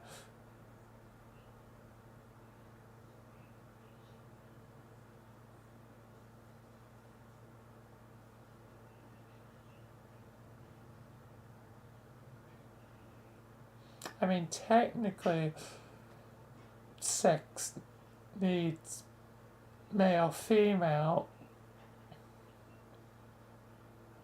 but relationships can be more than heterosexual. Wow, what a story.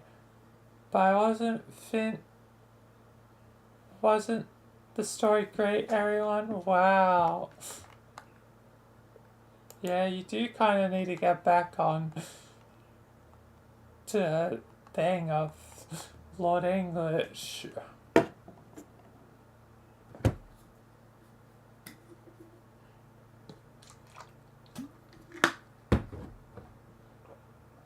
Back to law.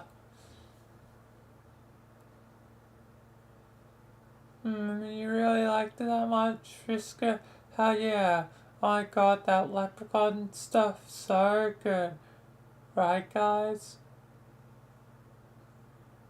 Wow, well, I'm happy to continue then. If you mind, Fang, have I told you how great it's been to get to know each other and team up on adventures and stuff? I really feel like you helped me get in touch with my ancestral roots. Mainly as a kick-ass storyteller. It's like the whole part of my personality I was never aware of. Like the part that could just compelled to just outright explain tons of really interesting things to people while sparing no detail whatsoever.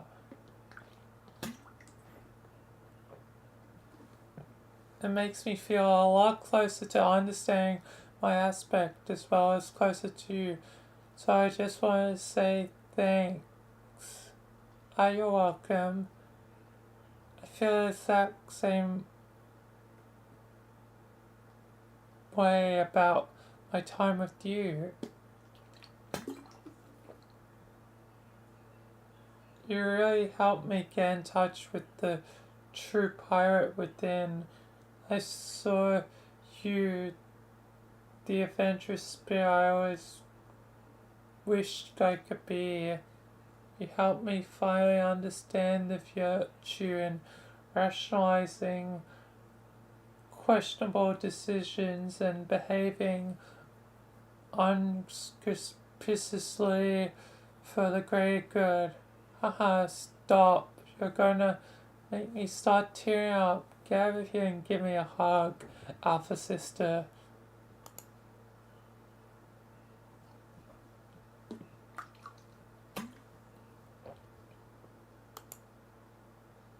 Gag. Choke.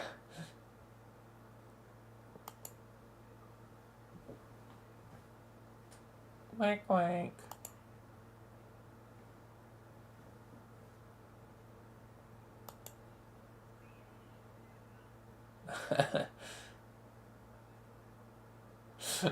John is just a pixel sprite.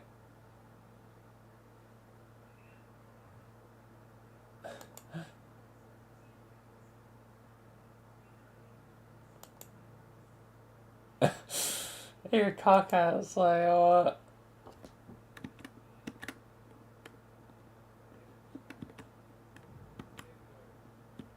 it's like what to Terezi.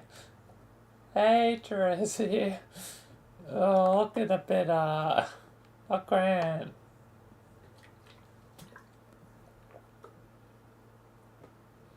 Her, Friska's ancestor, the kindly one who tells long stories. Oh yeah, her.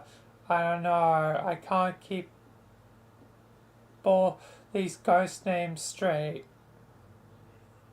Flip Tuna, Malin.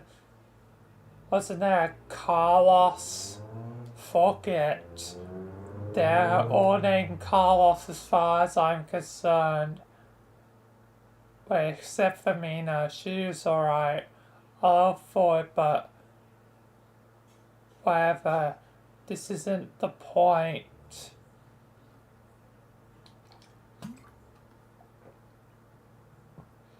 Oh, I remember about my interactions with the circuit girl was getting concerned, getting cornered to Chris Moggs, then racking my brain for excuses to get the hell out of there. Yeah, well, I was a little more tactful than you, and I actually listened. I let her talk to me into something I should have.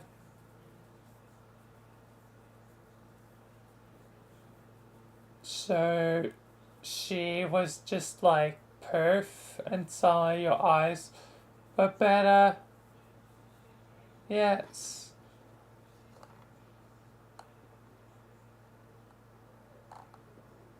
Oh yeah, sigh.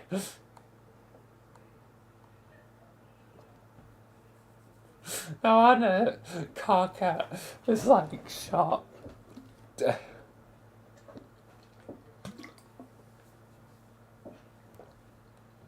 Man, that took me a second. Why is she some sort of magic fairy? Yes, that's kind of literally what she is. Oh, alright, I guess her story checks out then. Good for her. But this doesn't seem like you, Terezi. I mean, I didn't think you wanted your eyesight back. I never met anyone as chuffed about her own disability as you. I've always been under the impression you felt like it was a big part of who you are. It was the moment she healed me, I knew I made a terrible mistake, but I couldn't take it back. I thought about it, just blaming myself again and pretending it never happened, but even the way it happened originally was something special to me. I can't duplicate that, and even if I could, it still wouldn't be the same. I can't seem to forgive myself for being so stupid. For some reason, I thought it was a good idea to take the only cool and unique thing about myself and fix it. What was I thinking?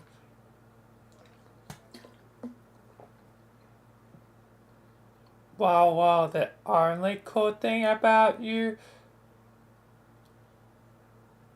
Trezzy, I want to be understanding, but I can't get behind some of the short you're saying about yourself here. What made you start unraveling like this?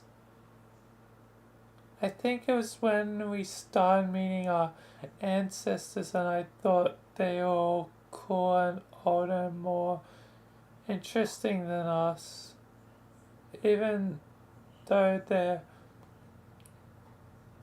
probably weren't.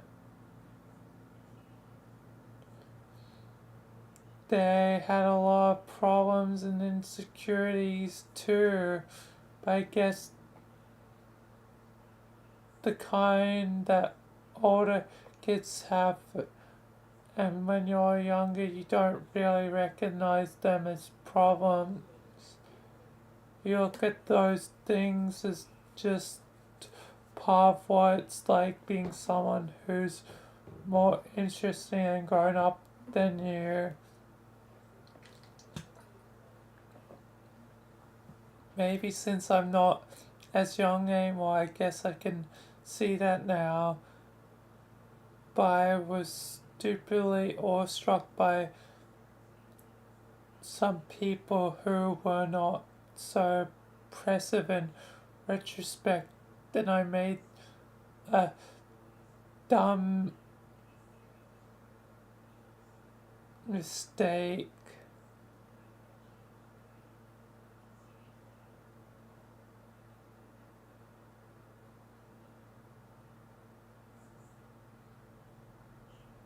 Wait, we met all those people like kind of a long time ago. How long have you been hiding this from everyone?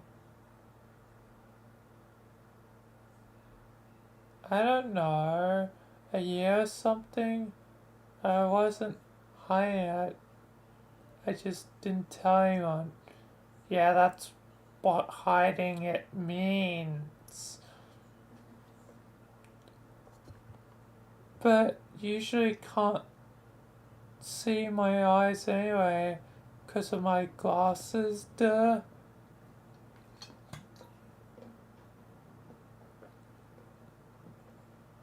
I know, but not telling anyone that is still being pointlessly secretive. You could have said, hey, Cockcat, I fucked up, but now I can see again. Maybe we can talk about this so I don't go into a tragic downward spiral and make you worry about me for no reason. I'm sorry, I should have, but I was so ashamed. And what about this clandestine black rum nonsense you've got going on with Gamzee? What?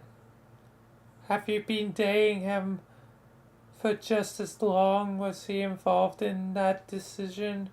Like, did he help talk you into healing your eyes or something? How did you know we were dating? Did he tell you? Oh my god, Trezzy, you're a fucking catastrophe. You used to be like cunning and considerably more intelligent than me, which I have no problem admitting. But this is ridiculous. Even if I didn't figure out myself, which I did because it was obvious, you're up here on the roof flying up conscious in a pile of home corns and Fago balls.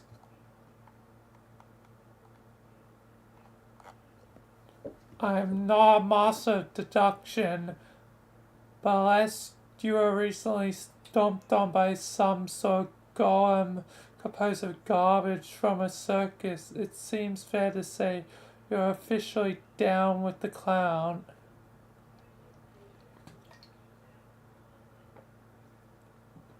Okay, yes, it's true. Well, what do you have to say about it? I couldn't get up the nerve to tell you about that either. You know, I was even more disgusted with myself for dating that arsehole than I am for healing my eyes. Then why are you doing it?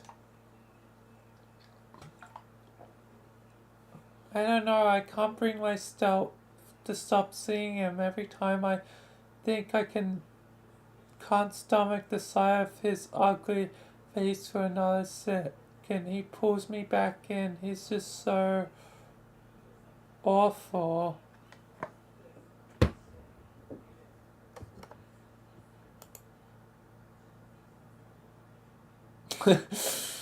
Dave's still just, yeah, I forgot about Dave.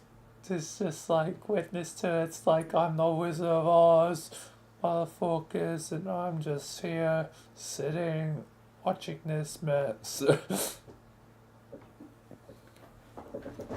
He always knows exactly what to say to piss me off. Everything he does, his fake god tier suit, his smug expression, the dumb ass way he butchers his sentences, saying short like or getting up in his motherfucking honk on. I hate it so much, but I keep coming back for more.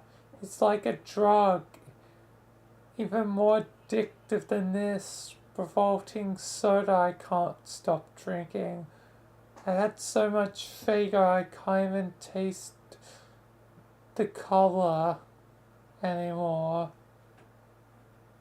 I just taste the sugar and the bubbles and the awful flavor it leaves behind. It just makes me drink more to wash it away. Until I feel so nasty I have to take a long soda nap. But I wake up loathing myself even more. Really is like alcohol. So I just reach for another bottle.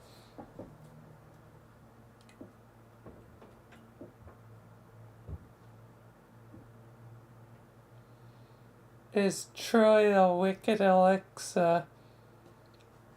Sob. Terezi. I want to be out to my life. I want him to be out of my life. He is the worst thing that ever happened to me, but I guess I can't help who you hate. This is killing me hearing this. I seriously bought a wee actual puke out my eyeballs for the story. How did this happen? I gotta say I didn't see it coming. If you told me sweeps ago, you and he, I won't believe it. Like if the writing was on the wall there, I sure as fuck didn't read it.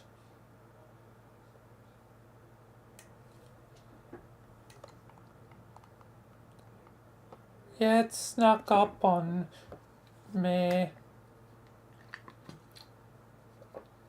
It didn't help they terrorized us when he was hiding from Jack right under my nose too. Somehow I didn't put the pieces together at the time and let him get away with murder, and gradually started having these uncontrollable thoughts about him, dark thoughts. And when I would catch a whiff of him in the corridors like he was taunting me, that just fanned the flames. Then we started talking short with each other more and more, and he was so much nastier than he ever used to be. Way more than any of our friends were. One time he started mocking my blindness, which even bothered me, which never bothered me when anyone else did it, but somehow the stuff he said I let get under my skin, and combined with the meeting a lot of new people, I felt like I couldn't live up to. That's when I started reconsidering Arena's offer.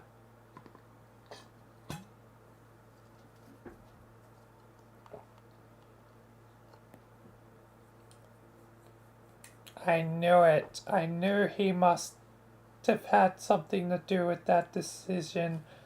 That slimy bastard. This is mostly my fault.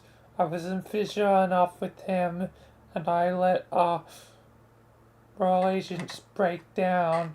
If I kept a close eye on him, maybe he would have lured you into his spinny tent of short. No, you shouldn't feel like, or maybe it's Kanaya's fault. She was always a really good orthopedist. Maybe she could have prevented this if she wasn't so preoccupied herself. No, wait, it's actually my fault again. If I had been on the board or pesticide between her and Rose, she would have had the time to auspice between you and Gamsey. Damn it, I always say I know so much about romance, yet I routinely underestimate its complexity, so I only figure out what to do after it's way too late. God, I'm so stupid. But shut up. It's no one's fault but mine. I'm the one who has to deal with it. Yeah, okay, for what it's worth, it's probably just break off and leave you once we get to a new session.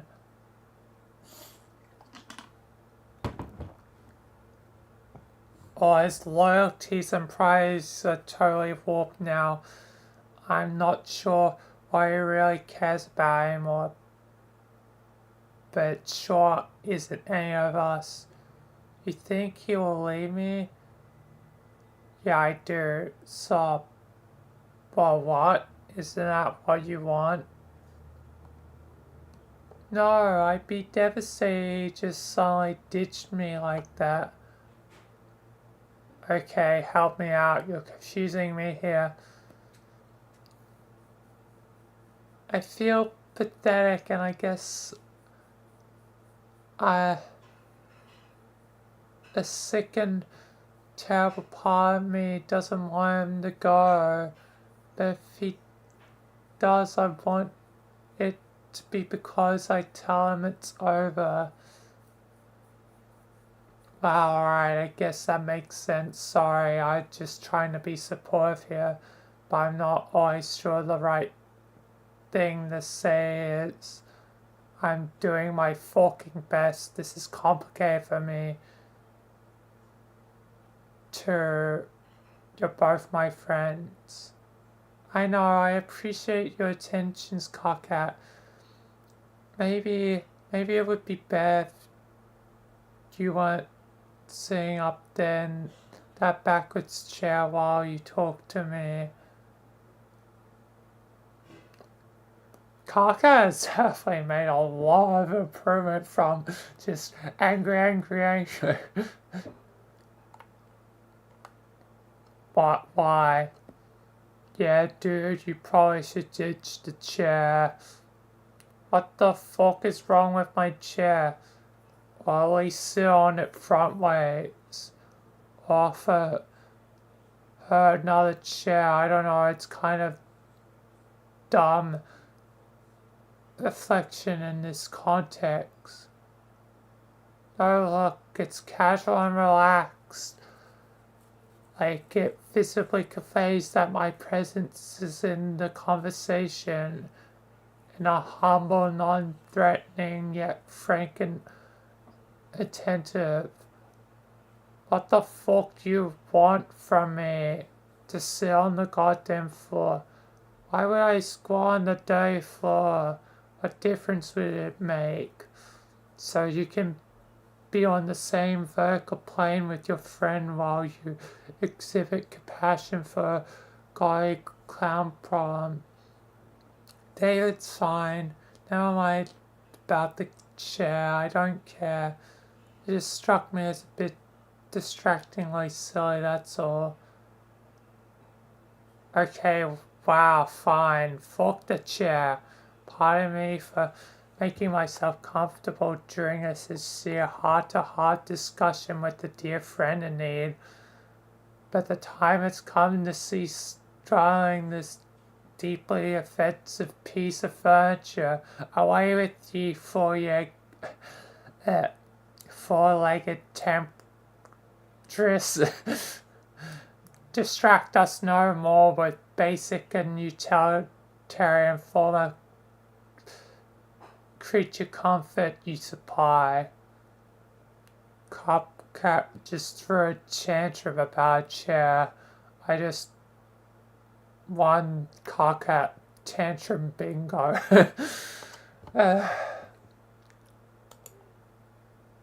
Anyway, dinner time.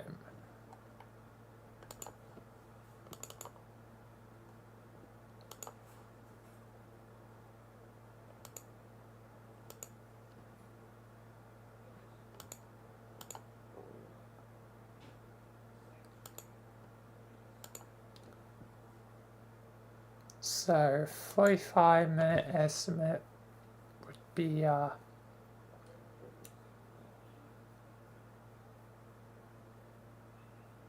25 past 8. I guess hopeful estimate is 8:15. Anyway, I'll be back. So be right back relatively.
Alright, I am back. Just in. Looks like the nick of time for my estimate. Anyway.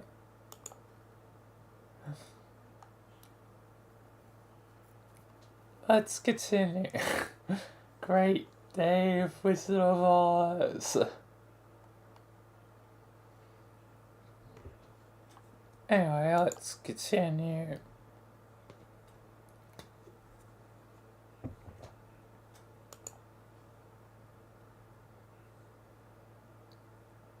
At last, we are free from the accursed instrument of Ars Elevator. Where did you even get that chair?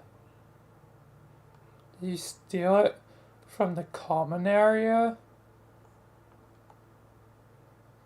Unlike everyone else ever, I happen to practice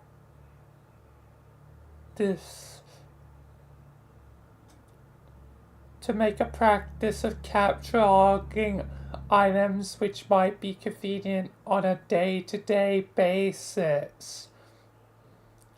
Say I'm strolling around and find myself in need of a place to sit. Bam, suddenly a chair. And no, I didn't steal it. How can I steal something from the common area? Nobody actually owns any of that fucking furniture. That's why it's called the common area. You accusatory piece of filth.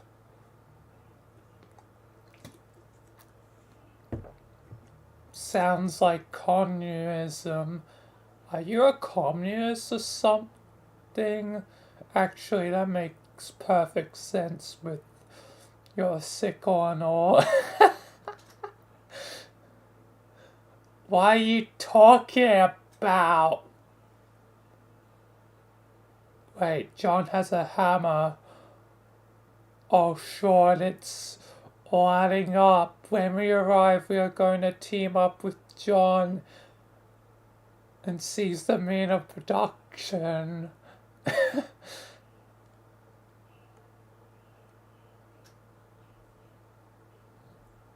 You appear to be jump-starting a fictitious discussion about some sort of human economic ideologically framework without having the slightest clue. Your vehicle is parked squarely and nobody gives a fork zone. I mean, Dave is kind of making a point. Everything is shared. It's a team, so it's basically communism. Currency is shared. Resources are shared. It is kind of just communism.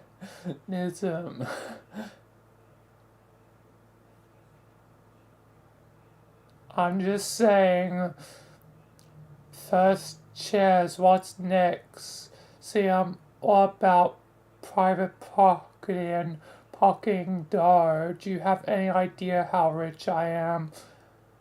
I'm a man of means, motherfucker. Why is your point? You don't come off of my booty, dude, or should I say, cock-cap marks.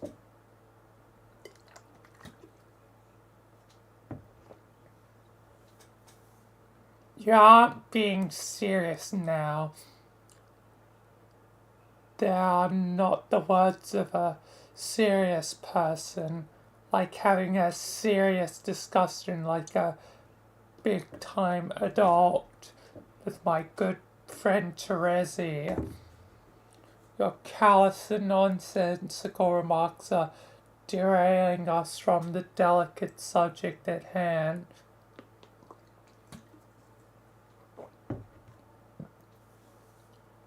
Why don't you be useful and say something reassuring to our sad mutual buddy? You're wailing engine of infantile startulence.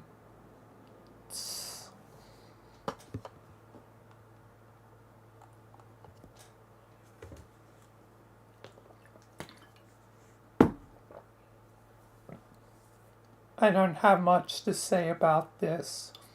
I kinda got to rescue myself on the matter. I'm all kinds of on record as being squicked out by the idea of, hey, relationships. So I got no point of reference for gauging when one is fucked up the way that normal troll that's normal for trolls, or if it's fucked up the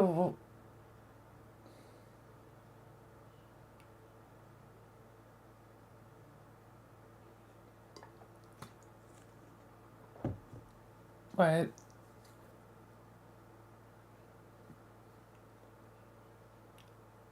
Or if it's fucked up because it's actually fucked up and terrible.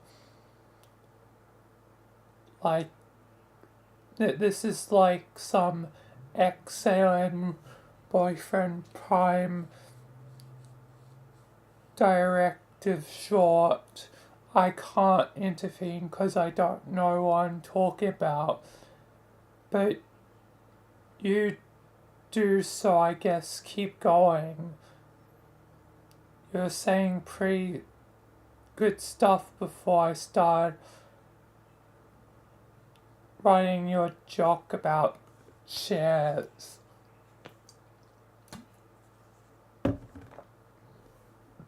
Trezzy, do you see what I have to deal with?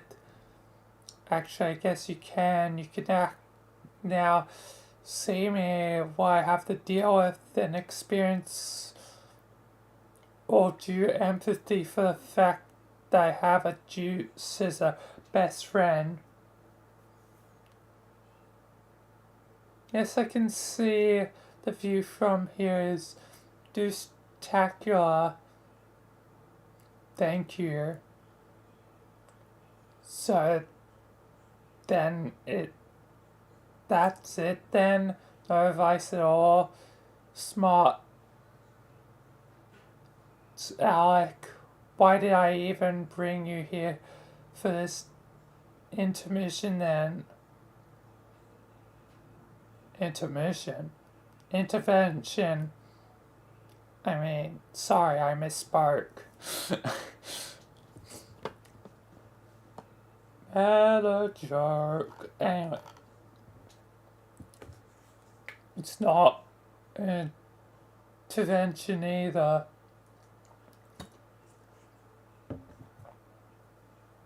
My ghostly heads will beam me out of this crowd for more support, yo. I'm in my homie's corner even if he's a massive socialist. Trezzy, I think, can probably figure this out. She grew up alone and blind in a forest. I think she will manage to bounce out of her Joggo phase. But yeah, Trezor, you should at least quit the fucking soda. Yeah, okay. Okay. Yes, I'll stop. What? Just like that? Sure, it's really gross.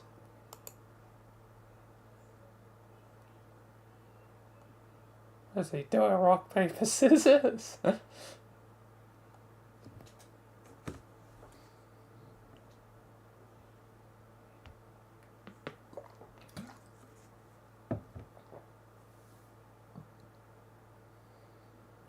I think we're missing the point here. This is just about an unhealthy obsession with a foul soft drink. It's about how you feel about yourself. You're barely functional right now. You can't even pick up yourself from the floor and put on a pair of pants. Remember pants, Terezi? You used to love pants. Yeah, pants are pretty great. Used to used to be a lot of things, and all those were good things. But now we're about to arrive right when we need you the most. You do a sensational belly flop into a circus vat of your own tangy slobber. Oh, please, what could you possibly need me for? You're an important member of this party. You need you to help stand up to Jack and whatever else is waiting for us there. I don't think I'll be very useful. Well, not like this you won't. You gotta get your act together. No, I mean, even then I won't be. I don't know. I don't have much to offer even on my best day. About your mind powers though, what if we need someone with mind powers to do some sort of mindy thing? What mind powers? You know, the ones where you flip a coin and something crazy happens. Okay, I don't actually know how it works, but what about that?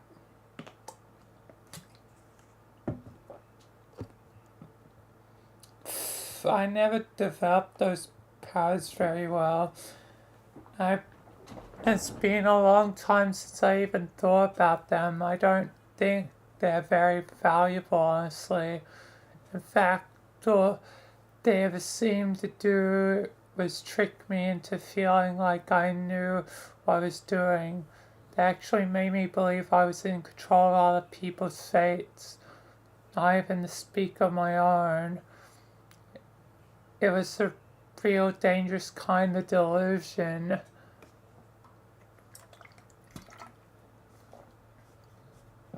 Now it feels like the only heroic thing I ever did with those powers was use them to justify killing my friend. Huh?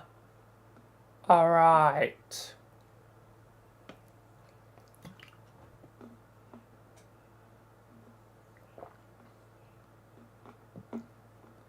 And what's worse is, to this day, I'm still not even totally sure if it was necessary.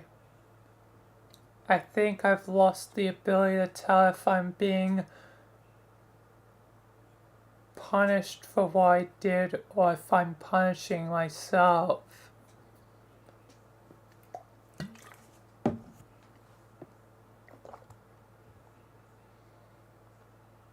Oh yeah, of course it was necessary. Even if it wasn't the morally right choice or whatever, it's obviously something that had to happen. That's a cool thing about paradox space. It systematically validates all your mistakes as necessary outcomes. Not even necessary for your own good or personal growth. It's always bigger than you. Like your errors in judgment are inseparable from the way reality has to unfold. So it never lets you forget about them.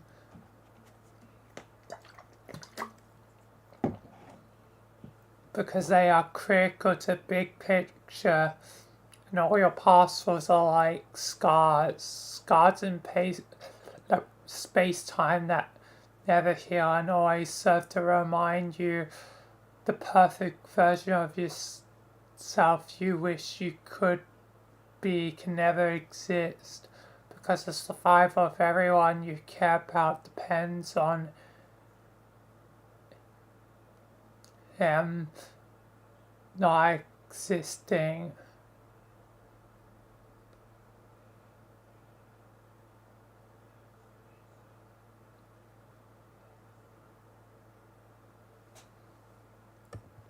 Don't you mean her?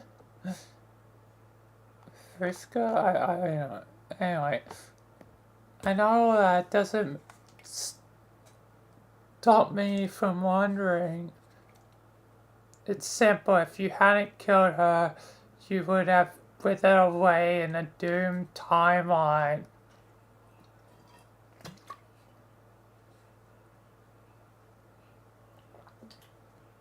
And sometimes I wish I had. At this point, I think I'd rather be the bad person who made the right decision, even if I'm also, even if I also meant being the one to fade away forever. Well, I wouldn't want that. Does that fucking matter to you? Does that factor anyway in your dreary existential equation? You probably think I'm crazy, just as crazy as you think I am for dating Gamzee, but I really miss her. No, I don't think you're crazy for that. And yet,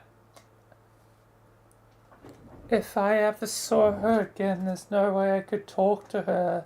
So part of me hopes I never. Ow.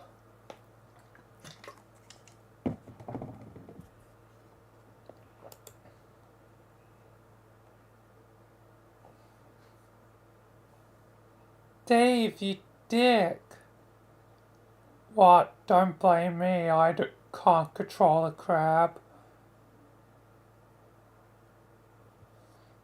Act 6, Intermission 5, Intermission 3.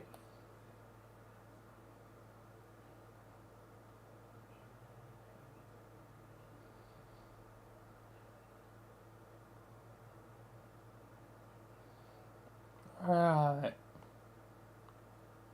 Wait, why did that planet give me 2 elves? You're calling them elves now? Yes. But they're leprechauns. And hi, God, welcome. Or gnomes, according to some baloney scholars. They can now be additionally referred to as elves, I have decided. Whatever. Why are there 2? Because of the 2-for-1 deal. You sunk the 7th planet on the break, so when you destroyed the 6th planet, you unlocked both the 6th and 7th elf. Now you're on the 8th planet. This one doesn't give you an elf. It doesn't. No. What about a gnome? No. What about a leprechaun? No. You get nothing. Why not? Because you're supposed to skip this one and destroy it last. You're just wasting time around here. The clock is ticking. Alright, but first I want to get their powers straight. Am I correct in assuming that powers keep getting more useless? Yes. Just as I suspected. I don't even care anymore. I just want to know. So on chat, we've established, just walks ahead of me all the time. No matter how far off he wanders, and gets lost, I always seem to catch up with them. Yes. And Green Hat, he has a doll with pins in it. Yes. What's up with that? He has a doll with pins in it. And every time you get a new elf, he'll take another pin out. That's all I will tell you. Okay, got it. It's pointless. Moving on. Maroon Hat, I can't tell what his power is. What is his power? He doesn't have a power. Are you fucking kidding me? No. That's a no low. Even for these short heads. But Maroon Hat is pretty smart. You can use him as a higher ranking henchman or something. Being smart isn't a power. Plus, I doubt it. How smart can one of these imbeciles be? You should talk to him and find out. No, come on, just a little friendly chat. Fine. I will have a word with him very briefly. Okay. Hey, are you still talking to him? Wow, you guys are really going in at it there. What the fuck could you be talking about for so long? This is getting ridiculous. The time on the Cupid bomb is ticking away. Okay, I'm back. And Maroon has highly intelligent and personable. I decided is my favorite guy so far. See, I told you.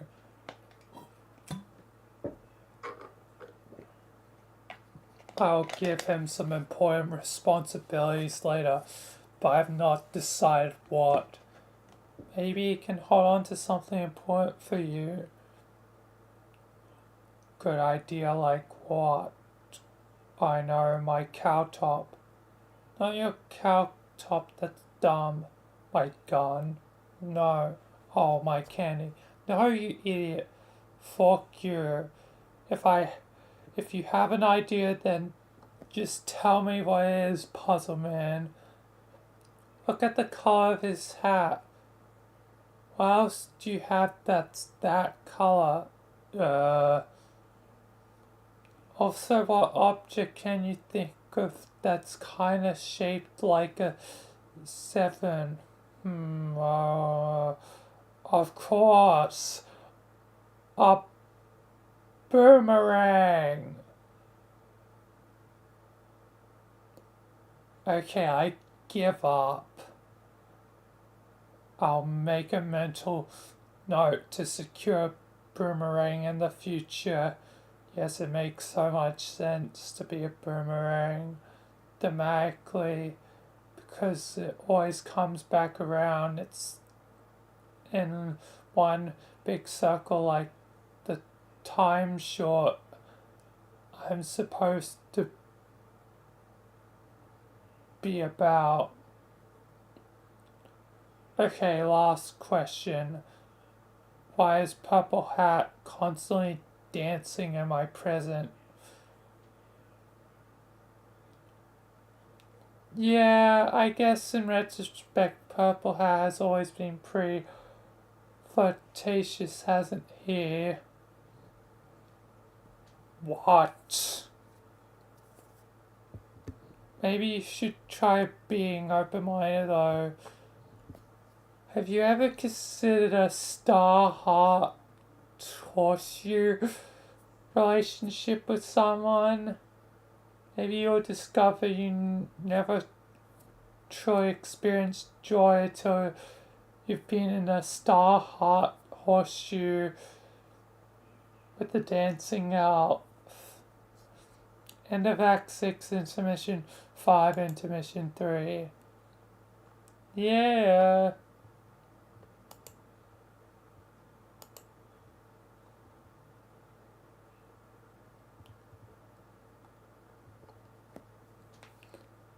Hey guys, stop dragging your feet back there. You're falling so far behind.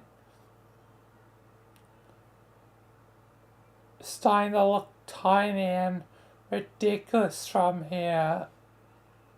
The treasure should be buried just up ahead. Let's pick up the pace.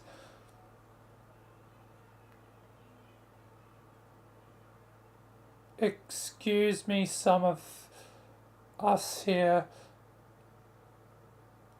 have special needs. I think I will continue dragging my feet if you don't mind. Socks, will you just let Anna heal your eyes already and catch the fuck up? No.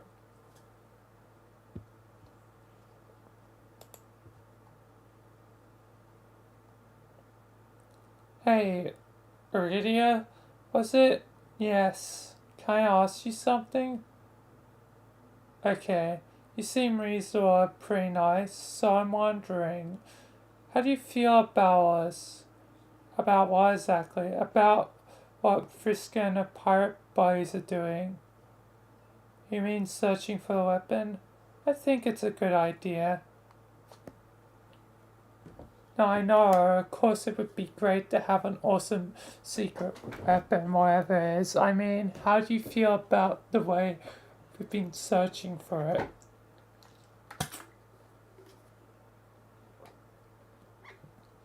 By using all your ghost clone friends as bait and getting the bad guy to blow them up to reveal the way to the treasure.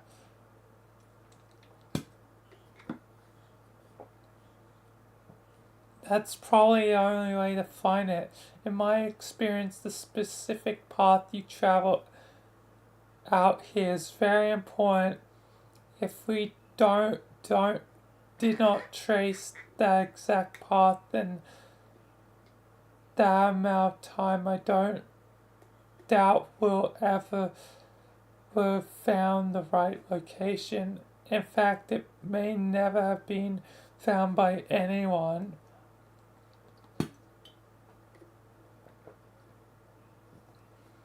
Yes, let's assume it was the only way to find it, granted. But I mean, does that really make it the right way to beat him? I couldn't say. Well, how do you feel about it? Most of the other parts seem cool with it, so I'm wondering if you feel differently. It's probably necessary, and they would have embarked on this voyage whether I come along or not, so I might as well join the fun. Isn't that what you did when you saw a ship? Sort of, but I didn't know what you're all doing yet.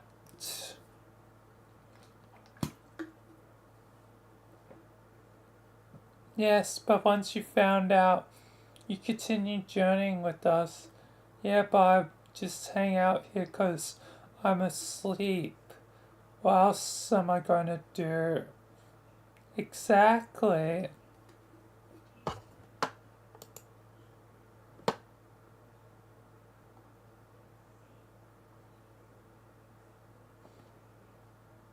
I don't necessarily share their point of view on the meaning of this endeavor, though. They consider this to be a great clash between good and evil, but I prefer to look at the coming battle as a matter of housekeeping. In the end, all loops must be tied up, even his.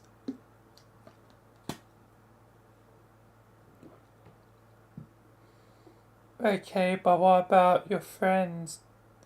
Don't you care about them?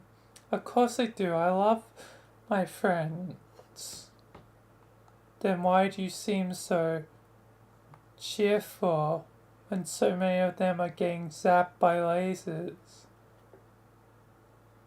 Do I seem cheerful about that? Kinda. I apologize if that is the way I am behaving. It's not true though. I think I look at death differently than most.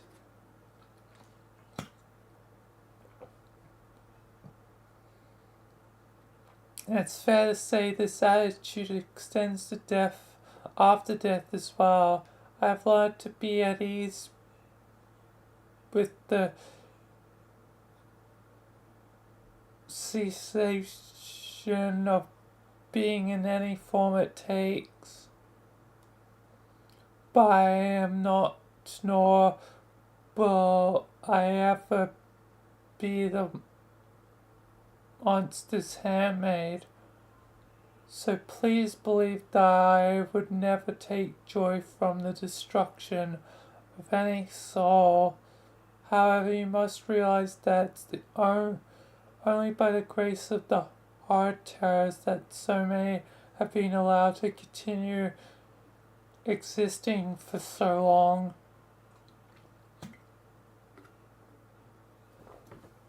They have been persistent for ages beyond their time, just as he has. As such, it seems to me his rampage is just another kind of housekeeping.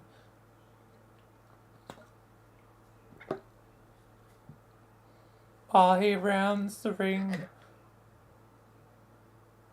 undoing the work of the gods, we must prepare for his undoing as well, to ready the manner for the Lord's arrival, so to speak.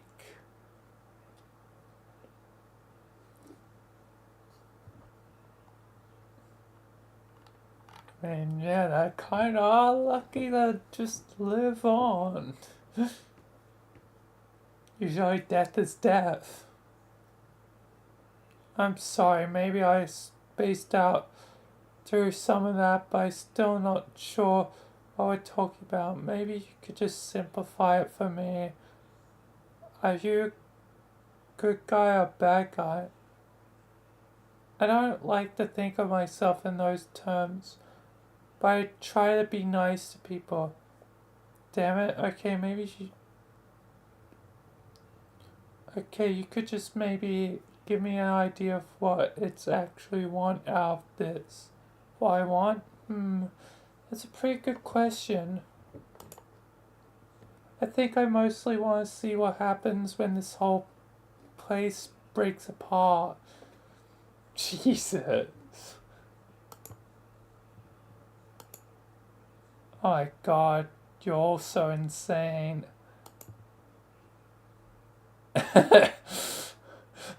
John's like, nope, I'm sliding out of here.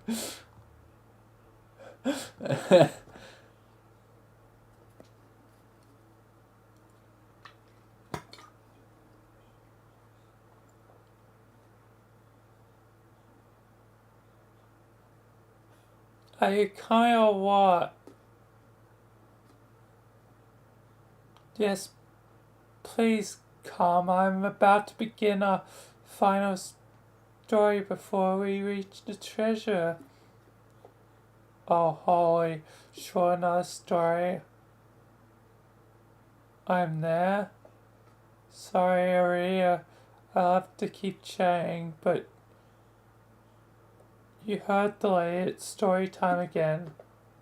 Wow, Aria, you actually sent the guy running to hear a circuit story.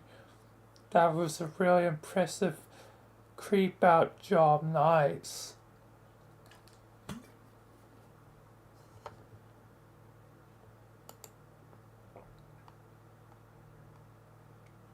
Thank you for joining us, John. Colin, the Pan, Riam, or Feffery have both been clamoring for one last tale. I'm not one to disappoint. Neither Feffery or the pair have technically said a word since they were prototyped together.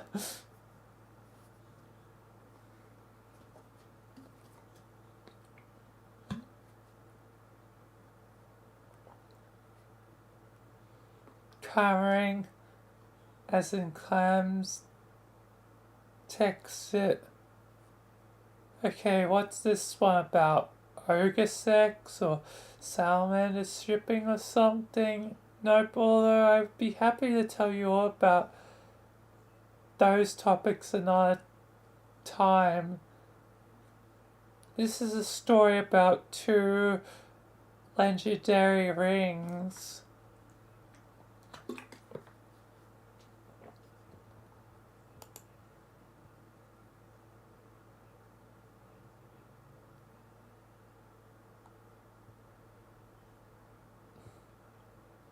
Sprite, pixels. No, not those rings. The rings I'm talking about are less powerful and considerably more obscure, but for their lack of power they make up for in mystery. Details on the rings are quite hard to come by. I pieced together what little I know from various fables and myths. They occasionally make appearances in such stories, serving different purposes in each tale. They're always called by different names, but in this story they'll be known as the Rings of Life and Void. Void ring, like the one Rose had. Not Rose, Roxy. Mixed up the two for a sec.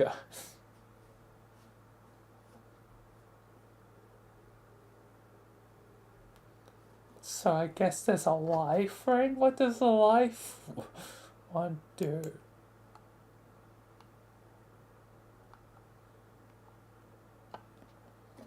The rings are said to look nearly identical, but their powers are quite different, as are their origins. The Ring of Void supposedly belonged to the Black Queen of a Void session.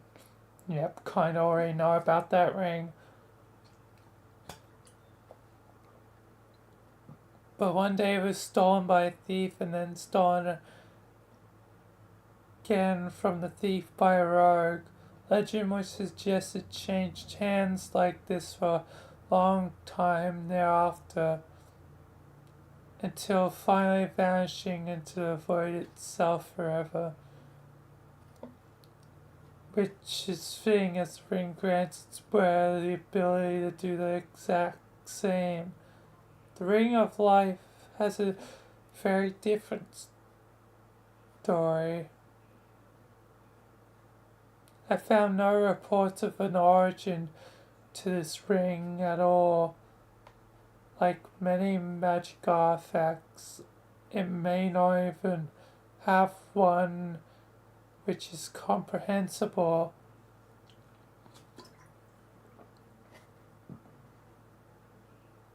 Earlier reports I have read which suggest it was the first discovered by travelers in the desert, and like its sister ring has changed hands repeatedly since.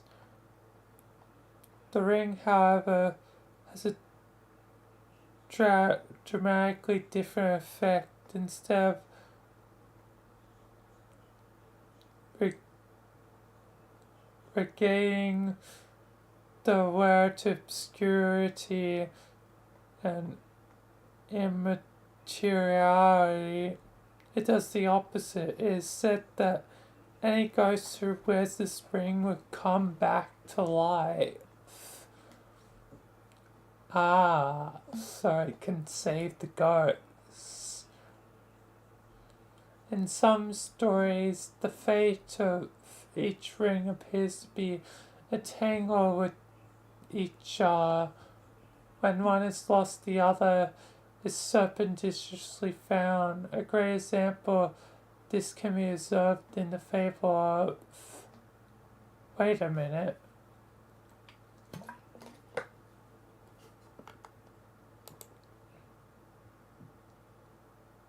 I was just about to tell. I said sharp. Wait. Now, wait, just goddamn minute. Hold on. Are you telling me? Are you seriously telling me that ring? No, just. No, back it up for silk spinning minute. What's the matter?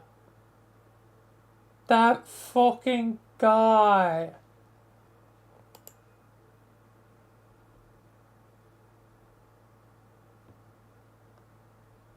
Are you kidding me? Are you kidding me? Stop for Tavros. What? What did you do with that ring? What ring? Don't play dumb with me. The ring you had, do you know the same one the orange guy tried to give me? I still don't know about this orange guy you mentioned sometimes. You talk about orange guy, but in reality he sounds probably fake, like how you thought Refuse used to be till facts proved he wasn't. You actually think I'm making this up? Why would I make up a story about an orange guy? What kind of juvenile fuck up do you take me for? The orange guy was real. He was surrounded by a bunch of stupid fucking horses and tried to give me a ring, so I knocked him out cold. And then you found it. I didn't. Yes, you did. Don't lie to me. You had the ring and you and John were fighting over it behind your backs like a couple of idiots for a while. What? You think I didn't notice? Yes, no, I didn't think you did. But I did, and I didn't care because I didn't think the ring did jack short. But now I know it does a jack a whole fucking lot. I would like you to stop behaving like a disingenuous, argumentative arsehole and tell me where it is. I don't know where it is. It's gone. What do you mean it's gone?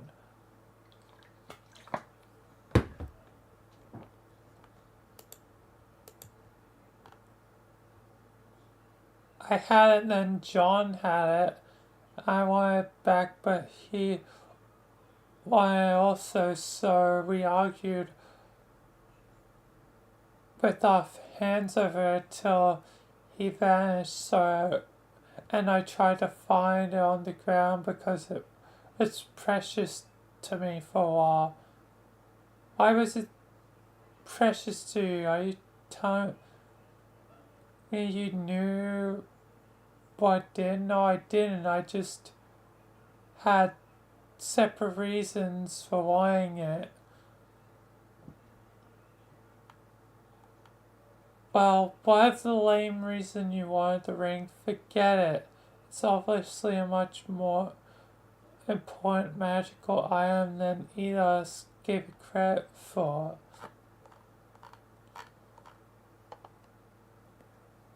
As soon as we get the treasure out of this cave, you're going to lead us back to wherever you lost it and we're going to look for it. Is that understood, Poop Master Nitrum? No, yes, I mean yes, I comprehend the literal meaning of your yelling, but no. What do you mean no? That's an order.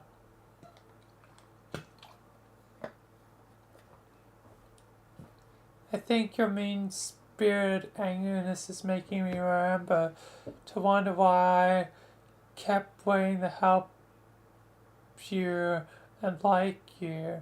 I think it's making me think I don't really care anymore about finding a ring or finding this treasure or help you do arguably evil things to ghost friends to get your objectives to happen. Charos, what are you trying to what exactly are you trying to say? I think the bottom line of that is I don't want to be a poop master anymore, so I'm not going to be.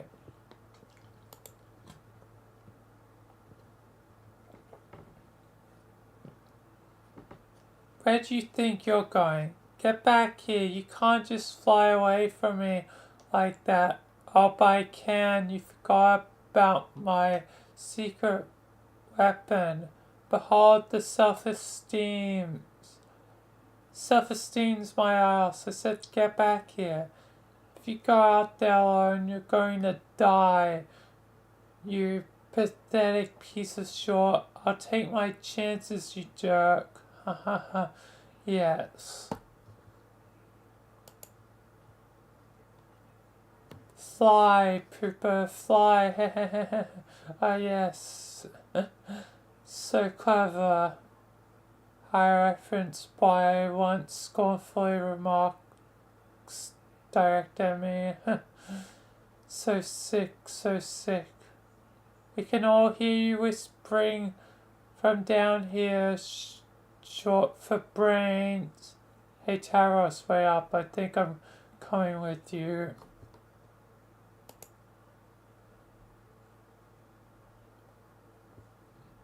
What? No, Sox, wait. No, I'm pretty much at 2.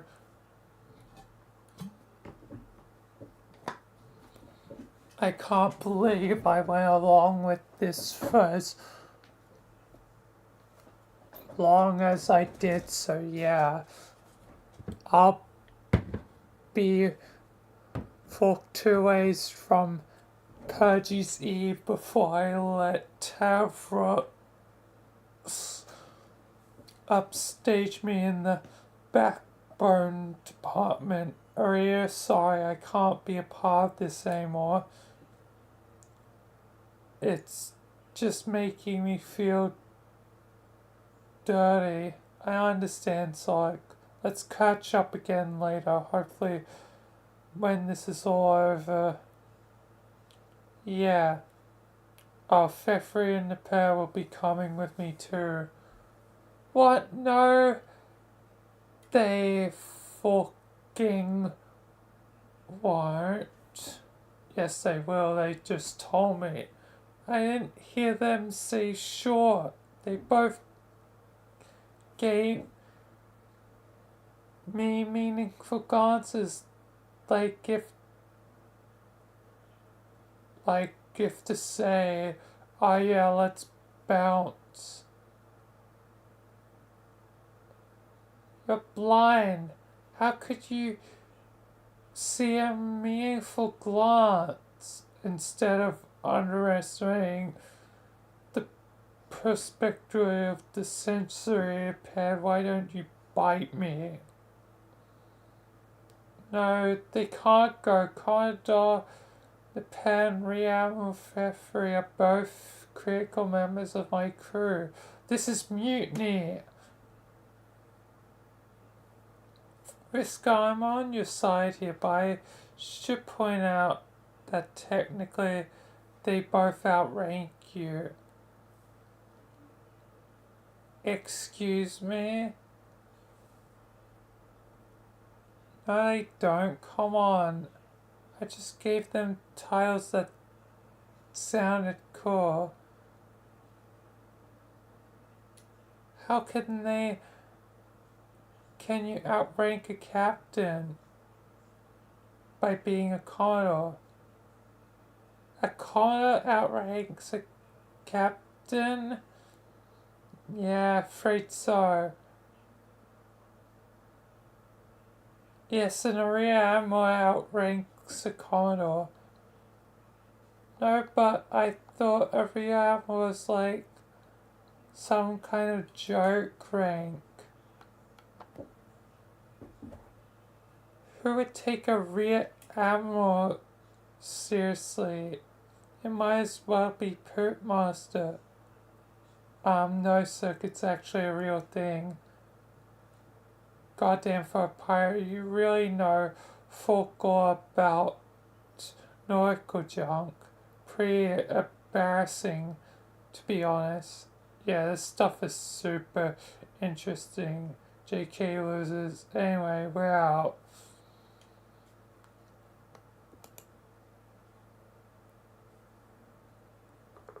Ladies.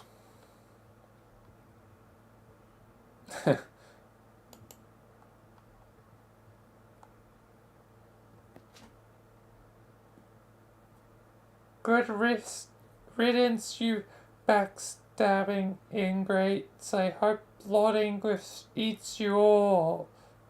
Hey, Friska? What? Actually, you know about that ring. What about... I have it now.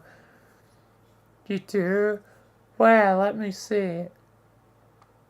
I mean, not on me. I guess I wasn't wearing it when I fell asleep. It seems to have the power to come with me in and out of dreams as long as I'm wearing it. That's how I got it in the first place. I had it on when I woke up. You were wearing it? Were you planning on keep away within the first place? I mean, aside from the obvious fact that messing with Tavros is its own hilarious reward.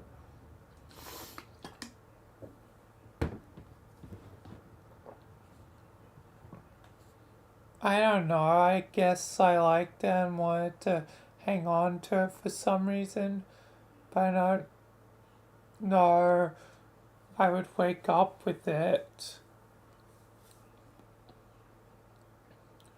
This is perfect. That means all you have to do is put on when you wake up and find me the next time you go to sleep. Yeah, maybe.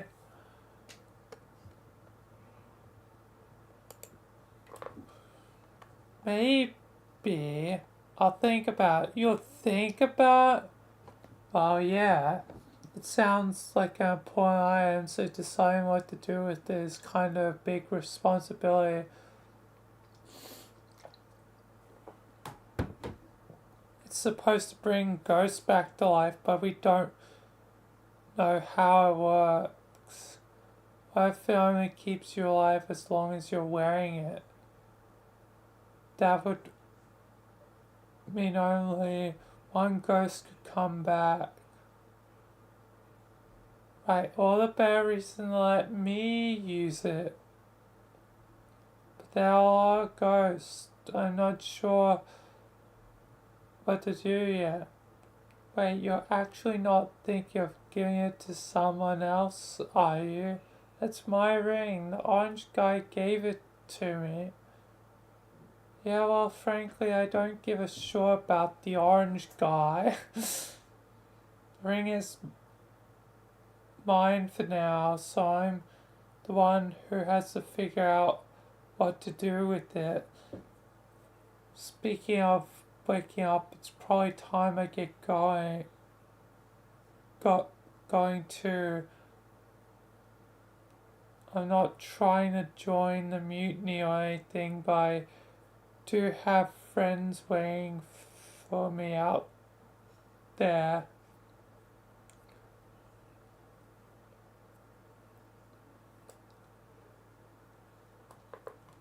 John, wait.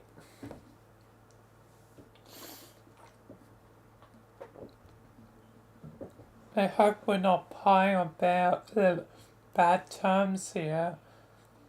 You aren't high up this treasure hunting show against me like Taros, right? It's still cool, right, John? If you have to leave, I get it, but I really want us to stay friends. I always felt like we had a special bond, John, like we're both always in the position of having to take charge as leaders, even if we never ask for the responsibility.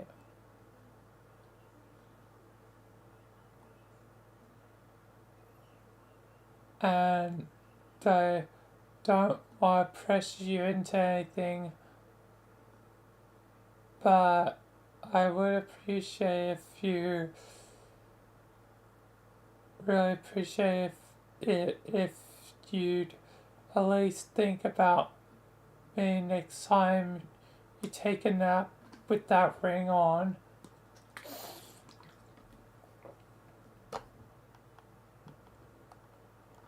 It's fine, we'll stay friends. I don't really like to make enemies with people, even if they're what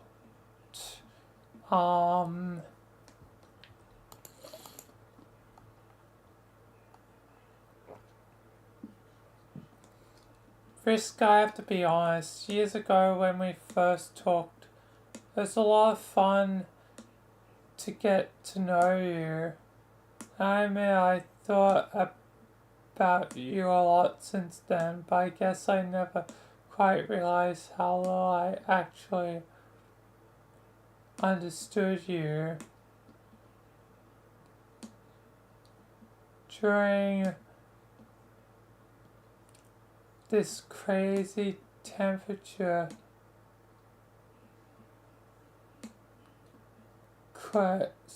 treasure quest, I try to reserve judgment, like maybe it was a troll thing I didn't get, but seeing those other guys felt about,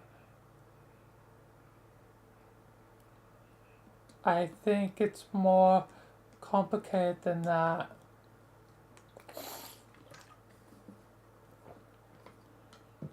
Obviously not all trolls are like you, and I'm not.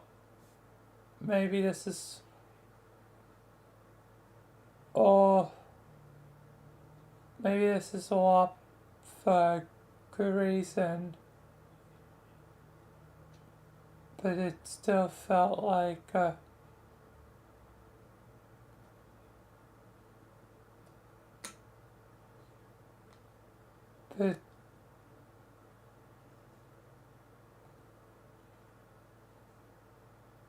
it still felt like a pretty fucked up way to open up, but to go about it.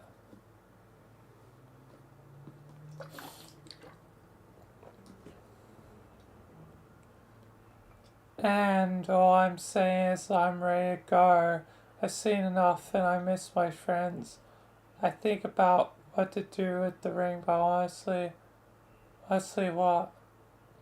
Again, I was trying to keep it real, but I thinking hard about who I should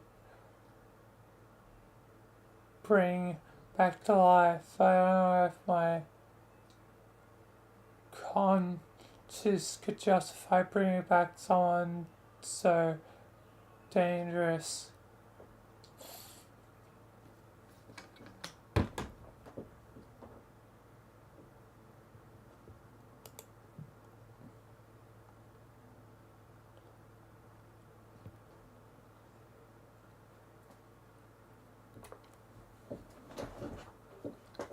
Fine. Don't give me the ring then. Actually, you know what? Even if you change your mind someday, forget I don't want it anymore. You don't? No, I've been dead this long. What's a little longer? Keep your ring. I don't want anyone's pee. So beat it, Egbert. Well, huh? John, I thought you were leaving. Alright, I guess so. Just be. Are you a fucking idiot? Don't go yet. What? Look, you made yourself perfectly clear. You think I am a heartless monster and you don't want to help me out. Welcome back, God.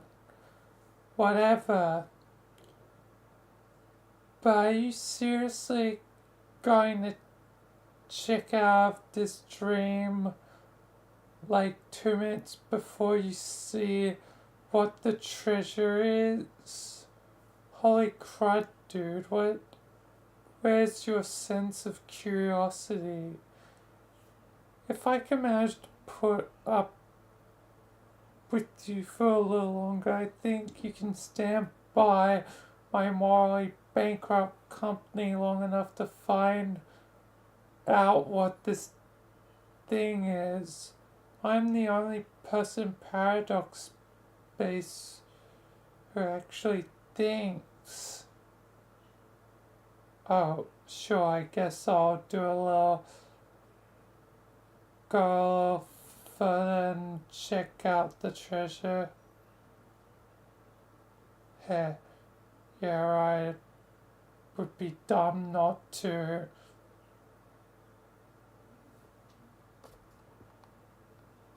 Good.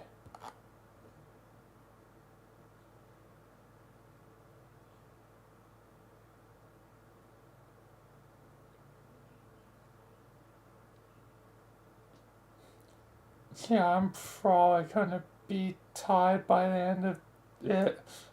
I'm already technically tired thanks to the amount of editing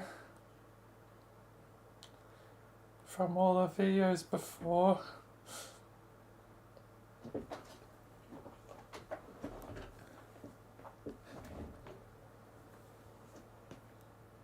This robe. Pies over, folks. The pirate playtime pretty good. Jamboree was fun while it lasted, but it's time to get serious.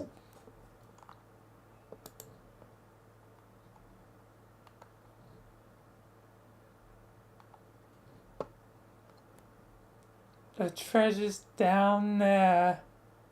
If my guess is right, it should be buried in one of his ancient memories. X marks the spot. By now we've all been windbagged to hell and back by my dear ancestor. So trust everyone. Trust nobody's gonna mind indulging one of my stories. There's a pretty good yarn about this treasure I read once during our travels. Found in some damn memory. Who knows whose? It was a good friend. Impeccable pose. Failing to do it justice would be the real amount of grey morality here, if you ask me.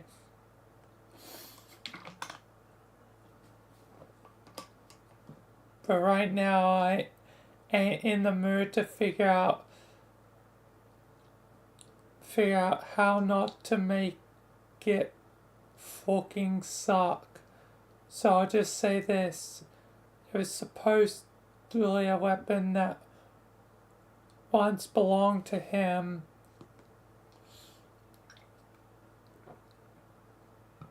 but he could never use it without altering its nature, meaning he could only use it once, so he did. After that, it could only be used again one more time, and only as a weapon against him, knowing it was one of the keys to his defeat. He had it locked away deep in the void. There, that's it. Part 1 of my story. Hold your pause. Guess we'll have to find out if that's true. It turns out to all my despicable short was in vain.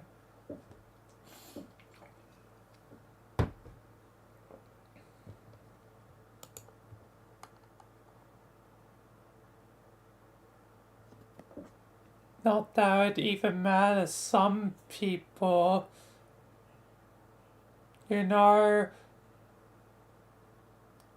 they can say whatever they want about me, but somewhere out there in a shimmering new universe, growing a big bull war, is looking hells of majestic, amphibious and resplendent.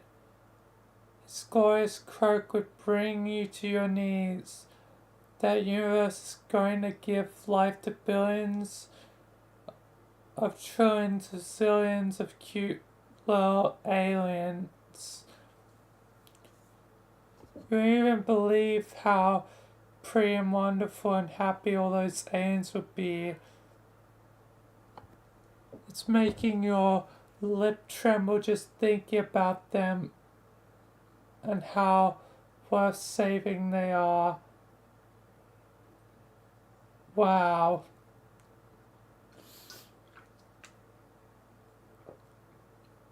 You could just walk up to one of those aliens and put your hand on its innocent shoulder, and with a straight face you could say, sorry to break it to you, but tomorrow a guy named Lord English is going to destroy your universe. You're all going to die.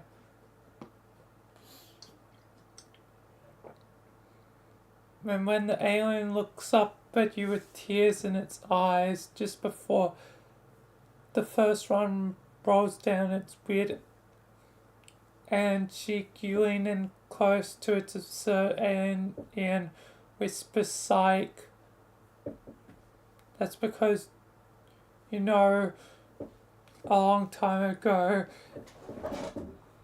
in an obscure pocket of reality, the alien could never understand or give a shit about some crazy girl sacrificed the lives of a bunch of ghosts in order to kill that guy forever. They're already a million sleeps past their prime, existing on borrowed time, luxuriating in a kind of bizarre metaphysical longevity few others will ever enjoy.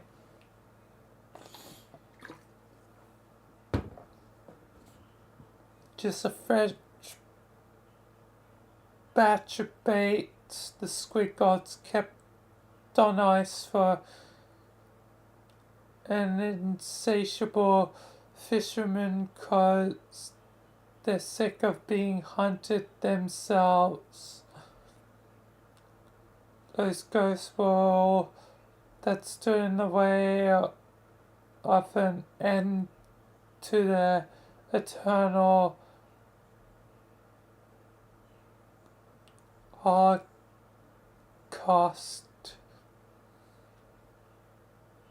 And sparing the souls ain't different in my view from personally committing atrocities on a cosmic fucking scale. I only ever wanted to do the right thing no matter how it made people judge me, and I don't need a magic ring to do that.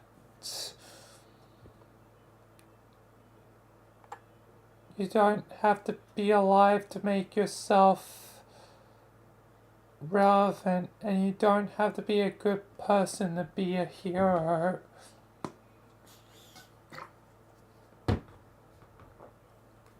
You just have to know who you are and stay true to that. So I'm going to keep fighting for people the only way I know how.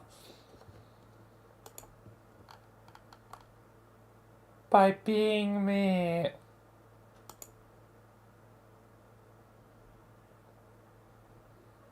Man, Cantown has gone crazy.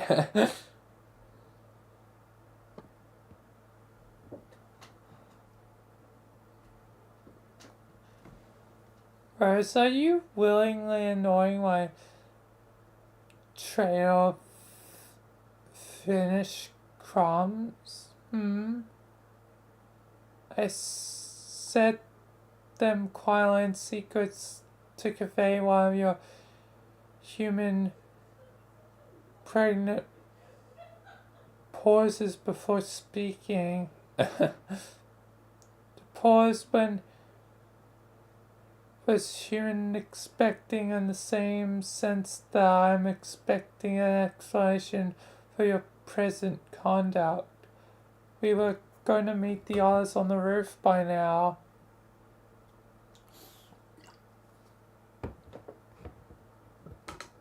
Kanaya was with this pregnancy chic. Sure, are you trying to troll me or something? I'm trying to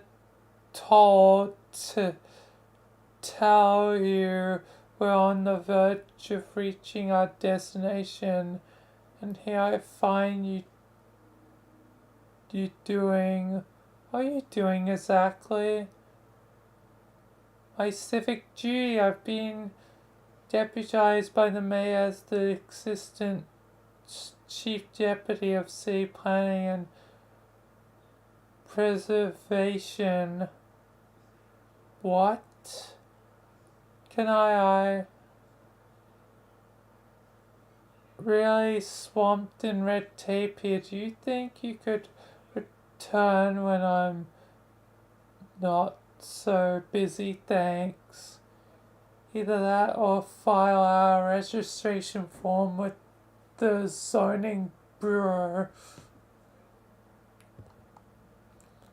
Have you been drinking your surface in excess again? Rose, that is terrible. No, what is terrible would be the bid farewell of this media before my critical administration work is complete. No, but really, what are you doing here in this tiny semi village? Are you writing numbers on all of these nutrition cylinders? Laugh, God. I just love the troll words of things. Yes, you mentioned this.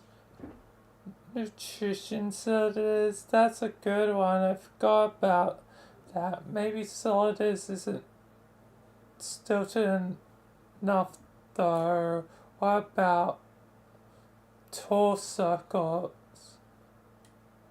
Tall circles? Tall circles, no, that sucks. Answer my question, please. Why are you numbering the tall cans? I'm documenting their original locations so that we may relocate the city faithfully to our home.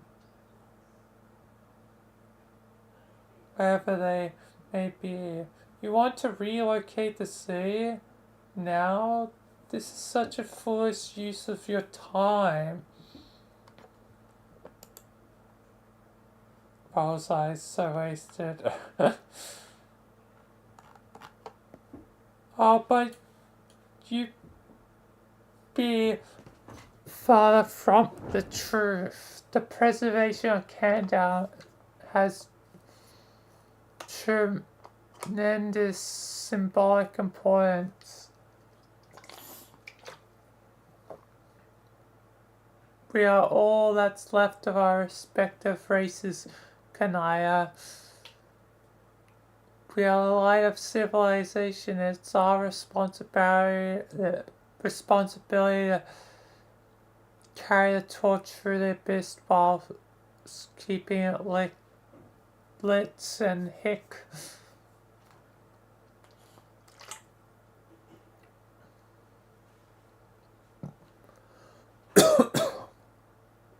And set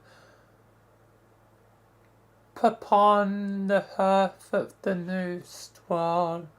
I think the torch is not all you managed to keep lit. It's lit, our light will spread through our creation, but only Yaka only if we respect the light of civilization itself. If we respect the light of democracy. So many finished crumbs up in here.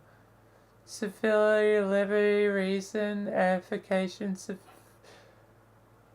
civility, rationality, learning, justice, liberty, honor, allocation, civility, reason. These are the virtues which embody the magnificence that is Candown. You said some of those words 2 or 3 times, and most of them weren't words. I just got that she not all managed to keep lit. That burn was sick, huh? I love it.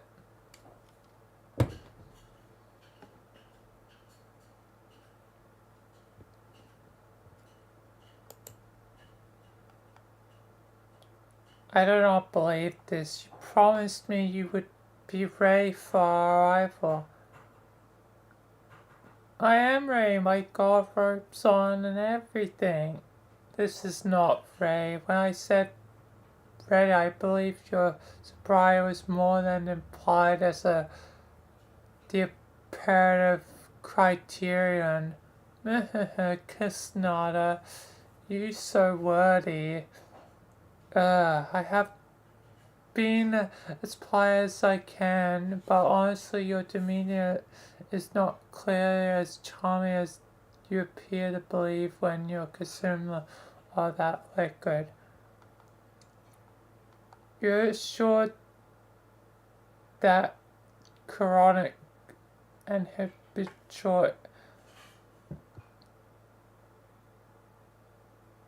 explanation of this substance is not a problem for your people, but at this point I must conclude that you are just lying.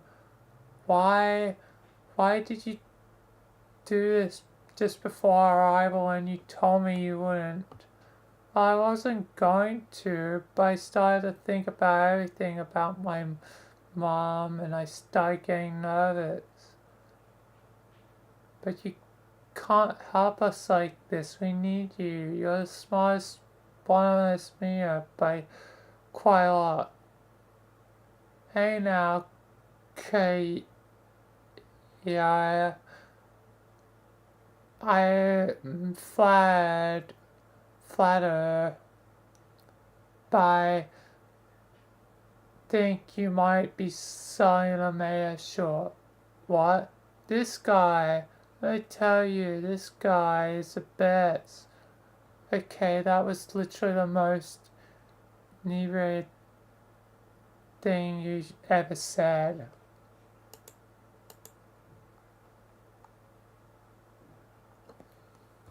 No, but good night, the mayor, I'm telling you, the fucking mayor, what a friend.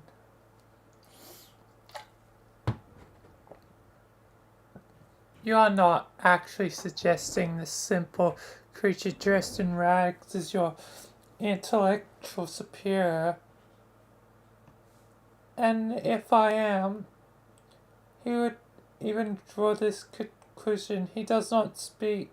Oh, he has his way of letting his thoughts be known. He has his ways. He does not have his ways. He likes cans and low pretenses, and he is broad dog and that's pretty much all there is to say about the mayor. Please do not distract from the important issues with talk of fake mayors. What issues? My indecision with the alcohol or something else? I am sensing we are tiptoeing around a mixed bag of delicate subjects. Let's just talk about them. Or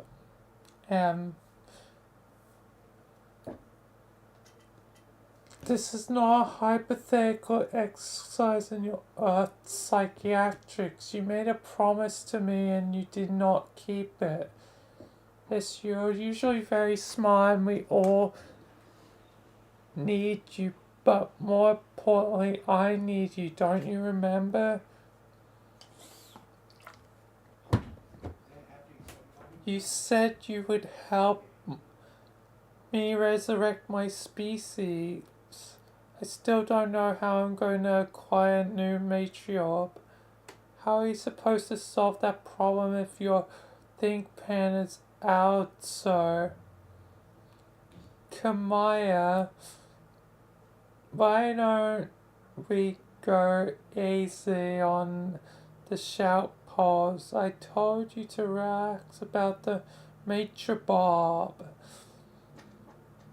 Have some faith in us that we're going to make everything work out. I have very good feeling I will all be fine.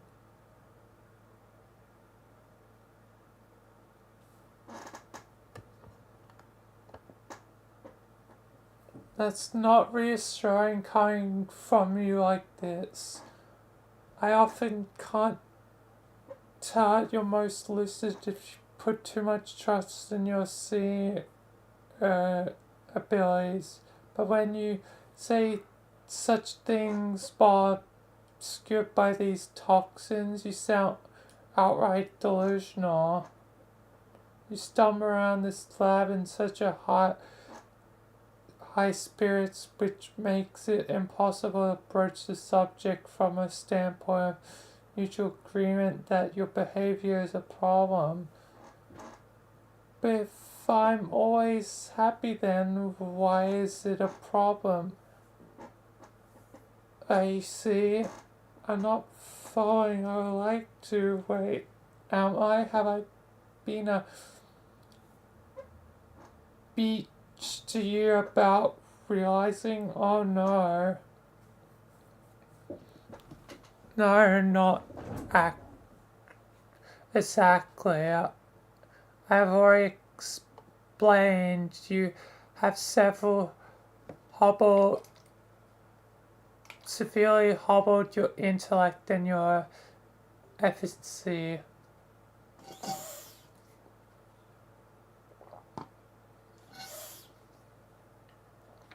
The objectives you prioritize have become ridiculous. You just now decided to draw a map of a false metropolis.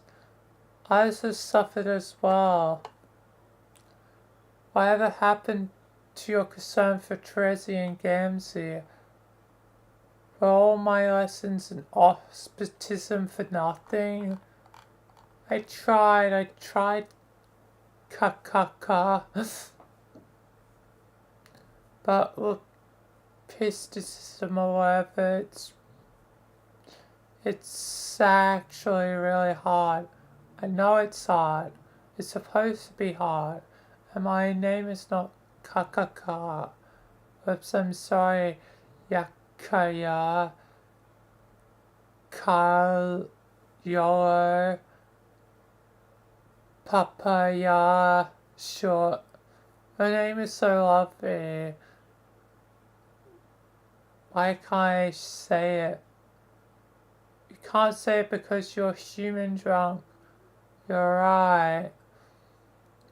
My delinquency has bent to crucible.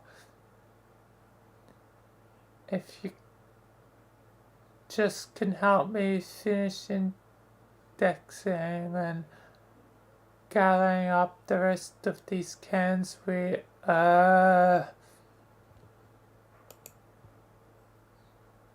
damn, she's getting mad. Anyway, I'm gonna quickly go AFK.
I'm back. Let's continue. Kick. The bubble's fun. Salmon's Memorial Library.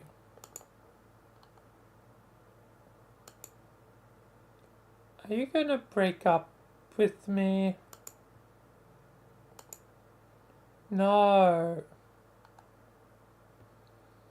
Act 6, Intermission 5, Intermission 4. I need more answers very quickly. I thought you had given up on getting answers from me. Damn, things are on fire. No, I just have not had time. The bomb countdowns are getting so short. This is getting hard. It's not fair.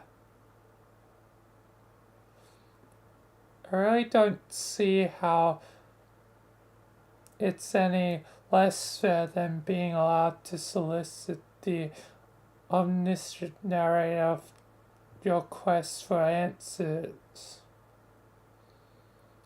Nobody else who plays this game gets to do that. What makes you so special? But you're the one who said I was special. I should have said that. Now you're strutting around all thinking you're special. I am special. I know. Less bullshit, more answers. I've collected more frogmen. What do they do? Frogmen? You're getting really esoteric with your headcanons now. My what?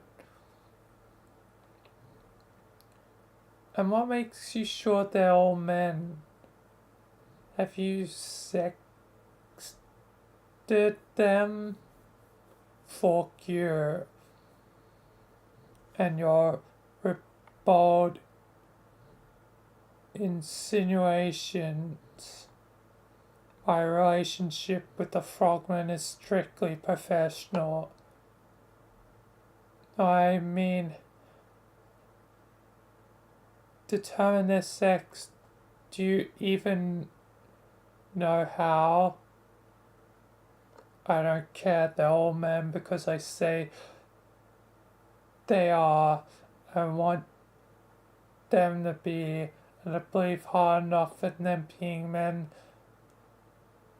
that then that fact becomes absolutely indisputable as a permanent and reality. It does? Are you telling me that you have no reason to believe that my entourage of distinguished gentlemen consists of anything other than boys? No, I mean, I don't know. I'm not there, so I can't sex them to be sure. You fucking pervert. What? That's not what sexing means, you little short. I like to change the topic away from the lust you're feeling for my handsome frogmen. I have attained some striped hats. Yellow stripe hat, blue stripe hat, red stripe hat. What do they do?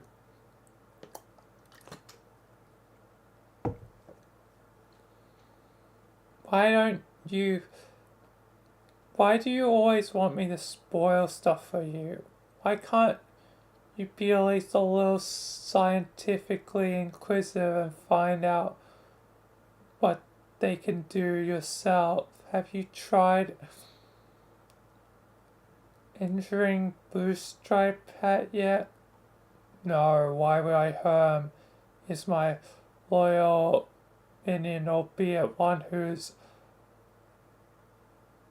overweight and apparently useless. Anyway, I don't have time for science, just tell me.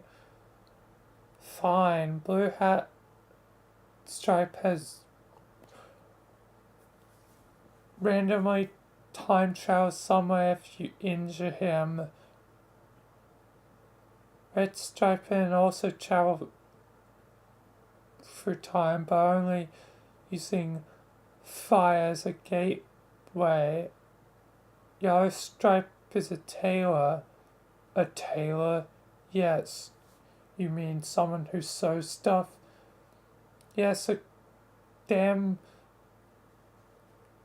good one too.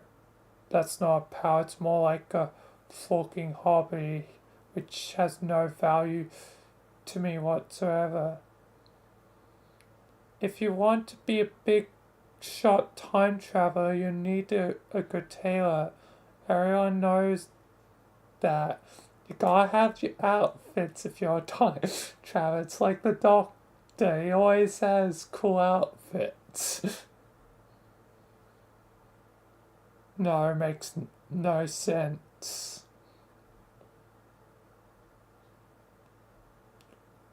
Oh, someday you get some sweet new threads. Who will maintain your wardrobe for you? Don't you think you'll wear that t-shirt and those stupid suspenders all your life?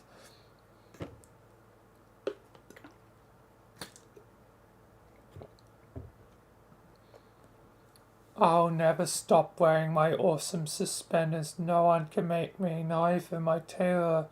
Whatever you say, you're just wasting time again. Better hurry up and conquer this planet so you can find eggs. What?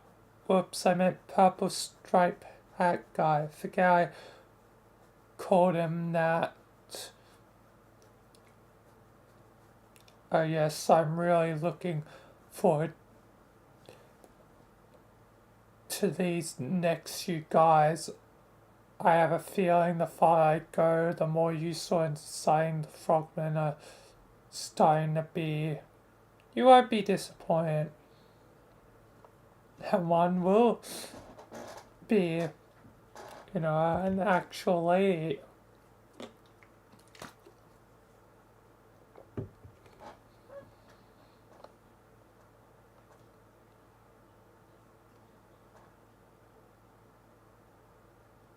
End of Act 6, Intermission 5, Intermission 4. Hi.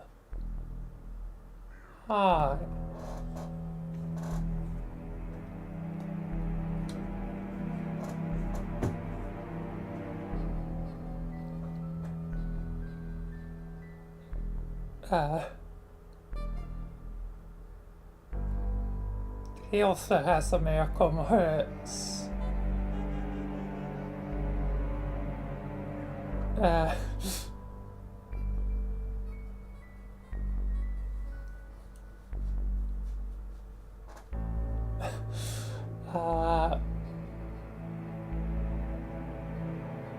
Bye.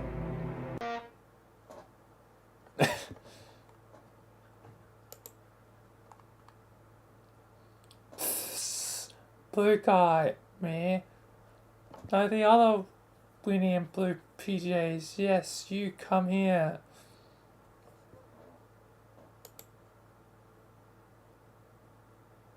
Listen, Finn. I have a problem. What? Now we both know someday I'm gonna be the one to swindle you out of that life ring. We do? Yeah, sure is inevitable. We all know it. Okay. I like priceless treasure. You got priceless treasure. My fucking hero title deal all about guarantees I steal it from you someday. And I'll come back to life so I can rip show up in the real world and get all the gold and make all you my slaves and rule everything forever. I see. Just one problem though. What's that? I don't know if I wanna.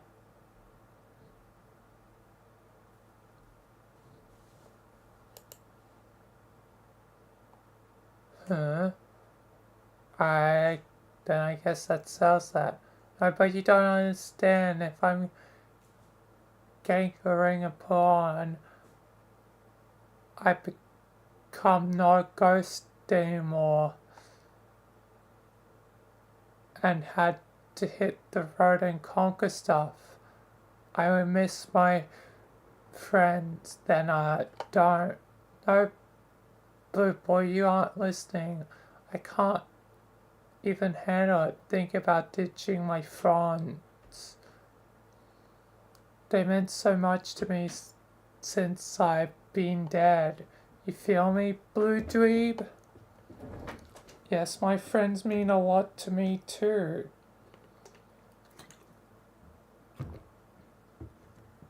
The Circuit Twins, they are just blur. Look at them, so disgusting. Adorbs together, or liking each other and being like each other and junk. I don't think I can take it. I ain't ready to say fair shall. Harry is just always staring. Aaron is all like learning to be unscrupulous. Never thought that girl had in her. Makes me so glowing proud. Her stories blowhole, but I still love listening. Don't tell her I said that, but I like hearing her happy, like she's just so damn pleased to hear herself yak about dumb short. On the other flipper, I legit love Friska's story. They are punchy and hammy as fork.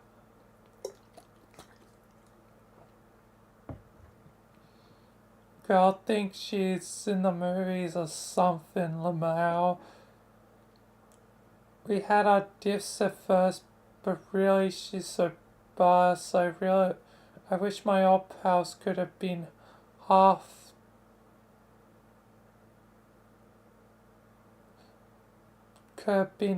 the gift no fucks boss she is. All I ever wanted from my posse was someone I could target with. I mean, without being a psycho batshot skank. Won't name names, you know what I mean? No. As for softcore Mendigo, yeah, this beach I could take or leave. I don't know, she's alright, I guess. But the point is, Blue Chump, I'm happy now. More than I was on my room with my sweet gold statues and short. And the more that I think I'll be if I got to be alive again and have to go knocking over galaxies or whatever to make a bomb, new fish queen empire, but it's killing me, Blue Smock. It's killing me to know you got the ring and knowing I'll have to take it from you someday. Oh, why? Why did you have to swim in here and present me with a colorful dilemma? Why did you have to be so lame and chubby and such a obvious mark? Your dorky ass face just screams I give a fucking wedgie and take my ring. But I don't want because I think I got. Cause I mean, come on. Obviously it's mine. Just why? Why? Okay, geez. I promise no matter what, I won't let you have the ring. I'll hide or something. Or better yet, I'll just give it to someone before you have the chance to steal it. How does that sound? Thank you.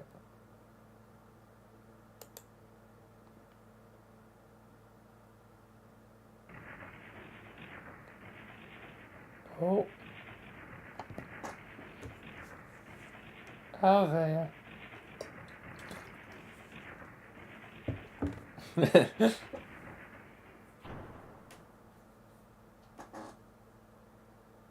Will you guys hurry up? This is some. This is seriously some of the most half-assed treasure hunting I've seen. Hang on, I'm coming.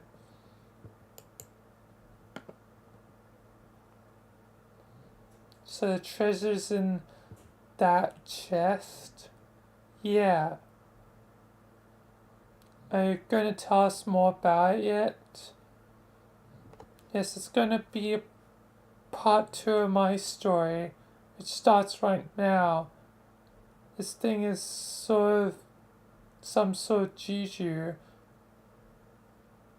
I'm sure you know by now, jujus are magic items that can do all sorts of things. Bend time and space, trap souls inside them, stuff like that. The more potent jujus tend to be pretty versatile. I doubt even he knew the full extent of its powers. He supposedly got this thing as a boon for slaying a very powerful denizen, as if the guy ever needed any more sick endgame rewards. That's all I'm going to say for a moment, since I'm sure everyone is dying to see it by now. Only a complete arsehole would make us wait any longer to get a look at this thing. Oh, it's gonna be a psych out.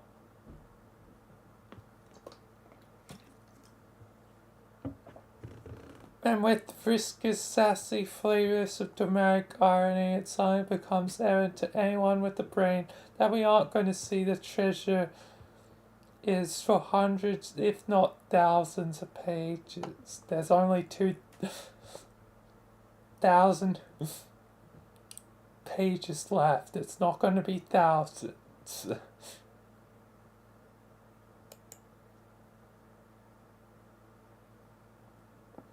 So why don't we stop wasting everyone's time, shut the lid on this lousy MacGuffin, and be Viceroy Bubbles von Salamander. Be Viceroy Bubbles von Salamander. You are now Viceroy Bubbles von Salamander. Do a silly dance.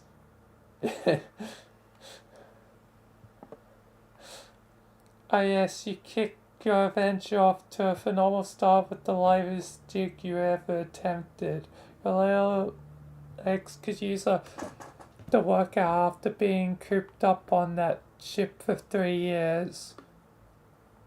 Wait, shouldn't Casey have reached adulthood in that time frame?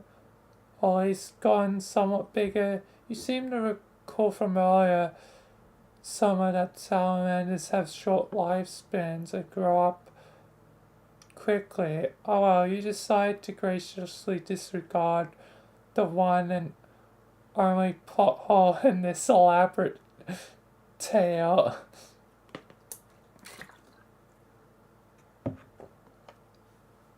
I mean, it could just be a slow aging salamander. Yeah, and the creator can do whatever they want. And the fact you think you'll use your dark sorcery to make it poof disappear, haha. What problem? What, Pumpkin? You're so excited for the side quest to begin. It's going to be almost as delightful as it's thorough, and almost as thorough as it is relevant. Retrieve items from herb.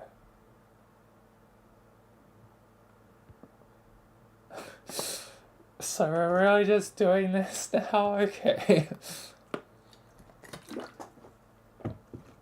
You retrieve your adorable amphibious arms from your rag of demons, and in doing so reveal them to be adorably grasping the dread crook of frailty.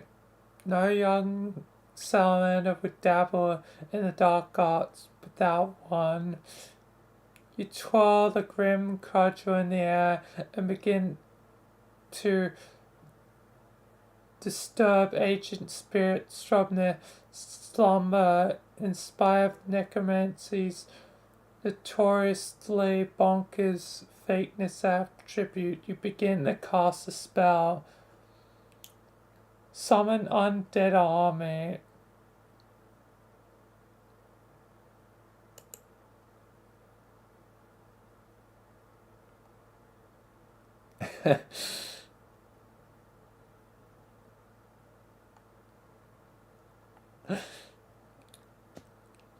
I'm functioning enough.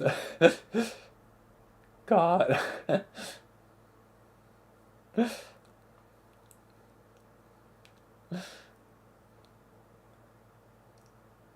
You beckon horrifying cudgel's skeletal friends. They lurk from your mounds to serve their dark master. You're so happy to see them blow some sinister friendship bubbles. You look at all these skeletons and think to yourself, this is probably going to be really important later on. 20 pages. I'm almost done.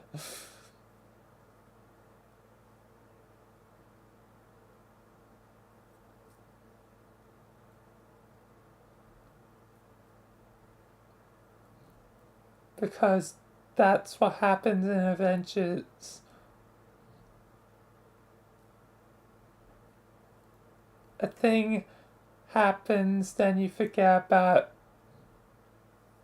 the thing for a while.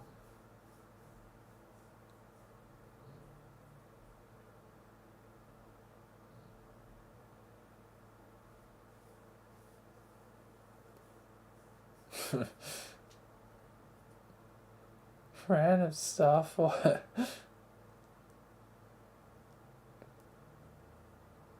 But it turns out to be a point down the road, like some heroes will be fighting a bad guy and the thing will look bleak for them, but out of nowhere the skeleton army will arrive as reinforcements or something. Really. Thus turning the tide of battle. Like a Avengers Endgame sort of thing. Suddenly everyone arrives. Then you go, aha, so that's why the salamanders summoned those skeletons. Everything makes sense now, in retrospect is elegant in its simplicity.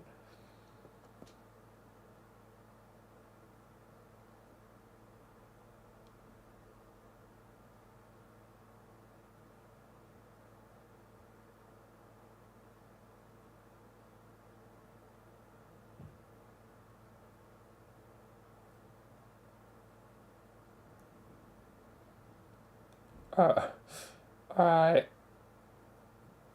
God.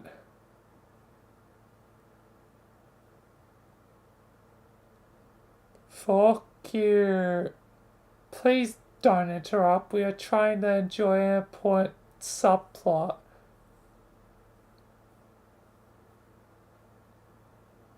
Now, where were we? Oh look, one of the skeletons has stepped forward to introduce himself. But the skeleton doesn't have a name, you should give him one.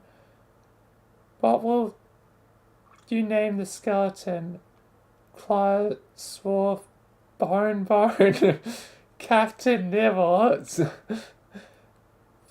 Fizzleby Oldington the Third, Mr. Ribs, Skulkin Lord,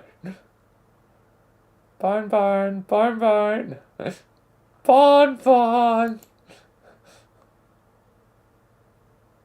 Boop, boop. You declare this loyal follower be Bone. Bone is the most pleased with his gentlemanly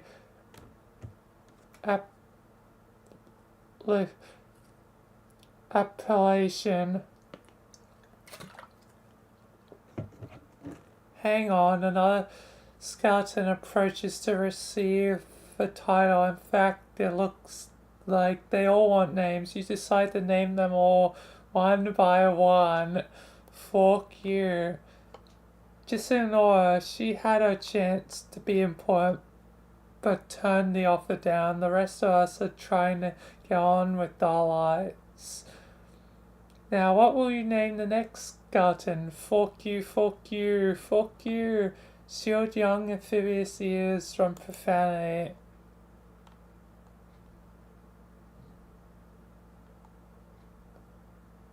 Oh no, oh fuck. No.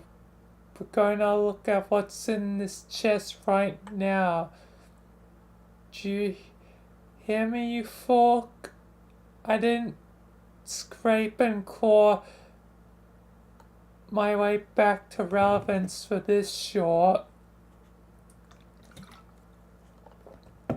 I'm doing something fucking important. And when I do something fucking important, everybody better damn well pay attention to me. What? You don't think I'm on to you by now, as if I can't sense when some sort of bullfuckery is afoot. You don't think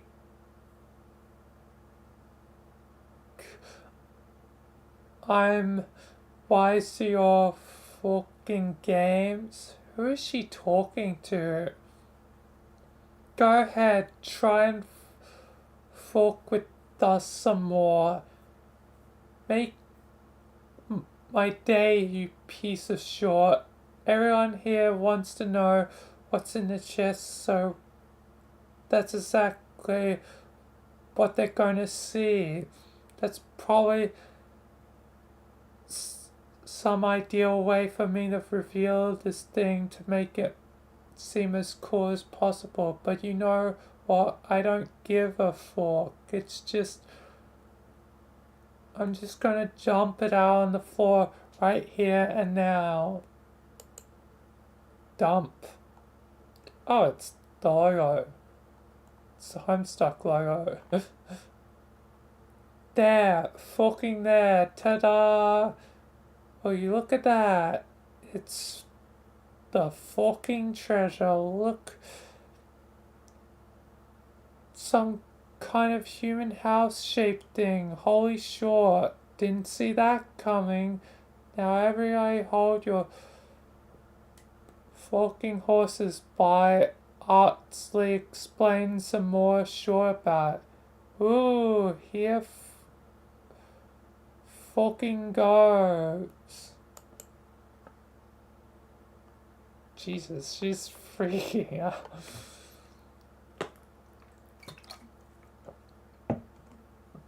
After the guy used it one time, it became totally intangible, so we can't touch it or pick it up. That's why we brought Riddy along, so she can make it levitate or whatever, to bring it near it's supposed to activate again or something. That's how to use it as a weapon, I guess. But that's all I know. There. You like that, you fork? Do you like I just took the fucking piss out of that mysterious treasure? Ha ha ha. Do you like getting owned? Because that's what you just got owned. So why don't you suck it?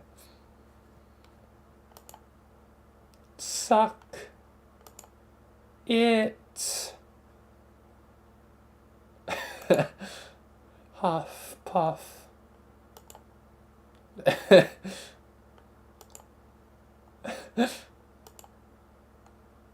Everyone's just staring. Ari is happy though. Okay, I'm not sure what that crazy outburst was about. I think I'll just let that one go. But you say this little house thing is intangible? Yes, so I can't touch it. Yeah, I'm pretty sure that what intangible means. What happens if I try? I don't know. If I'd do that if I were you. I'm not too worried. This is just my dream hologram self for some nonsense. How many times has Mean stabbed me with a fork? Not enough, Blue Stooge. Not enough by a nautical mile. Always wake up fine. It's not just about you, John. This is a very powerful juju. You'd be messing with some forces we don't really understand. Sounds like a dare to me. Oh my god. Alright, whatever. I can't be forked if I'm going to be the lone voice of prudence and sound judgment in our pirate club. If you really want to plunge your fist through some sort of hole in reality, then be my guest.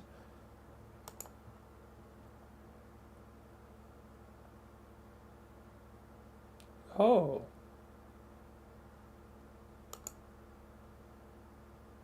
Poke. Ouch. His arm is in a lot of different places at once.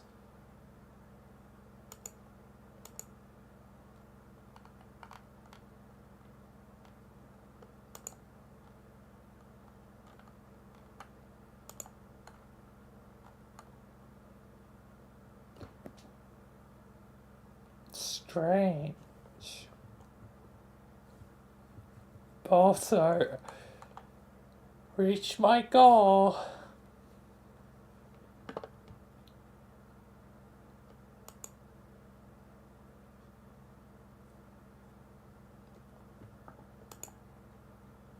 Weird that I'm always ending up on John at the moment.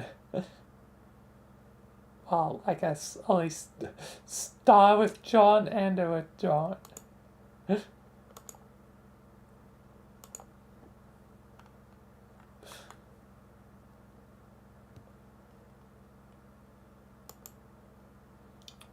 Anyway,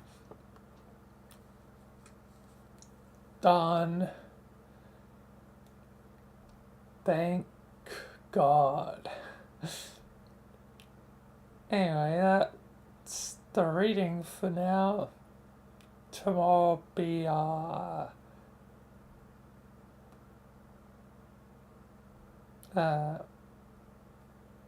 more adventures, Selena's adventures, because it'll be technically main day stuff on it, so Halo not main, Halo main, and yeah, more stuff will happen, and more reading Homestuck. Hooray.